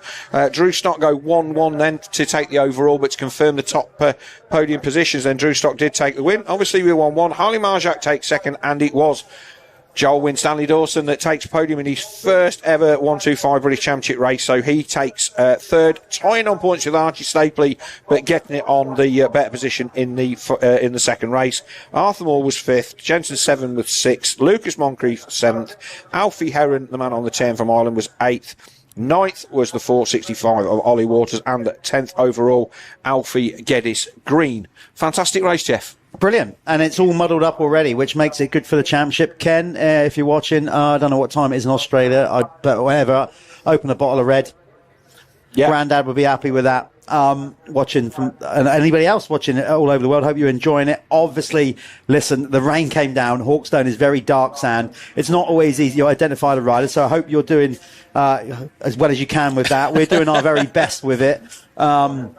But yeah, I've just had a little look at the track out there, Phil, and that water did actually damage it quite a lot. It's starting to drain off a bit now, but this is going to be a tough old drain. And what you're going to get, if it doesn't rain now, we're going to get that classic one line or a couple of lines going to start to dry. So I hope it doesn't spoil the race in regards of lacing of that. But here we go. Yeah, and obviously Jamie Keith, he took his first race win. Man was lost for words. Let's see if he can repeat that. He won from Ollie Colmer, Charlie Heyman, Gian Dudson, Joel Rizzi, Joe Brooks was your top 6 in race 1. Here we go then, race 2. Here we go, down the straight. Who's that? Got a good break in the middle. Oh, he didn't. It's got a bit Come bit from the tight. outside again. I think that might. Is that Jamie in different colour kit? Do you know? I think it might be him again. You know. Oh, whether somebody's gone down early doors. Not good there. That looks like that might be Askew again. Oh no. That might be Billy Askew, and he looks like he's got a bit of a dead leg. That's just my. I think that's Jamie Keith again. You know. Oh, there's a few riders down. Tommy Searle in there on the 100 as well. So that is Tommy. Yeah. Well. So it's not. It's a Honda that's down. So it's Tommy. Not sure who that was down the inside. We'll have to wait and see. But you can see now Hawkstone Park bathed in sunshine. Musto. I think that's Ben Musto. Yeah, on the AC United gas it is. So Musto, we think, was one of the guys that went down early doors in race 1. But that could be Jamie Keith in second. Yeah. Okay, well, you're going to have to sort yourself out. But again, this circuit, like it is, if you're in this top 3 on this opening lap, what an advantage. That was a send. I'm sure Troy Lee is, I'm sure. That's Keith for second, isn't it? Oh, that's getting a bit tight. It is. Wow, he's got a chance of not just winning. If we got this right, put himself in a position to win the overall. Oh, that was a pass. That was nice. Oh no, that says 574. That's Dunson. Sorry, our bad. I knew. Yeah. Dunson making strong moves. Yeah. So Dunson, apologies, Musto and Heyman across the line then, top 3 at the end of the first line. Jamie Keith in 4th. Okay, well this will be a good thing. No, it's not Jamie Keith. It's Josh Vale. Josh Vale. Okay, so it's Val McCormick, Collins, Adamson, Rizzi, Hopkins and Billy Askew. That's your top 10 as they cross the stripe on the opening lap. So it wasn't Askew that went down, and it did look like there might have been a Honda that went down as well, so maybe it was our... let's have a look and see. Well, so Jamie Keith 34th, so he was down in the first turn. And I also think Davey Puches was one of them as well. He's right at the back. Oh, mate. Talk about aero to zero. Look, these conditions, no excuses. Anything can happen. No, exactly that. It is what it is. But Gian Dunson then. And Colmer as well, back in 27th on the opening lap. Mate, this is all over the place. This is going to really change things up here for the overall. Well, we're going to be taking socks off to do the counting. This is going to be crackers. Well, do you know what? I've learned from last year, Phil. I've given up on it. Yeah, so I'm going to leave it to the experts. So Gian Dunson was 4th in race 1. Charlie Heyman then is currently running 3rd. So he's on a 3-3 at the moment. So is Charlie Heyman going to step up? I feel that I should know whether he's won an MX2 overall, and I don't think he has as yet. So is Dunson in the box seat at the moment. Clean vision. It was a nice pass round the outside of Ben Musto, who obviously had a moment in the first one and ended up buried back in the pack. I think he ended up finishing 18th or something. We will have a look. He was 15th in race 1. Certainly not what we would expect from the man on the AC United Gas, who did take his debut championship win at Landrake last year, and all in a bit of a mess there. Heyman comes in for the kill down the outside. But no umbrellas, Jeff. Weather's taken a turn for the better. It's the first time I've been out since weather, and it is like the sun out here in the pits, and it's a proper mess. But the track is holding up really well, and there is your race leader bouncing his way in, Gian Dunson on the Gabriel SS24 KTM.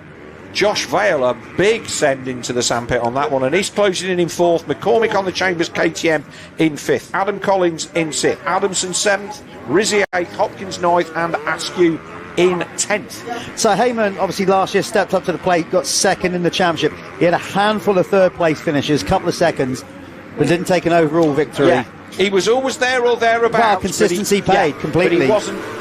He wasn't where he is now regularly. He was always a little bit off. Yeah. But again, new rider. You know, he's strong.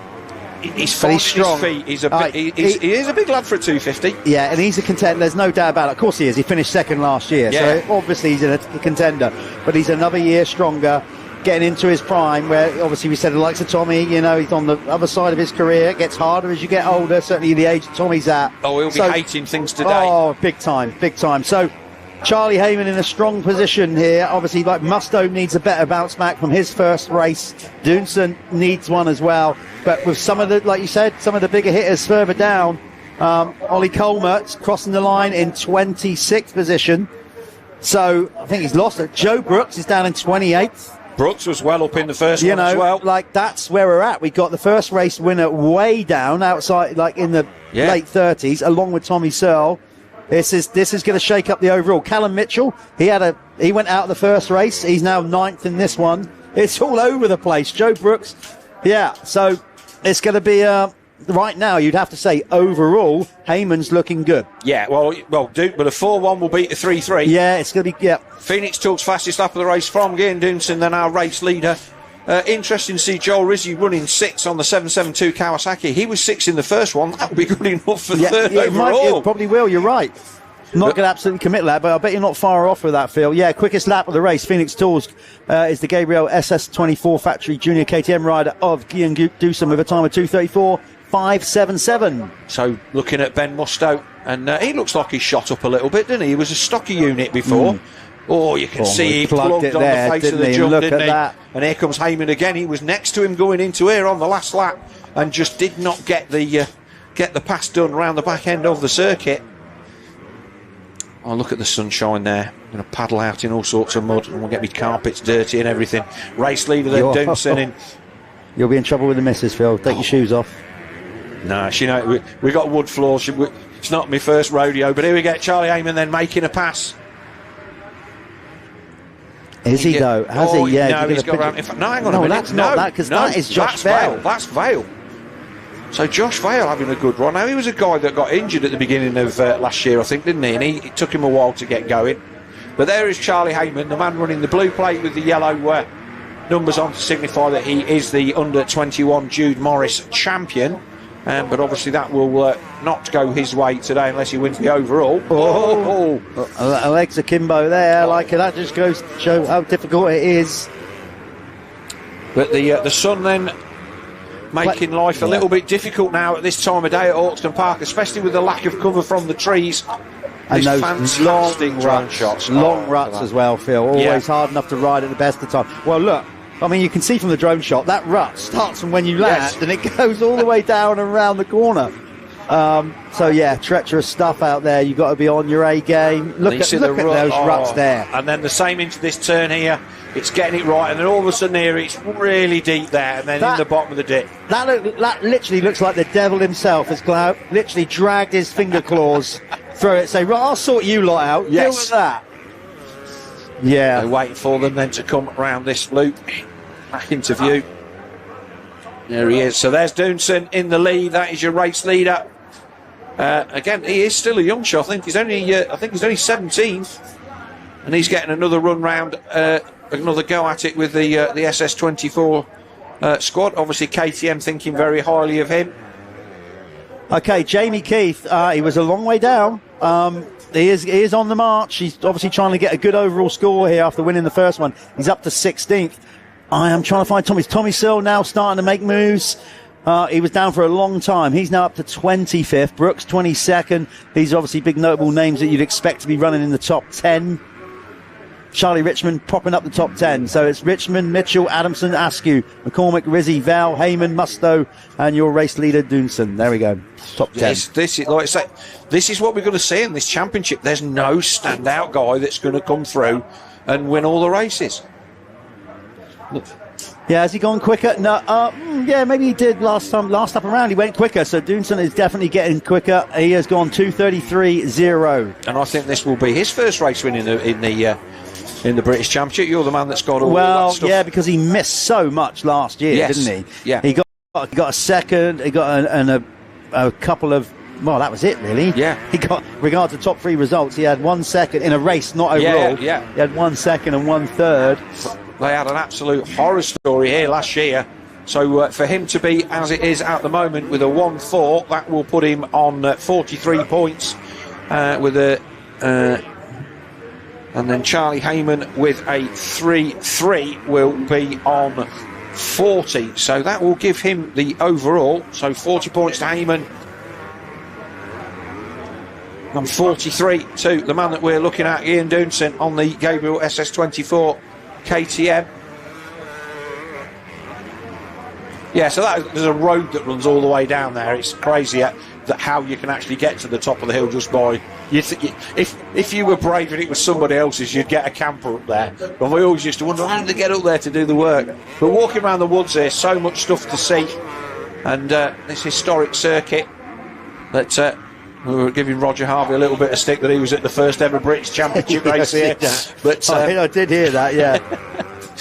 But again, he's a man, and he knows the history of this club and this circuit. And to be here for the first round of a championship again, been a real pleasure again. Thank you to the club for, like I say, after the disappointment of the international going west, to bounce back with this.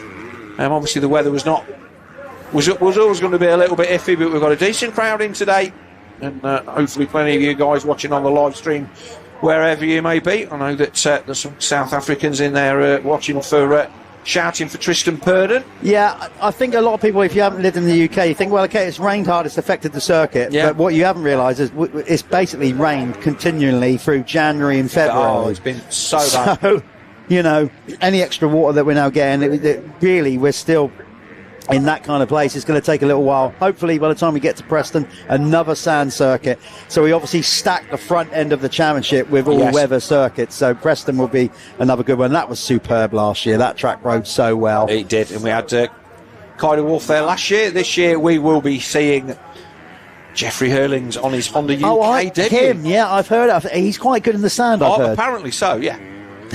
One thing I didn't do while Roger I was here was to question his choice in graphics for the factory Honda, but me and Ben had a laugh about that. I heard your opinion on that over the PA system here. It's fantastic to look. Honda they're a fantastic manufacturer, and to have their backing in any way, shape or form. But look, we're all allowed an opinion, and but I say, for the amount of backing that they're getting from Petronas, if that's what they want and that's what their corporate look's going to be, then it will be what it will be. Heyman then starting to close in a little bit on the back of Musto. It went out to just over 2.5 seconds on the previous lap. Not only that, Phil, he's got the dangling carrot of the overall hanging in front of him, basically. That's the crux of it. So if he passes Ben Musto, that's going to be enough for him, isn't it? Have I worked that out? No, it's not. No, okay, it's not. My bad. Do you remember this thing I stuck on the corner of the box here last year? Yeah. Yes, because sorry, he had a third. My bad. Yeah. I thought. So 2-3 is going to give him 42. Yeah, I thought he had a second. He needs to win for the overall. So it's out of his. He's got to win to win. And obviously, unless Doodson drops the ball, he does look very... he's a good tidy rider. I don't know if you had much chance to watch him out there on the track, Jeff, because obviously once racing gets underway, we're sat here in the MXGB headquarters, and we don't really get a chance to see anything other than practice.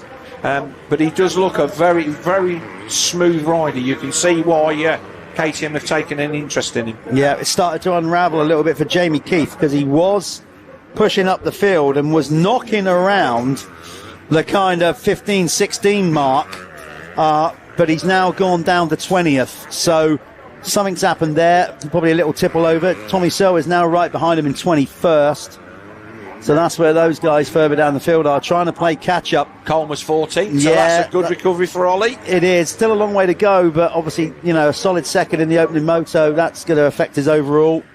At this point in the championship, though, if you're Jamie Keith, you've just won your first moto ever as a pro. Does this one matter? Are you going to think, oh, I've got, this win, I lost the win and all the rest of it, or do you take the goodness out of the weekend that you know you're fast enough? Listen, I know what I would do. I'd be clinging on to that, the good thing, and remembering that and whatever, But then the racers have different mentalities. Some of them use the negatives to try and refocus to get the positive back. But I know Jamie, his age and what he's just achieved, I wouldn't hang on to this second moto. It's not done yet. He can still move up the field. But let's be honest, a wire-to-wire win in your first ever pro moto. Brilliant. I'd be going home demanding that somebody bought me a nice meal on that one. Yes, I'm not getting the meal in after doing that. Yeah, definitely a steak dinner on that one. So there's Heyman then coming across the line. He's still there in third. Fourth place there is the 479, the Phoenix Tools Fantic of Josh Vale. he's having the kind of year that I would have expected out of him last year. He's grown into that bike, I think, and he now looks like he feels like he belongs. Rizzy in 5th, that's a good ride for him. Billy Askew on the Dirt Store Triumph. Dirt Store, sponsors of our live stream. Thank you very much to them for that. Askew's having a good ride. Yeah. He needs it. McCormack 7th, Adamson 8th, Richmond up to 9th, and Callum Mitchell, who we saw with the bloody nose in race 1. He's there in 10th. Phil, I'm just looking at that top 10, and and some of the names aren't in it even, and we're in a good place. British. That is solid riders in that top 10. Yeah, and it highlights the depth now in MX2. This is going to be a tough championship to win. There's it's going to be a tough championship to get in the top 10. One of the things I was up in the booth earlier on doing the circuit comms, just having a look at the racing while that was the qualifying while it was on, and I'm looking at the list and he's 6th, he's 7th, he's 8th, and it was a split group. It was only half the riders, so it looked deep, and you're only looking at half the field. So look, you can see by who's doing what. That Callum Mitchell in 10th, he's won a race in this. You could almost say that if we had a race where the top 10 from Moto 1 could be completely different to Moto 2, it would not be a shock. No. Who's that down? Jamie Keith. Is it Keith? Yes, it is. Yeah, so it has unravelled here for Jamie, maybe just trying a little bit too hard. He's basically proclaiming that his clutch is gone, which could be obviously an issue, but we don't know. Maybe his first, because we think he's already had one crash. I don't know. We don't know, do we? But without a clutch out there, I mean, first and foremost, he's going to struggle to pull away if that clutch is not working. But it's hard on these bikes around this track. So, big leap in for Dunson. So Dunson then still leads. Is this Musto? No, there's Musto coming in second. That's he's still decent. Eamon has now dropped off to the tune of 3.5 seconds. Well, he hangs then for our race leader. So this should be Dunson coming into shot. There he is. That is our race leader, the 548 of Game Dunson on the Gabriel SS24. 574. I always used to get him his teammate's number. There's Jamie Keith on the floor. He's going to brush himself off, and he'll come back farting stronger at Preston Docks. But Dunson then on the Gabriel SS24 KTM tight up to the right hand side as they go up the hill, which tends to be the preferred line as it gets wet. Water tends to run down the left. He's up to the top of the thing. What's the gap to Musto? About 5 seconds, and he's got 4 seconds on Charlie Heyman, and that should be enough for him to take overall victory in this first round of the Motul ACU British MX2 Championship. Yeah, this is how it's all unfolding here. This has really shook it up. I mean, there's a lot of stories. We're not even finished the race yet, but there are a lot of stories coming out of MX2 on this opening round, that is for sure. Richmond up to 7th, so he's a man on the move. So Charlie Richmond, I think he was 8th or 9th in lane 1. Just to let you know, what you're not seeing on your screen is the first race winner, Jamie Keith, has gone into the pit box. He's sat there a little bit disconsolate with his mechanic because they're trying to look what's going on with that clutch issue. So it looks like this will be a DNF. That's a shame for his championship for sure. But look, he's took his first race win. You can't not be pleased with that. There's guys who've had long careers who've never took a race win. Dunson getting a little bit cross-rutted, or are we looking at somebody else now? Yeah, looking at a rider further down the field. There's Searle having his own issues. Looks like with his clutch as well. Did he have his glove on? Is he riding without a glove? No, he's got a glove on. He's just trying. Oh, it's just the colour of the gloves. Yeah. He's got issues there with the clutch or the grip or something. Yeah. You can see him trying to sort it out, but still pushing on.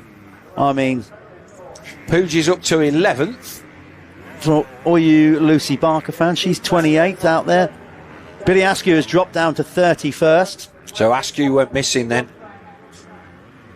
Callum Mitchell has gone down to 12th, drawn down a little bit, but still in there. Charlie Richmond's a rider on the move, up to 7th. Yeah, so Charlie's made some good passes. And like I say, there is. So that was the third place man just going into the sandpit there. 4th place, there's Josh Vale. And was that Rizzy right on the back of him? I'm not sure whether it was or not. really difficult to tell who these riders are now. Race leaders should be at the bottom of the hill, I think. By the way, Searle's up to 16, so that's a decent. Yeah. I mean, he was parked up there for quite a while. It wasn't just like a crash. Yeah, got straight back up.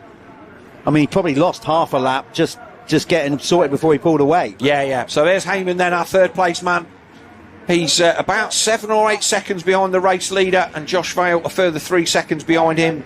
Then it's Rizzi, McCormack, Richmond, Adamson, Tyler Hooley there in 10th position. So a good run for the man from Leeds on the Leeds Pallets KTM. Ollie Colmer is dropping down the leaderboard. Something's happened to him as well. Oh, man. He is dropping fast. He's gone in 1 lap and he's continuing to fall. He's currently shown in 28th. That's going to, again, affect the over. I mean, second. So basically, first and second in the opening moto look like they're heading for DNFs in this one, or at least no points. Yes. Which is effectively the same thing. Yeah. So is Musto closing back in? So looking into there's Heyman, and there's Vale right on the back. Is that Vale right on the back? It could well be. One thing I will honestly say about Josh Vale is he is grit. He keeps going. It takes a lot for him to pull out of a race or anything like that. Yeah. He showed that in his latter year in the 125 career. Very gutsy, determined rider. There they are, just coming in shot now. Oh, we've got somebody here. Oh, who's that? Oh, that looks like that's expired, isn't it? No, they're going to carry on and really do some damage. Whoever that is. Is that I'm not sure whether that's a try. That looks like a hose off or something. So blue flag's being shown there. Here's our race leader again, Doonson. Spot on job from our camera crew picking him up, because everybody looks the same from the front now. Well, we're lucky because he stayed. Let's be honest, he's pretty clean. Yeah, relatively clean. But the race leader then, Gene Doonson, 3 minutes and 30 plus 2 left on the clock as he goes down the back end of the circuit. And you can see that he made the most of that really good start, didn't he? He railed round the outside of that opening turn. Well, we had the aerial view, so we think he's the one that really did go that extra little bit of late braking and suddenly darted out of the pack from the far left, didn't he? So there's Ben Musto. So Ben Musto is not that far behind. What was the gap last time? So it was 5. Yeah, it was just over 5 seconds. 5 and then 1/10. Sorry, 1/1000. Sorry. So let's say 5 seconds for argument's sake. Let's see if that's going to come down. Another rider, Musto, will always go the distance, leaves it all out on track. What was the lap time, Jeff? Well, we're going to see. It's just because it refreshes here. It's come down a lot. He's taken 1.8 seconds out of Doonson. So Musto on a charge. And then, so is that going to make a difference to the overall? Because that will be a 2-4. So that will be 40 for Doonson if he drops a position. And Heyman will be 3-3. Oh, he's 40 and 40, and Doonson would get it on the top right. Yeah, we'd get it on the better second moto. Oh, yeah. So I never knew when I stuck this on the corner of the comms box how valuable it would be. Not long here. This is, like I said, this is a tough opening round. Any motocross championship is always the first round is. You're never really sure where you're at. I mean, you are within yourself. Yeah, of you course. think, look, I've got it all sorted. But you never know where everybody else is. You know, there's a few little pre-warm-ups. Of course, we didn't have Hawkstone International as a shakedown. And having said that, a lot of riders tend to skip that because if you're a GP rider, you want that warm-up. Yeah. But if you're a British Championship guy, is it worth the effort and everything? I remember Ollie Coleman saying they did 2 engines at one of them a couple of years ago, and it's just an expense that you struggle to justify rather than staying in Spain for an extra week. And as a fan, I don't like it, but I totally get it from a team point of view, especially when like Tim Chambers, you've got like 5 or 6 riders on the roster. Let's just have a look. I'll tell you what, Gary, you hit a good point there as well. Pre-season training, like a lot of riders now go to Spain, and that's cool, get your speed up and your fitness, but it's knowing when timing right to come back to Spain, because you don't want to leave it too late and have all that lovely pre-season in the sun and hard packed track to come back to this. No, you need to come back. You need to spend a week at the docks, don't you? But and obviously that's where we're going to be going to round 2 for Preston Docks on Easter Sunday, which I think is April the 5th this year.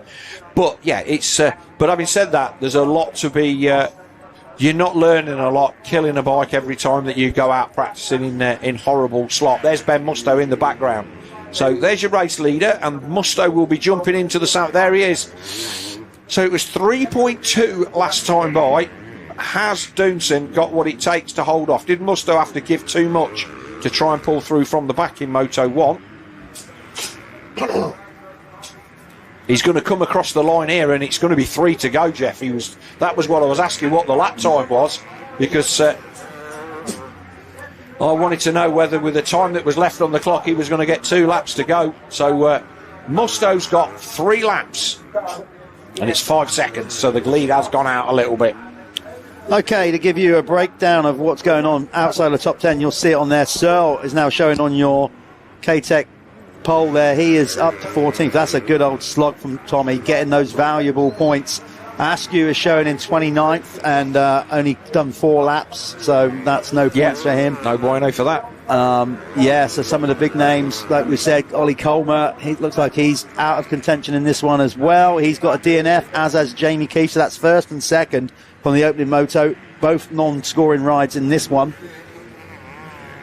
Yeah, it's tale of 2 halves, this one. Yes, definitely.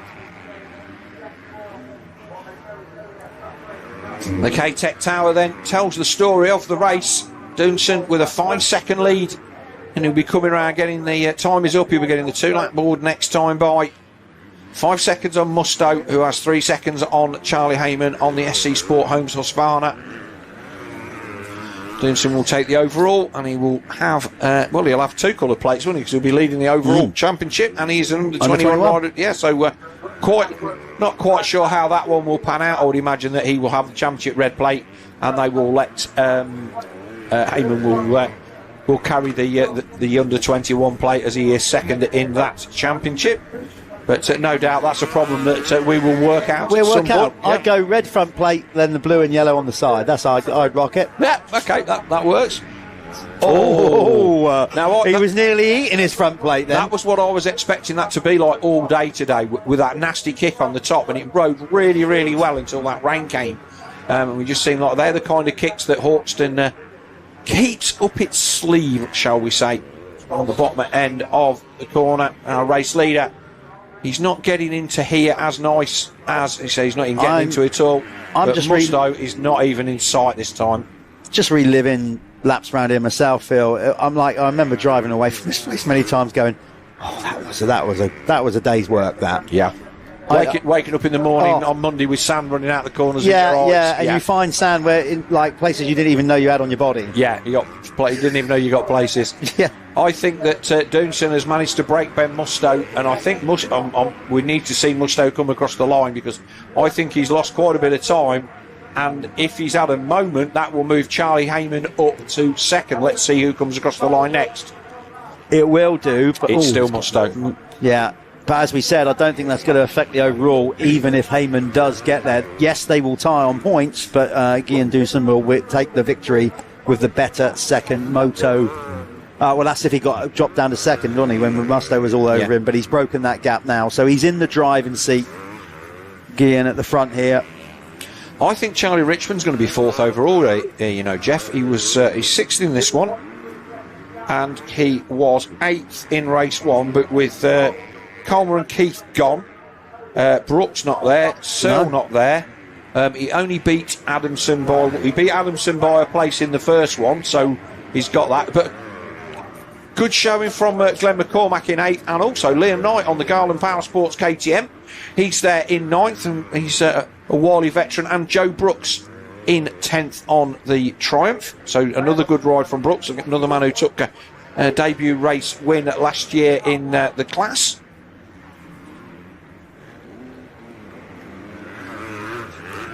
Yeah, he's just watching Doonson here. He's in total control with it. Yes, he had that little moment a lap ago. There you go, assessing everything. Yeah, I mean, sometimes riders do that. Remember, they are top-level pro riders. So if you're wondering, why is he looking behind over a jump like that? It's because he's good enough. If you've got a kid starting out, don't encourage him to start looking behind all the time. That's just something that these top-level riders know how much time they have in the air and all that kind of stuff. He's in complete control with this. He knows he's just got to bring it in. I think because we haven't got it up, whether they're on their last lap or not. I can't, because we've got our timing screen. I don't think they are they? No, so I think he got 2 laps last time by. Yeah, so it's going to be 1 to go this time. I'm just seeing at the bottom of the screen, Yeah, so he's still got 1 and, let's say, an 1/8 of a lap to go. I think this is closing up, so I think Charlie Heyman looked closer to Dunson. And so there's Musto, I think. We'll see, because he's sending it into the sandpit, so we'll know if it's him. No, it's not. There's Musto, there, and there's Heyman. So, yeah, I don't think that there's a danger of this going... He's going to take a mistake. He's going to take a mistake, exactly that, Jeff. So nice pop-up. Look, I say, love the way they've changed this turn. It's so much nicer than it was with the drop-off, but it's held the water. So there we go. Oh, that's 1 to go then. Yeah. Forcing his way a little bit. Good bounce back from Musto. Not a race win, but, you know, the first race didn't necessarily go how he wanted it. But, yeah, he's done solid there. Somebody, can't see who's that. It's Dickinson. I want to say 959 or something. I think that was Lennox Dickinson, I think. Yeah, hard to say. It was hard to say the number, but it looked like it was the rider from Northern Ireland. He had a crash in practice and broke the front mudguard as well. So there is your race leader coming down the hill for the final time, picking his way through the trees, and so what looks like will be his first overall of his MX2 Championship career here in the UK after having a rough go of it last year, and looks like he's going to take the overall win in this MX2 class with a 4-1 on the day on the Gabriel SS24 KTM. I'm sure team boss Sean Simpson will be more than happy with that. That would have been his expectation last year, and they had an absolute shocker here. Lost Maxi Werner to injury at this race at the first turn of the first race. And Guerin had a mare and then went out, injured himself a little bit later on. But the track conditions absolutely taken a battering through that previous couple of races. But suddenly it's riding itself back in. There's going to be a bit of a dry line everywhere. And 5 seconds the gap then Dunson had almost over the line, with 3 seconds between Musto and Charlie Heyman. And your overall will be, as I think it will be, Guerin Dunson who will take the overall win. Charlie Heyman will be second, and I think that Joel Rizzi will take a debut podium, his first time on the 772 Kawasaki, the 912. The other rider, Josh Vale, was 11th in race 1, so a 4:11 will not beat a 5:5 from Joel Rizzi. And he's had a tough go of it with injuries as well. Joel Rizzi, who was on the 450 class last year and knocked himself silly a few times. But here's our race leader then into the hole for the final time.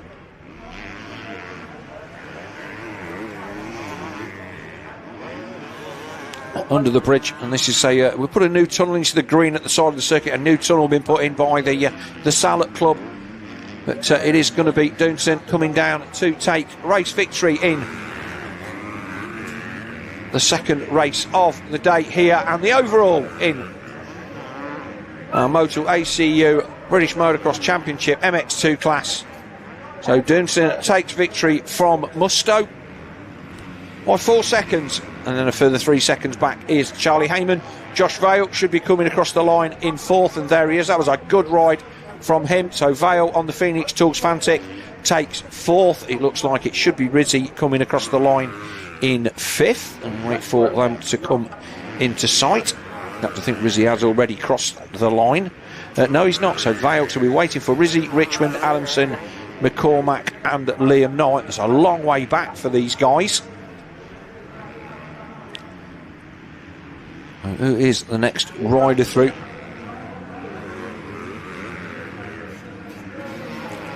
Yeah, so there's Rizzi across the line on the 912, so he will indeed take 3rd overall.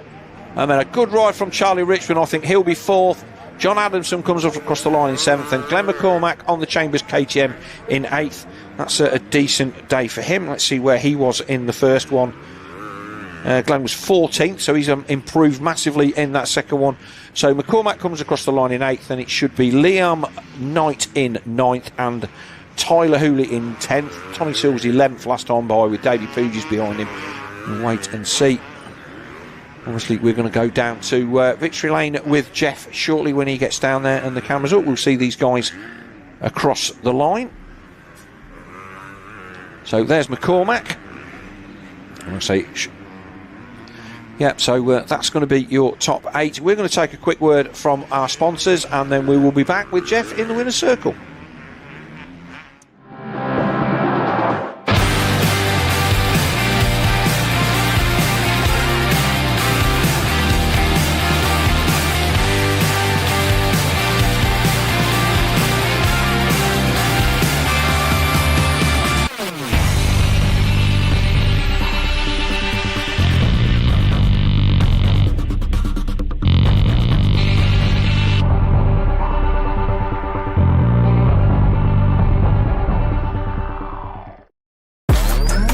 Welcome to Club Dirt Store, the new way to shop off-road. Stack up points with every order.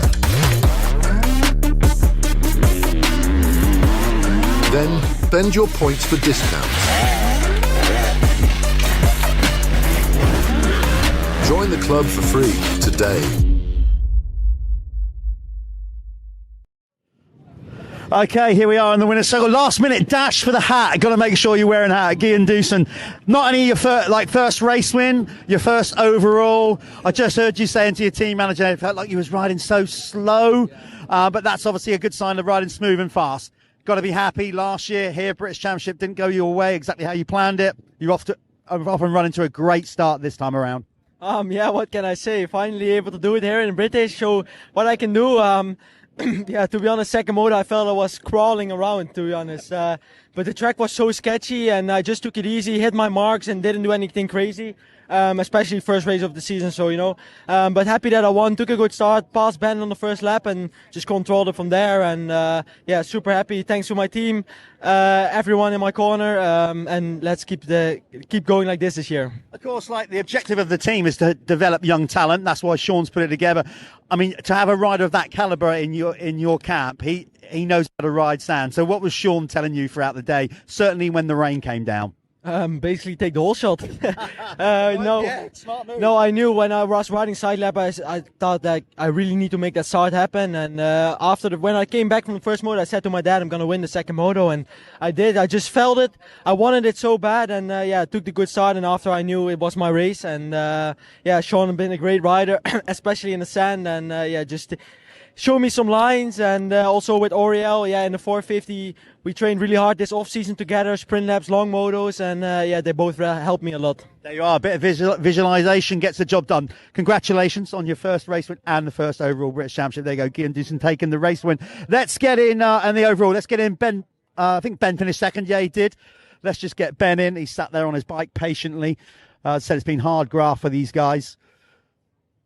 Let's get him in. He seems about another foot taller than what I remember him. He's great. Ben, a good bounce back because obviously first moto didn't go your way. Couldn't quite get the race win, but, you know, that was a solid performance pushing all the way to the end. Happy with that? I mean, I know you're never happy unless you win, but overall to come out of it with a better second moto. Yeah, obviously I had a bit of a mare in the first race with the start crash and then stalled it as well, and then I couldn't get the bike going. But, yeah, good to bounce back because I was a bit worried then that I might have been lost to my ability and come back a 15th place rider, but yeah, good to get a second place. Yeah, pretty stoked with that, to be fair. You know, and like I said, you took your first moto win last year, so you know you can do it. And like you said, sometimes that mental thing, like you've just said it yourself, like worried that you've kind of lost your mojo. But so it's not just always about the result. Sometimes it's the performance, right? Yeah, for sure. I mean, my performance in that first race was terrible. I mean, I was just in the pack. You know, fighting for positions. But yeah, I had didn't have my best off season, to be honest, with a little bit of an injury, knocking on from last year. But yeah, good to come out of that. And get round one out of the way. So good luck for the next time we're out, second round. There you go, Ben Musto getting second in that one. Cheers, mate. Let's get, and then third, wherever he is back there, should be Charlie Heyman. Charlie, can we get Charlie? They're all back there jibber-jabbing, doing their post-race breakdowns of what's gone on. You know, a little bit cleaner this time, Charlie. But again, another hard-fought battle. But overall, literally, regard to the result as well. You know, like I said, you can lose it at round one. You don't always necessarily win it. So overall, happy with that? Yeah, really happy. I mean, my aim was kind of top three. I had some good points up, but I think we come second. So definitely happy today. Yeah, super happy. And challenging conditions this morning. The second race was better. I mean, without the rain, it was better on, vision was better. Kind of stayed out the roost for most of the race.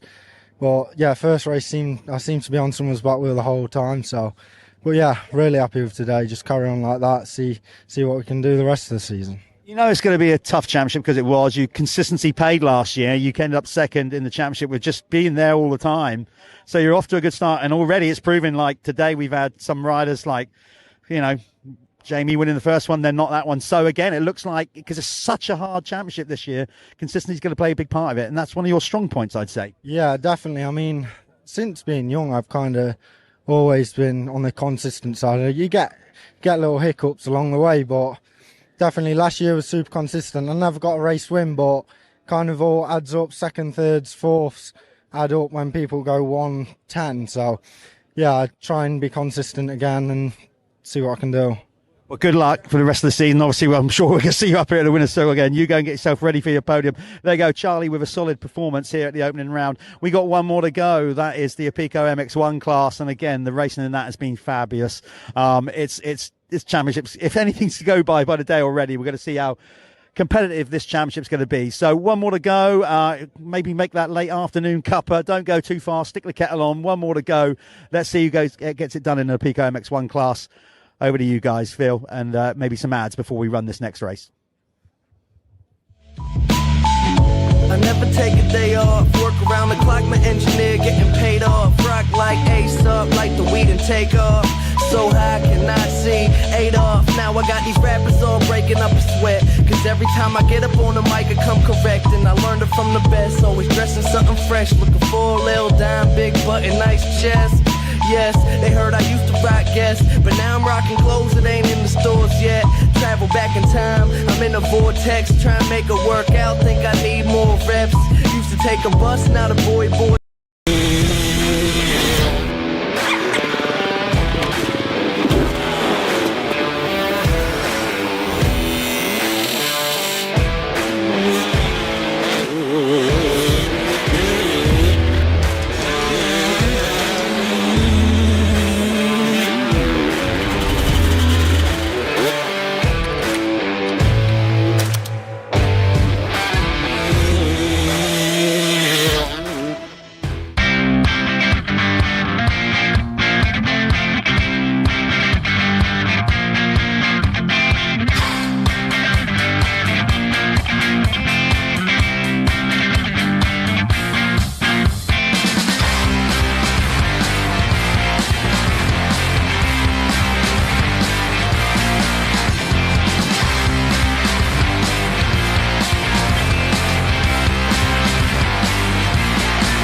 MXology, next generation performance in off-road.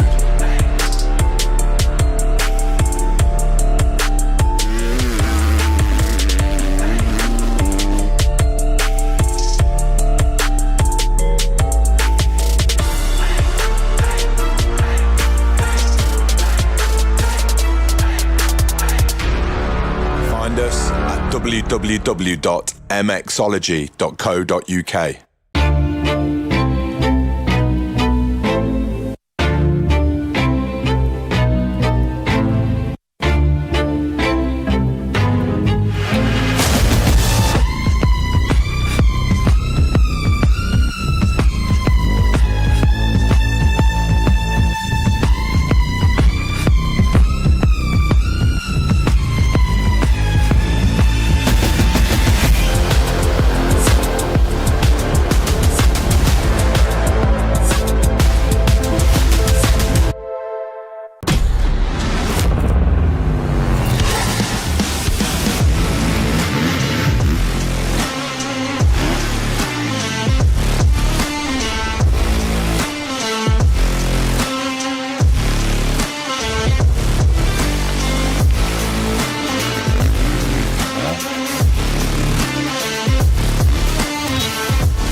Okay, welcome back. Here we go. Final race of the opening round of the Motul MXGB British Championship here at the famous Hawkstone Park. It's an incredible venue. We've had a bit of everything today. We haven't had any snow or hail, but we had that in the week, so the track has got pretty treacherous out there. Before we get into this MX1 final race, we've brought Stephen Sword into the booth. Steve, welcome. Oh, let's get your turn on. There you go. I mean, you're quietly spoken, but you're not that quietly spoken. No, thanks for inviting me in. Yeah, well, we brought you in. Obviously, no, you've been here, got the T-shirt and all that kind of stuff. Before we get into what the academy, let's just talk about your experiences for Hawkstone as a rider. Was it one that you liked? Because let's be honest, as racers, we don't love every circuit we go to. No, I mean, on the whole, I probably had more good results than bad ones here. I had some really good ones at the International British Championship rides. Schoolboy stuff. I think my first time here was 1990. ACU finals, probably, something like that. So, yeah, I mean, I do like the track, but it's a special track and it's historic, iconic. So it's one you want to do well at, but it's a tough one at the same time. When it doesn't roll your way, it can be a horrendous day. I don't know what it is with riders south of Scotland, but we always just assumed English riders, like, well, those Scots, they love a bit of sand. But I mean, like, you were obviously immaculate in hardback as well. Is there a preference? Did you ever have a preference? I mean, I grew up on a little bit of sand at Brampton was my local club track, but I wouldn't have classed myself as a sand rider at all. I mean, not compared to the Dutch, the Deruvers and stuff. So I had to learn the deep sand to a degree, but I seem to excel a bit more on hard pack tracks. Stevie van der Sword, as he's affectionately known.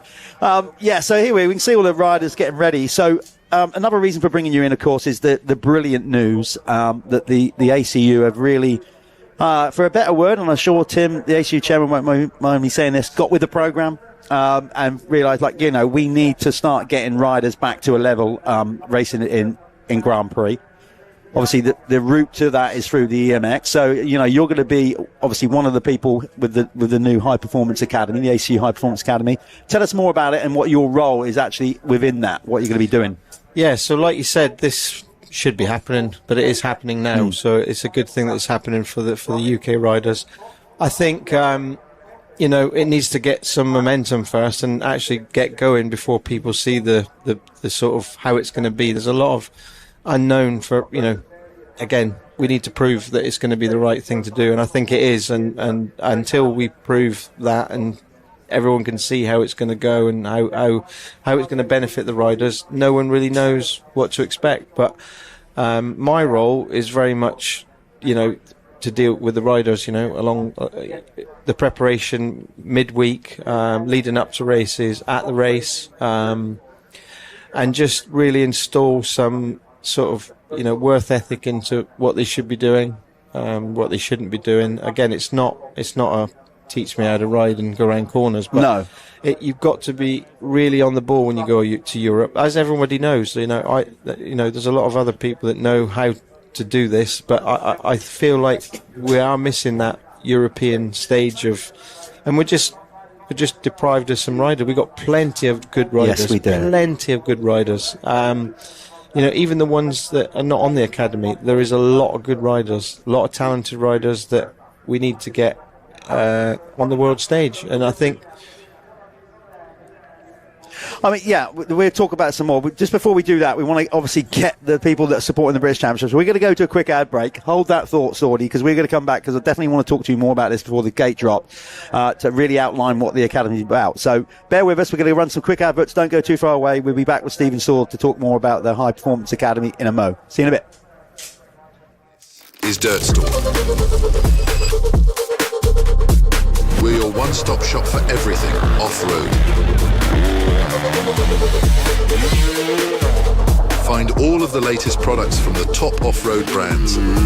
Whether it's gear, parts, protection or accessories, Dirt Store has everything you need to hit the track. Shop fast, ride fast.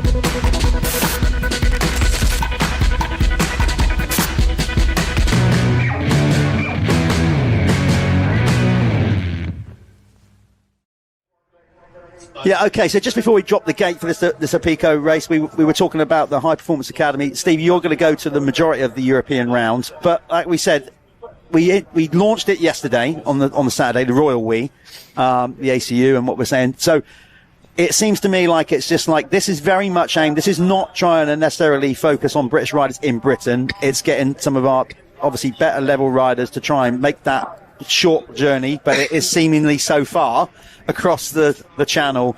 And it seems like initially it's going to be like, look, less is more to begin with.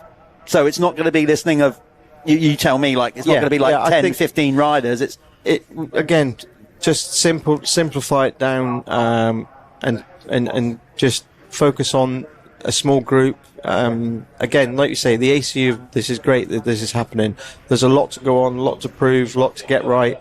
You know, this for me is like, I want this to be good. I don't like, you know, me going to the races is great, but you know, I've been to travel enough. So it's not a free T-shirt for me. Like, you know, I want this to be really good for the riders, and really the response from them over the last few weeks has been really good. I mean, I've got a real good relationship with them already.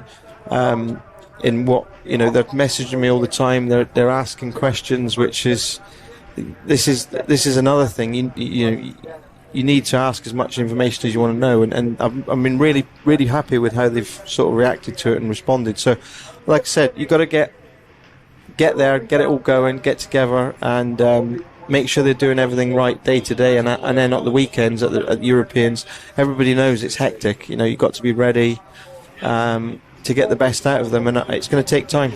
Well, you can see the green flag's up. Steve, don't go too far away. We'll carry this on for the first couple of laps, and then we'll let you get out there and watch some of these riders. But the green flag is up.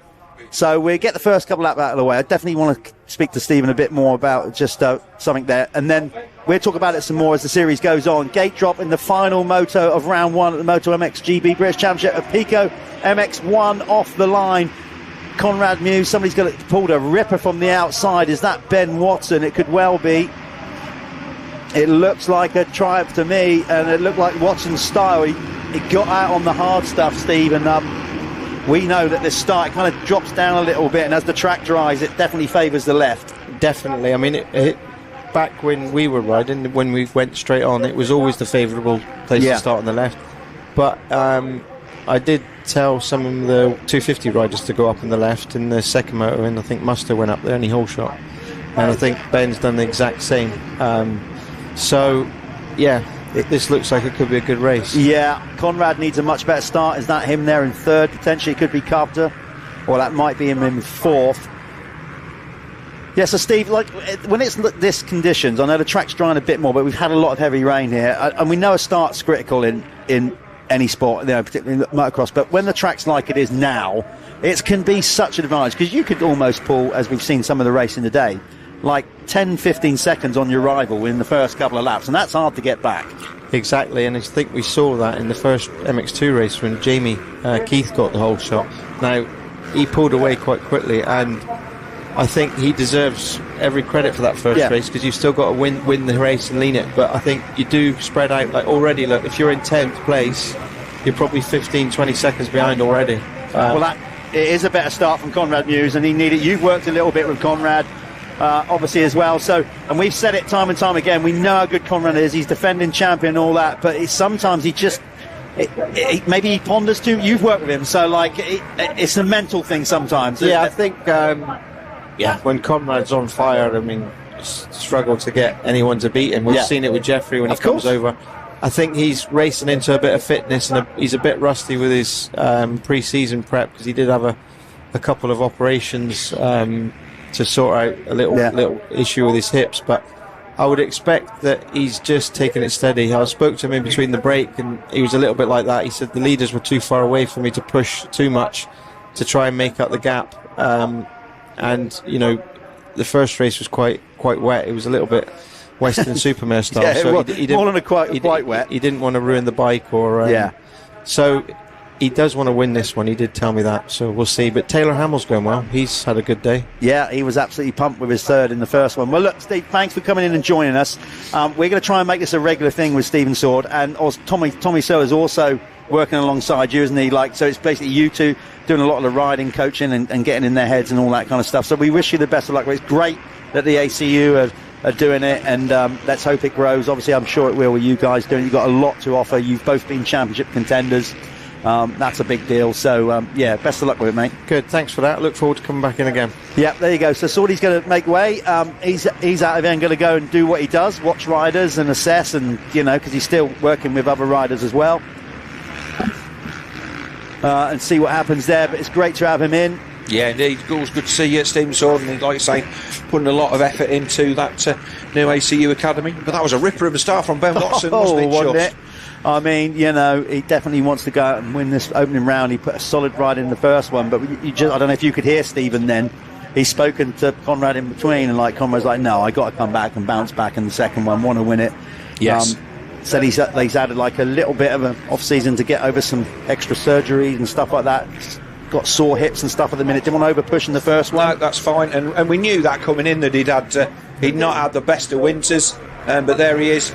On the 426, again being chased down by Taylor Hamill, who I said mistakenly, he's on the DRT Kawasaki, not the 772 in the first one, and he's had a really, really solid start to the season, backing up where he was. But Conrad Muse managing to put the pass in on that lap. Watson 2 seconds then to the good on our first race winner, Auriel Oliver, and this is the tussle for the overall. It is exactly that. Now, Auriel in the first moto, excuse me, he absolutely laid it on. Basically about 10-minute mark, and he made that super aggressive move on Adam Sterry. Talking to Stephen there, I didn't even see where Adam Sterry is. Where is he? He's not showing. Yeah, Sterry is 10th at the moment, so not a great start for that one. So he'll obviously have to be pushing through. So Ben Edwards having a good run in 9th, Purden in 8th, and great to see Bobby Bruce on the 579 on the Honda. He's there in 7th. Brad Todd, he got a good start on his D&K off-road Honda. He's there in 6th. Carlton Husband keeping what's been a good day for the Phoenix Tools Fantic team on the road with 5th, Hamill 4th, Muse 3rd, Oliver in 2nd, and Watson currently in the lead as we look at the top 2 in the centre of the circuit. And Oliver is closing in, I think, a little bit, Jeff. Yeah, he was strong in that first moto. He seemed really, really confident that he could go and do it again. Just going to highlight again what you said, Bobby Bruce, and out there with the 20 Club, this scheme that they've kind of put together where there's no sort of one title sponsor. He's gone out there and pitched himself and said, all right, we'll take 20 sponsors, all putting in the same amount of money. Yeah, that is the way to do it. Had a good mate of mine, Ray Stringer, back in the day, did the same with road racing, and we pitched up with loads and loads of small sponsors. Or we got somebody, that's Todd, that's Brad Todd, just at the side of the track. Well, I think, no, it's not. But so I'm looking at a different camera there. Yeah, well, look at Auriel. He's pushing on here. He hasn't got into the sandpit though. No, but I mean, he's absolutely closed the gap on Watson. Those two are getting away from Conrad clearly in this one. Yeah, Conrad does. Like I say, if he's riding himself in gently, it's a long championship. Ben will want to come and put his stamp of authority on it. But Oliver looking racy, mate, isn't he?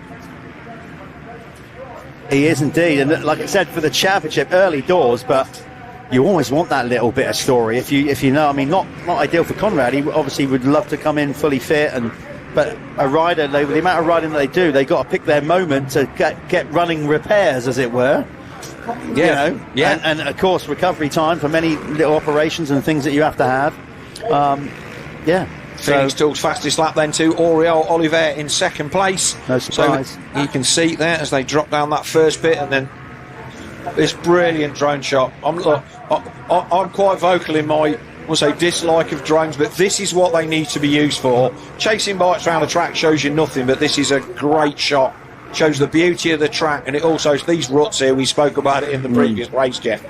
Yeah, you're right, but it also just shows you how the lines develop and how actually there's some parts of the track that never get touched, even though it's really wide, because you just wouldn't go out there or you wouldn't use them. So, and it's easy to see how some of these guys, well, why is he using that line? Well, if he picks this line here, you are basically buying into, I'm going there and there on the next 4 corners, whether you like it or not. But, and that is the wonder of our sport, Phil. Very different to MotoGP or road racing, where they're kind of give or take the same sort of lines, really much, and but obviously motocross, what can be a good line on lap 1 is gone away by lap 4. Yeah, and it can just, in particularly these conditions, it can just blow out. Oh, lovely line by Ben there. He just stayed just outside of the inside rut and rode around the flat on the inside, didn't bury it. I like the way he was going through the rollers as well, because he was deliberately making his front wheel hit, not going over the top. He was making sure it was hitting the upright of each one there to sort of bounce him way through it, because sometimes you think, well, I'll double over it, but then that unsettles the rear, and then before you do it, you're losing traction. So he was very, I would say, disciplined across those rollers. Well, I think that gap has gone out by quite a lot on that lap. Oliver, although he's still in touch, has not managed to close the gap. It was a second across the line last time, and I'm expecting that to be closer to 2. Conrad Muse is already 12 seconds adrift in this one, with Hamill there in 4th, Brad Todd 5th, Husband 6th, Bobby Bruce in 7th, Sterry now up to 8th, Pern in 9th, and Ben Edwards in 10th. I was just looking at the state of this track. I tell you what, Tanner Ward in 11th. That's a good bounce back. Canadian, the SC Sport Homes Husky. I was looking down the thing trying to see where he was, and Tanner Ward in 11th. I would have loved to have interviewed him after an 11th rather than but it was good. His butt whipped in the first one as he put it off camera. Yeah, but it was good to get his take on it, because that was his first ever ride. Just looking how this track developed, I'll tell you what, goggle prep's been important today as the rain came down. Obviously, like roll off, we got obviously Smart Films supporting this series as well, and Yes Goggles and all those guys. So I should imagine quite a few people have been using that today, using their gloves to wipe across with all that kind of stuff going on. It can make a big difference to your race. Having said that, we saw some riders just chuck their goggles off early doors, but that one might have been because of sweat and condensation. Yeah, not just getting water in behind the film and stuff. Sometimes it's a decision that you don't want to take, but you just got to be. I can't even see. So whatever happens is going to be better than that. Yeah, and you're right, exactly that. You might have a load of reel in your cartridge, but if you're steamed up, you can't see anything. So Ben's definitely dropped the hammer on that lap. Definitely. He's like, right, that's as close as you're getting. So Bobby Bruce still there in 7th. Sterry now up to 6. He's on a rip. So we'll have a look at the gaps as they come by next time and see what's going on. Freddie Bartlett there. He's having a good ride in 13th. Eddie Wade in 14th. Charlie Putnam in 15th. Louis Kessel 16th. So all of these boys having solid rides. It's a deep field here today in this Pico Factory Racing MX1 Championship. So Jaden Ashwell, Luke Benstead, Tony Craig have not DNF'd. But yeah, definitely a deep field across all 3 classes here today. It's definitely delivered, Jeff, hasn't it? Yeah. They've been proper. Oh, look at that! Look, Oliver's gone. Has he? Yeah, he's not there. Has he literally dropped the hammer that much, or is L'Oreal gone? As in? Well, hang on. Well, that's a question.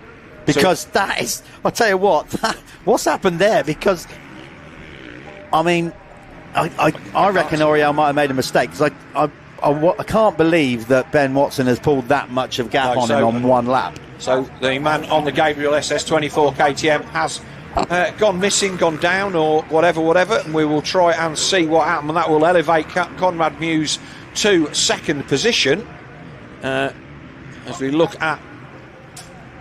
I mean, it was some lap. 3 seconds quicker than his previous lap almost, I think Watson's gone there. So he's dropped the hammer. Let's see if... 2:25, fastest lap of the race for Ben Watson then. Yeah, L'Oreal, look at that, 2:38. So he made a mistake, definitely. So he's now 16 seconds adrift. And Conrad, did I see he was 26 seconds down then? I don't believe that. No, that is right. I mean, that's Ben Watson has just put it down. The last 2 laps back to L'Oreal, and 26 back to Muse, with Hamill a further 4 seconds adrift. But that's, I think, look, the track is the big separator here. Having clean views, these guys these are pros, and they know when to push and when not. Yeah. And there's a point at which you go, do you know what? As Brad Todd and I think Carlton Husband have swapped places, because Todd was, in fact, no, it's Sterry that's made the move. So Adam Sterry, he's on the way up to 5th. So a good recovery ride from outside the top 10 from the man on the 811 Chambers KTM. But yeah, sometimes you just got to go, do you know what? if I have a crash here, it's going to be a big one. We'll take what the day gives us. Yeah, you're right. But that has been a real separator. To be 4 laps in and have that much of a gap between the top 3 already, yeah. I think, like you say, it's like round 1, everybody's just kind of gone, okay, let's take a chill pill. Let's just bring it home. And but obviously Watson, I think, did wholeheartedly respond to Oriel's thing there and thought, no way, and he laid that. Now, Ben is in that lovely position where he can really back it down. That was Josh Gilbert. I was going to say, was that Gilbert? So Gilbert then, I did hear on the circuit comms while you were doing the interview with Stephen Sword that one of the Apico riders did hit the gate, and I'm wondering if it's that. We'll stick with this battle here because Taylor Hamill on the DRT Kawasaki, he's not letting Conrad Muse off the hook. I think he's closer than the 3.9. Muse looks a little bit out of sorts around a couple of corners there, and Hamill did not. And I think we're going to see him starting to close in. Just looking there on our timing screen. Yeah, so Josh Gilbert has indeed dropped all the way down to 30th. So we think that's him. Having said that, Tom Grimshaw is also down in 33rd. So it was one of them. It may have been Grimshaw. So not a great day for the title sponsor of this championship class. But no doubt they will bounce back. So there's Hamill on the DRT Kawasaki. I'm not going to say I'm impressed down with him now because that's getting a bit like an old record, but he's been good value for money on that Kawasaki for the past couple of seasons. Said he in the podium winner's circle, he said he really been trying for a third for so long, and he was buzzing. He was genuinely pumped, yes. like yep. And it's his I think he said it was his dad's birthday yesterday or tomorrow, something like that. So yeah, nice little gift for Chris there, his dad. Yeah. And let's not forget, it's for today's Mother's Day as well. Oh, of course. For all the mothers here, I did meant to say something about it in the preamble this morning, and things overtook us. But for all the mothers that are here at Hawkstone supporting their families and those at home that are watching a live stream on a Sunday afternoon, and all hell the mothers. Yes, let's be honest. You only get one, and they're great. Yeah, it's all the dads make it happen. No, it's the mums that make it happen. Well, yeah, more often than not, it's the mums that keep the dad in line. There you go. So it stems from the top. Yeah. So here we go. Then it's looking very much like Ben Watson is going to run away with this one. Say 16 seconds, 18 seconds now across the line. Which is, like I say, we just want to see interesting racing. There's Taylor Hamill. Well, I think this is going to be the closest one. Can Taylor put some heat on Conrad here? Yeah. You can see that side of the track, everybody favouring the left-hand side now. And we're looking at Adam Sterry in the background there as well, I think, as we go down the far end. So we will see so there's Hamill coming back towards us. Yeah, that's a good ride, isn't it, from Sterry, from where he was? He was, what did I say on the opening lap? He was 10th, wasn't he? He was 10th or 11th. And I know that he does. But we've kind of become accustomed to see Adam getting good starts and maybe going the other way a little bit, but to come back from that, and he's pushed through, and it is a big gap that he's got to close down, but not sure who that is that we're looking at there. That looks like one of the that might be Ezra Blackwell, possibly. I'm not sure if that's Triumph.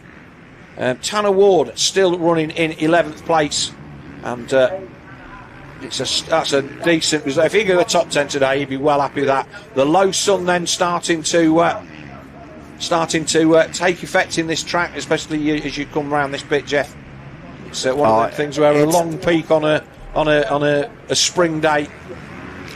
It really does play havoc. When you're racing this sport, you've got to align the wheels in these ruts. And yeah, I mean, we've been there, Phil. You come up to what used to be obviously the famous double jump, now the tabletop before the bridge, and like you're just like, what? You're basically staring at like a black hole. Yes, I can't see what I'm hitting.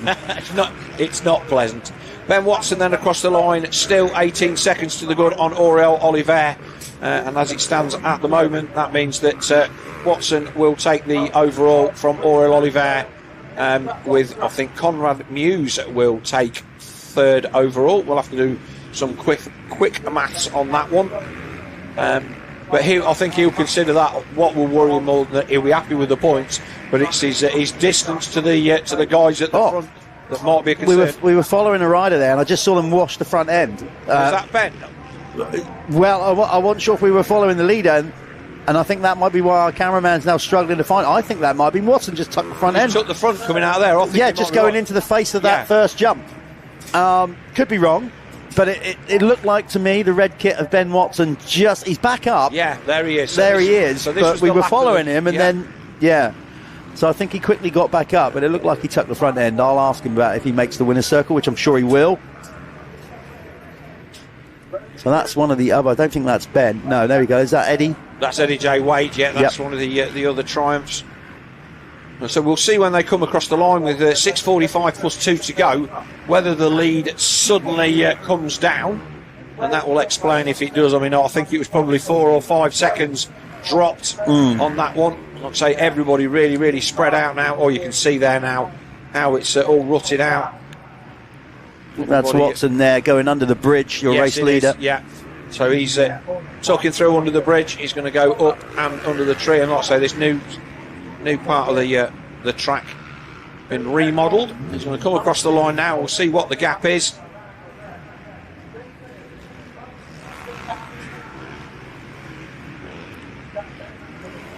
Yeah, just waiting for our timing screen to turn. Well, yeah, so his time went to a 2:37.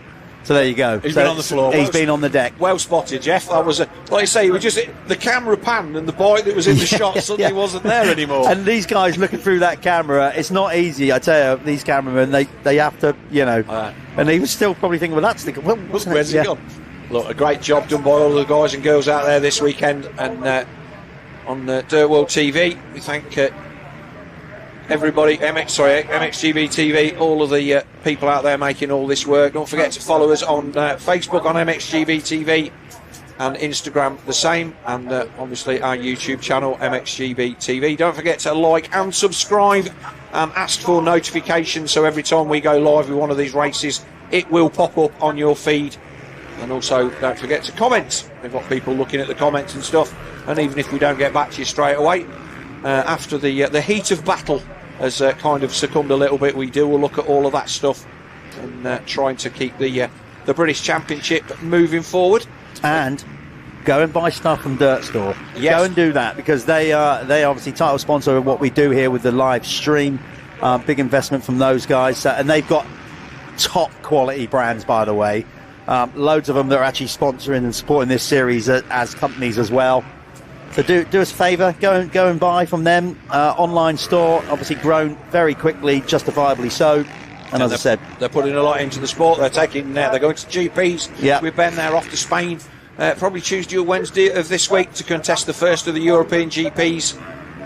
Just a nod also to see a Prox banner in the background there. We'll have the Prox Pit Pass that will be live at some point in the week, usually Tuesday or Wednesday, which will bring you all the behind the scenes stuff that we just don't get to show you on a race day.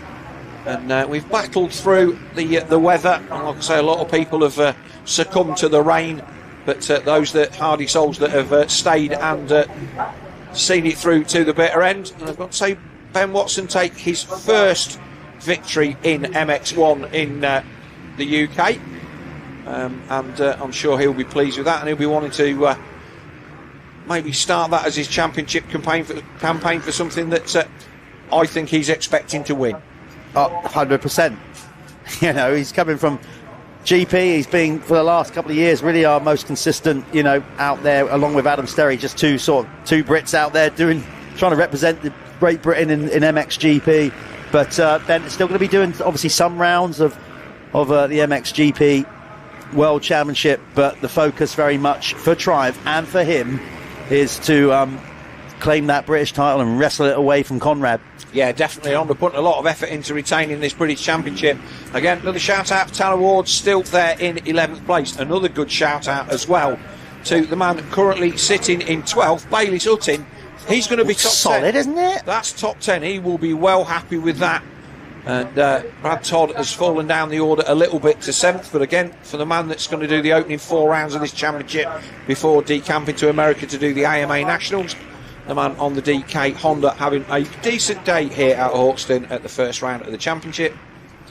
But Watson, Oliver and Muse, that will be your overall should it stay as it is. Yeah, not, as we mentioned, not great for Josh Gilbert. A DNF's going to be costly in this championship at round 1. So he's got work to do. Good bounce back ride in the second one from Bobby Bruce. Yeah, nice to see the Bobster in the top 10. Well, he came out swinging in the opening round last year, didn't he? Remember that? He won the opening round in MX1, and it's in MX2. Yeah, and it kind of all went down a little bit downhill from there.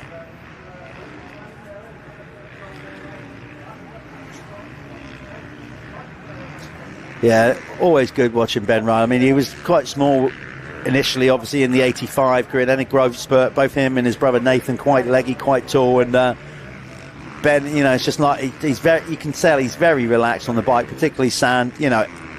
Obviously good in all conditions, but both him and his brother are exceptional sand riders. Yeah, well, and Ryan, Ryan too. They did. They had. I think one year I commentated on the Skegness Beach race, and all three of them were inside the top 6.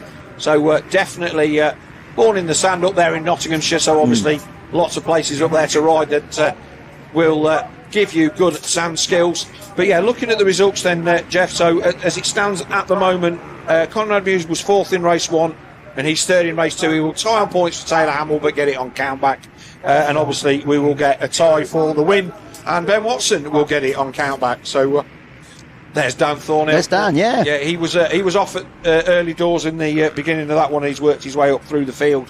So good to see Dan Thornhill doing okay. We've got a lot of DNFs in this one. Steaming his way around the circuit. Travis Steele. Aaron Paxton. I saw Aaron riding round earlier on and didn't get a chance to go and see him and his guys in the pits on Saturday. But it's good to see him back at British Championship after having a bad year last year with injuries. Mackenzie Marshall, we saw him. And Gilbert's out, Grimshaw's out, Tom Murphy was the other Honda that we saw. Sob 74, Jaden Ashwell, Luke Benstead also out. So it is really a race of attrition. And, Tristan Purden there on his Lexa debut, having won in Scotland last weekend at the first round there of the Scottish Championship at Tain. I think he's probably going to finish 6th overall here at Hawkstone Park. Time goes to 0, so it will be 2 laps to go next time by. A dirty front number plate for Ben Watson, so he's... well, that's where I think he was. Well, that's where he washed out a couple of laps ago. Do you think he kind of got a little bit over too far and then just lost his balance in the rut and maybe fell over on the far side of the jump? Yeah, because I think exactly what happened, because that rut will carry on out of the corner all the way up the face of the jump. Yes. It's literally like Scalextric out there in a minute. Pushing in there in the background as we pan back round. There's a rider there, and that might be the number 41. We will see who that is. So it might be Seth Mann, actually on the 42. That's Ben cutting through the pack. That's Jamie Carpenter that he's just gone by. So Jamie's in 14th. So there you go. Ben has lapped up to at least 14th position. Sure, that was Carpenter 184 in the in the light sky blue fly kit.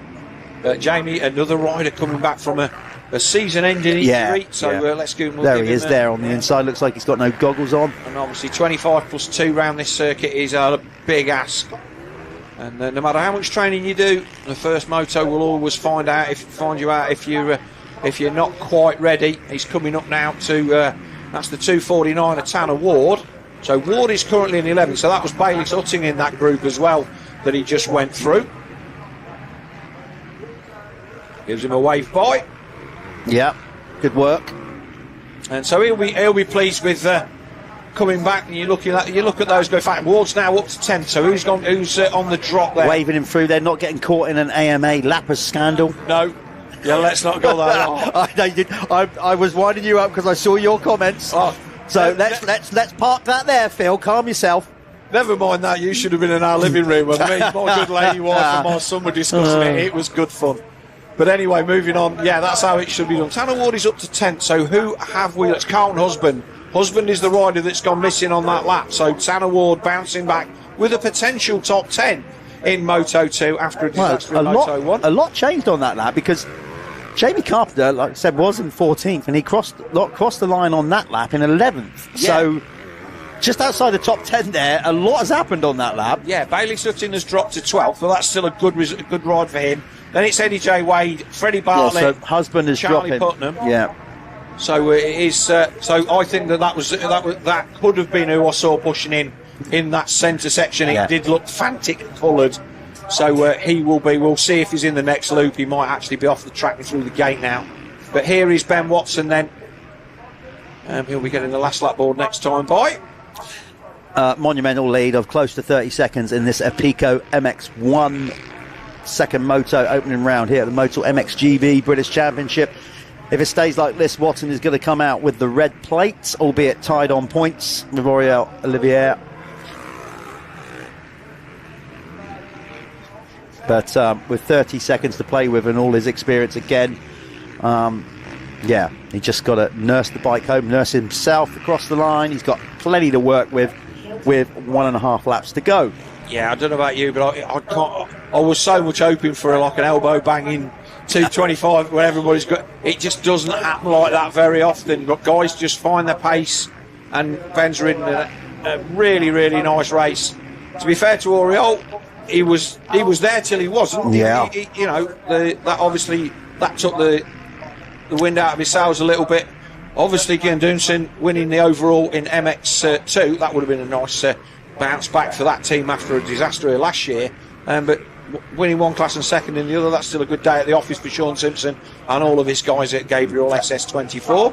I think the track has definitely played its part in affecting bar banging racing, like you said. If it had stayed dry, I think we would have seen more straight up battles on the track.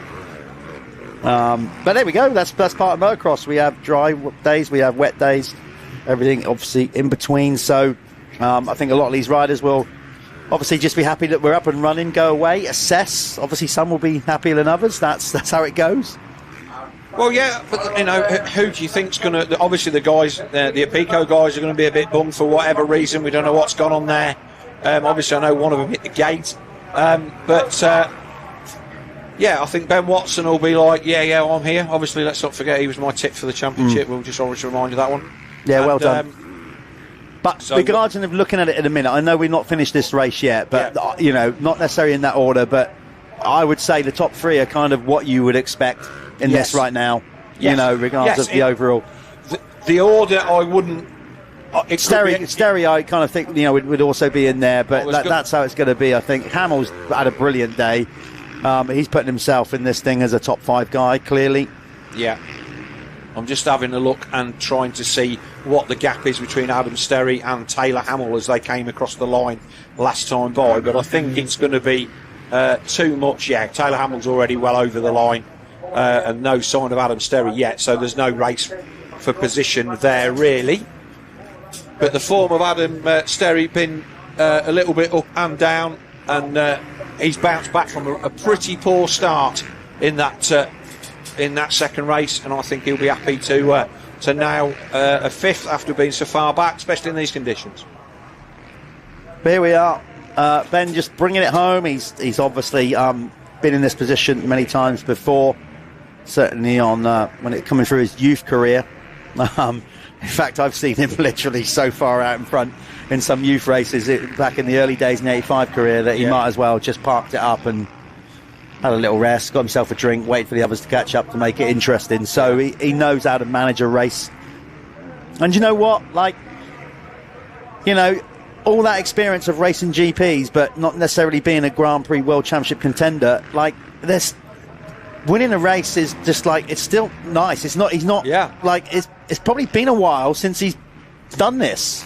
There he is, takes won a race. Checkered flag. Congratulations, Ben Watson. First overall. You need to go and do your bit. Yeah, I do, and you're going to follow me out not short after, so I'll let Phil bring the rest of it in. Cheers, Jeff. So that is a win, and the overall for Ben Watson on the Dirt Store Triumph. He is going to be pleased with that. Fantastic day at the office for the man from Nottinghamshire.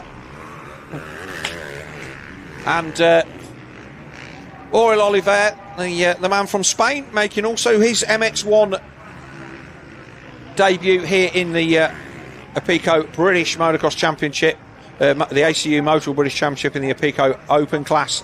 He will take second overall, and Conrad Muse will tie on points with Taylor Hamill, but will take the podium position by result of having a better position in the last race. Ben Watson then lapping up to 10th place in that 25-minute plus 2-lap race. Let's see, we'll get the rest of the top 10 across the line. So Watson, Oliver, Muse, Hamill, Purdon, Todd, and then it should be Bobby Bruce, Ben Edwards, Jamie Carpenter and Tanner Ward.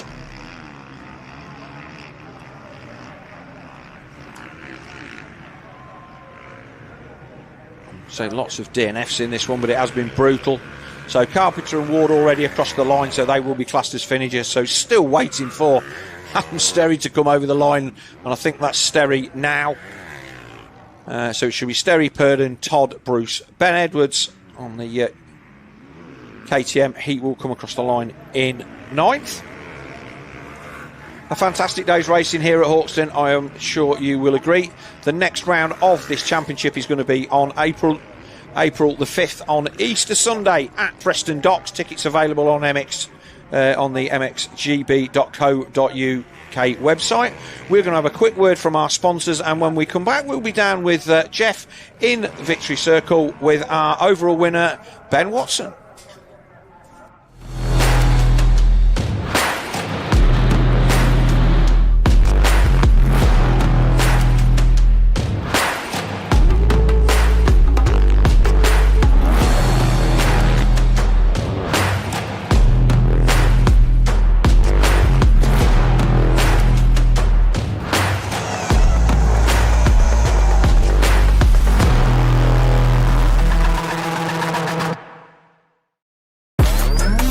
Welcome to Club Dirt Store, the new way to shop off-road. Stack up points with every order. Then bend your points for discounts. Join the club for free today.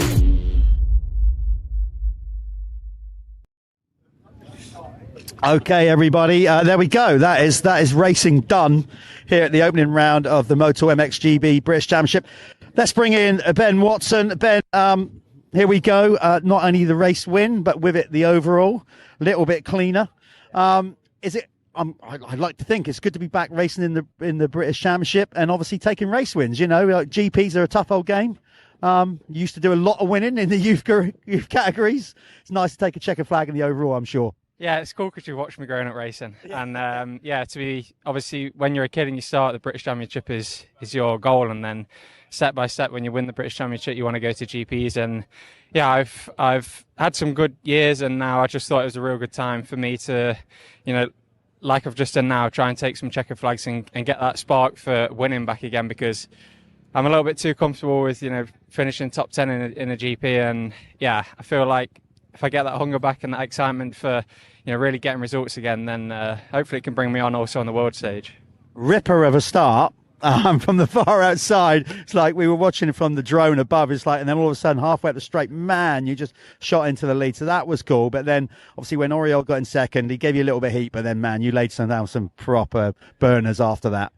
Yeah, I'm terrible at starts, I remember. So, no, it's really nice to have something under me that I have so much confidence with on the start, and in racing now that's a huge thing. So really enjoying that part of this changeover. But yeah, I had Oliver behind me in the beginning of the race, like hot on me, and I know he's really good. He's also a top class world championship rider. So yeah, I just thought if I could keep putting my laps in the beginning. At one point I broke him and then I actually crashed. I made a little mistake over the back, so got back on, and took me 1 or 2 laps to kind of get back in. And then those last 10 minutes, I wanted to slow down a bit, but then I started making mistakes. It was grabbing me a little bit when I wasn't taking the pace through the takeoffs and stuff. So I just tried to keep pushing until the end then, and that was good.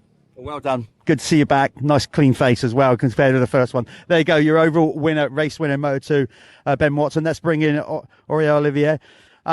Again, another solid ride. You certainly pushed on there the first couple of laps, but then we didn't see what happened. But did you make a mistake around sort of second or third lap? Yeah, I crashed quite hard on the back of the track. I lose the front. And yeah, luckily the bike was not so damaged, just a little bit bent the handlebar, so I could continue trying to make a good pace and good ride. I felt good riding wise, but then I lost the seat, so I had to do 6 laps without the seat. So in this track it's really difficult, and I need to sit anyway, and yeah, but second it's okay.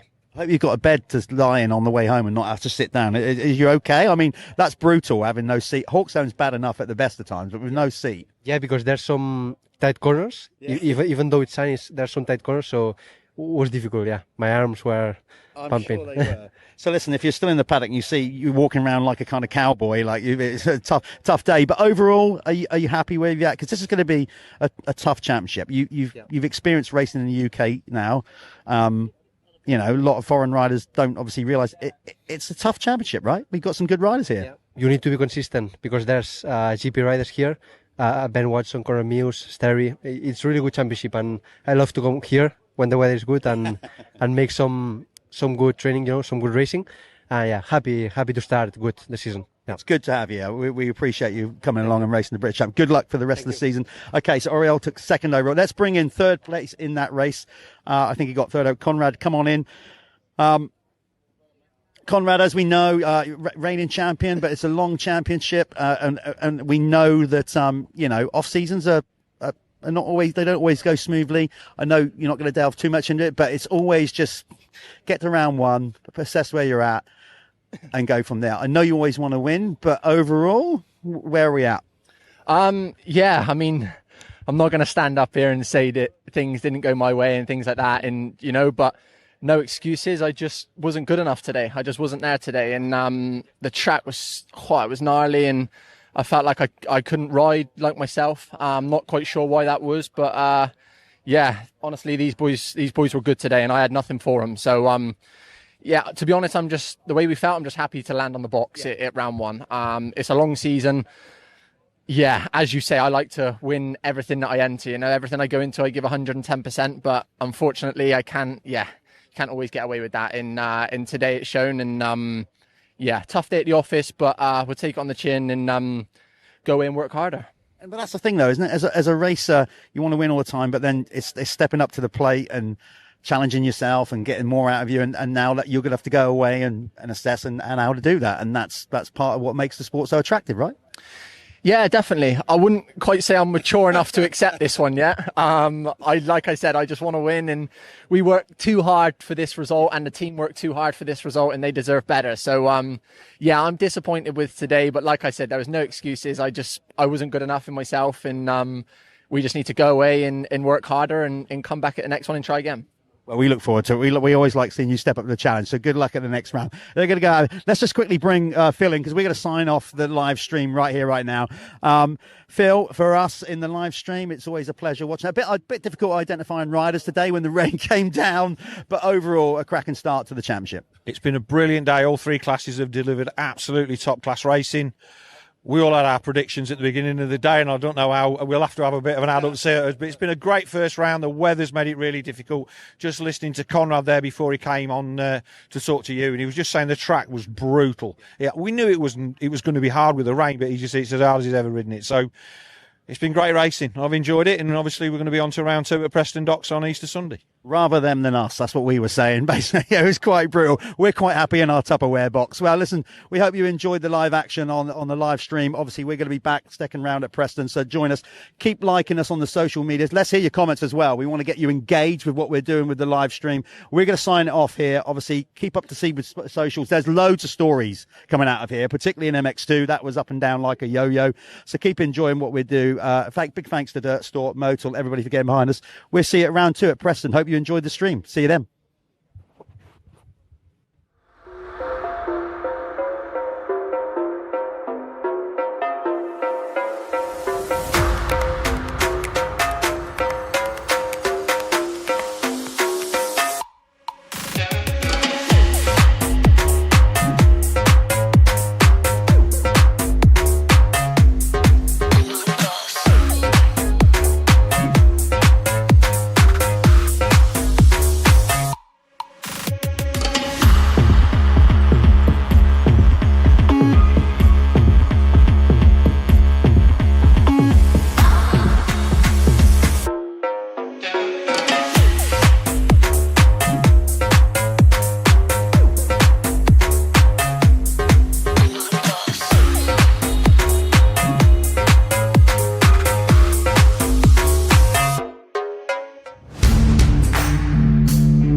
This is Dirt Store.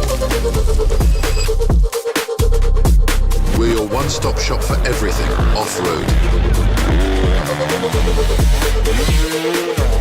Find all of the latest products from the top off-road brands.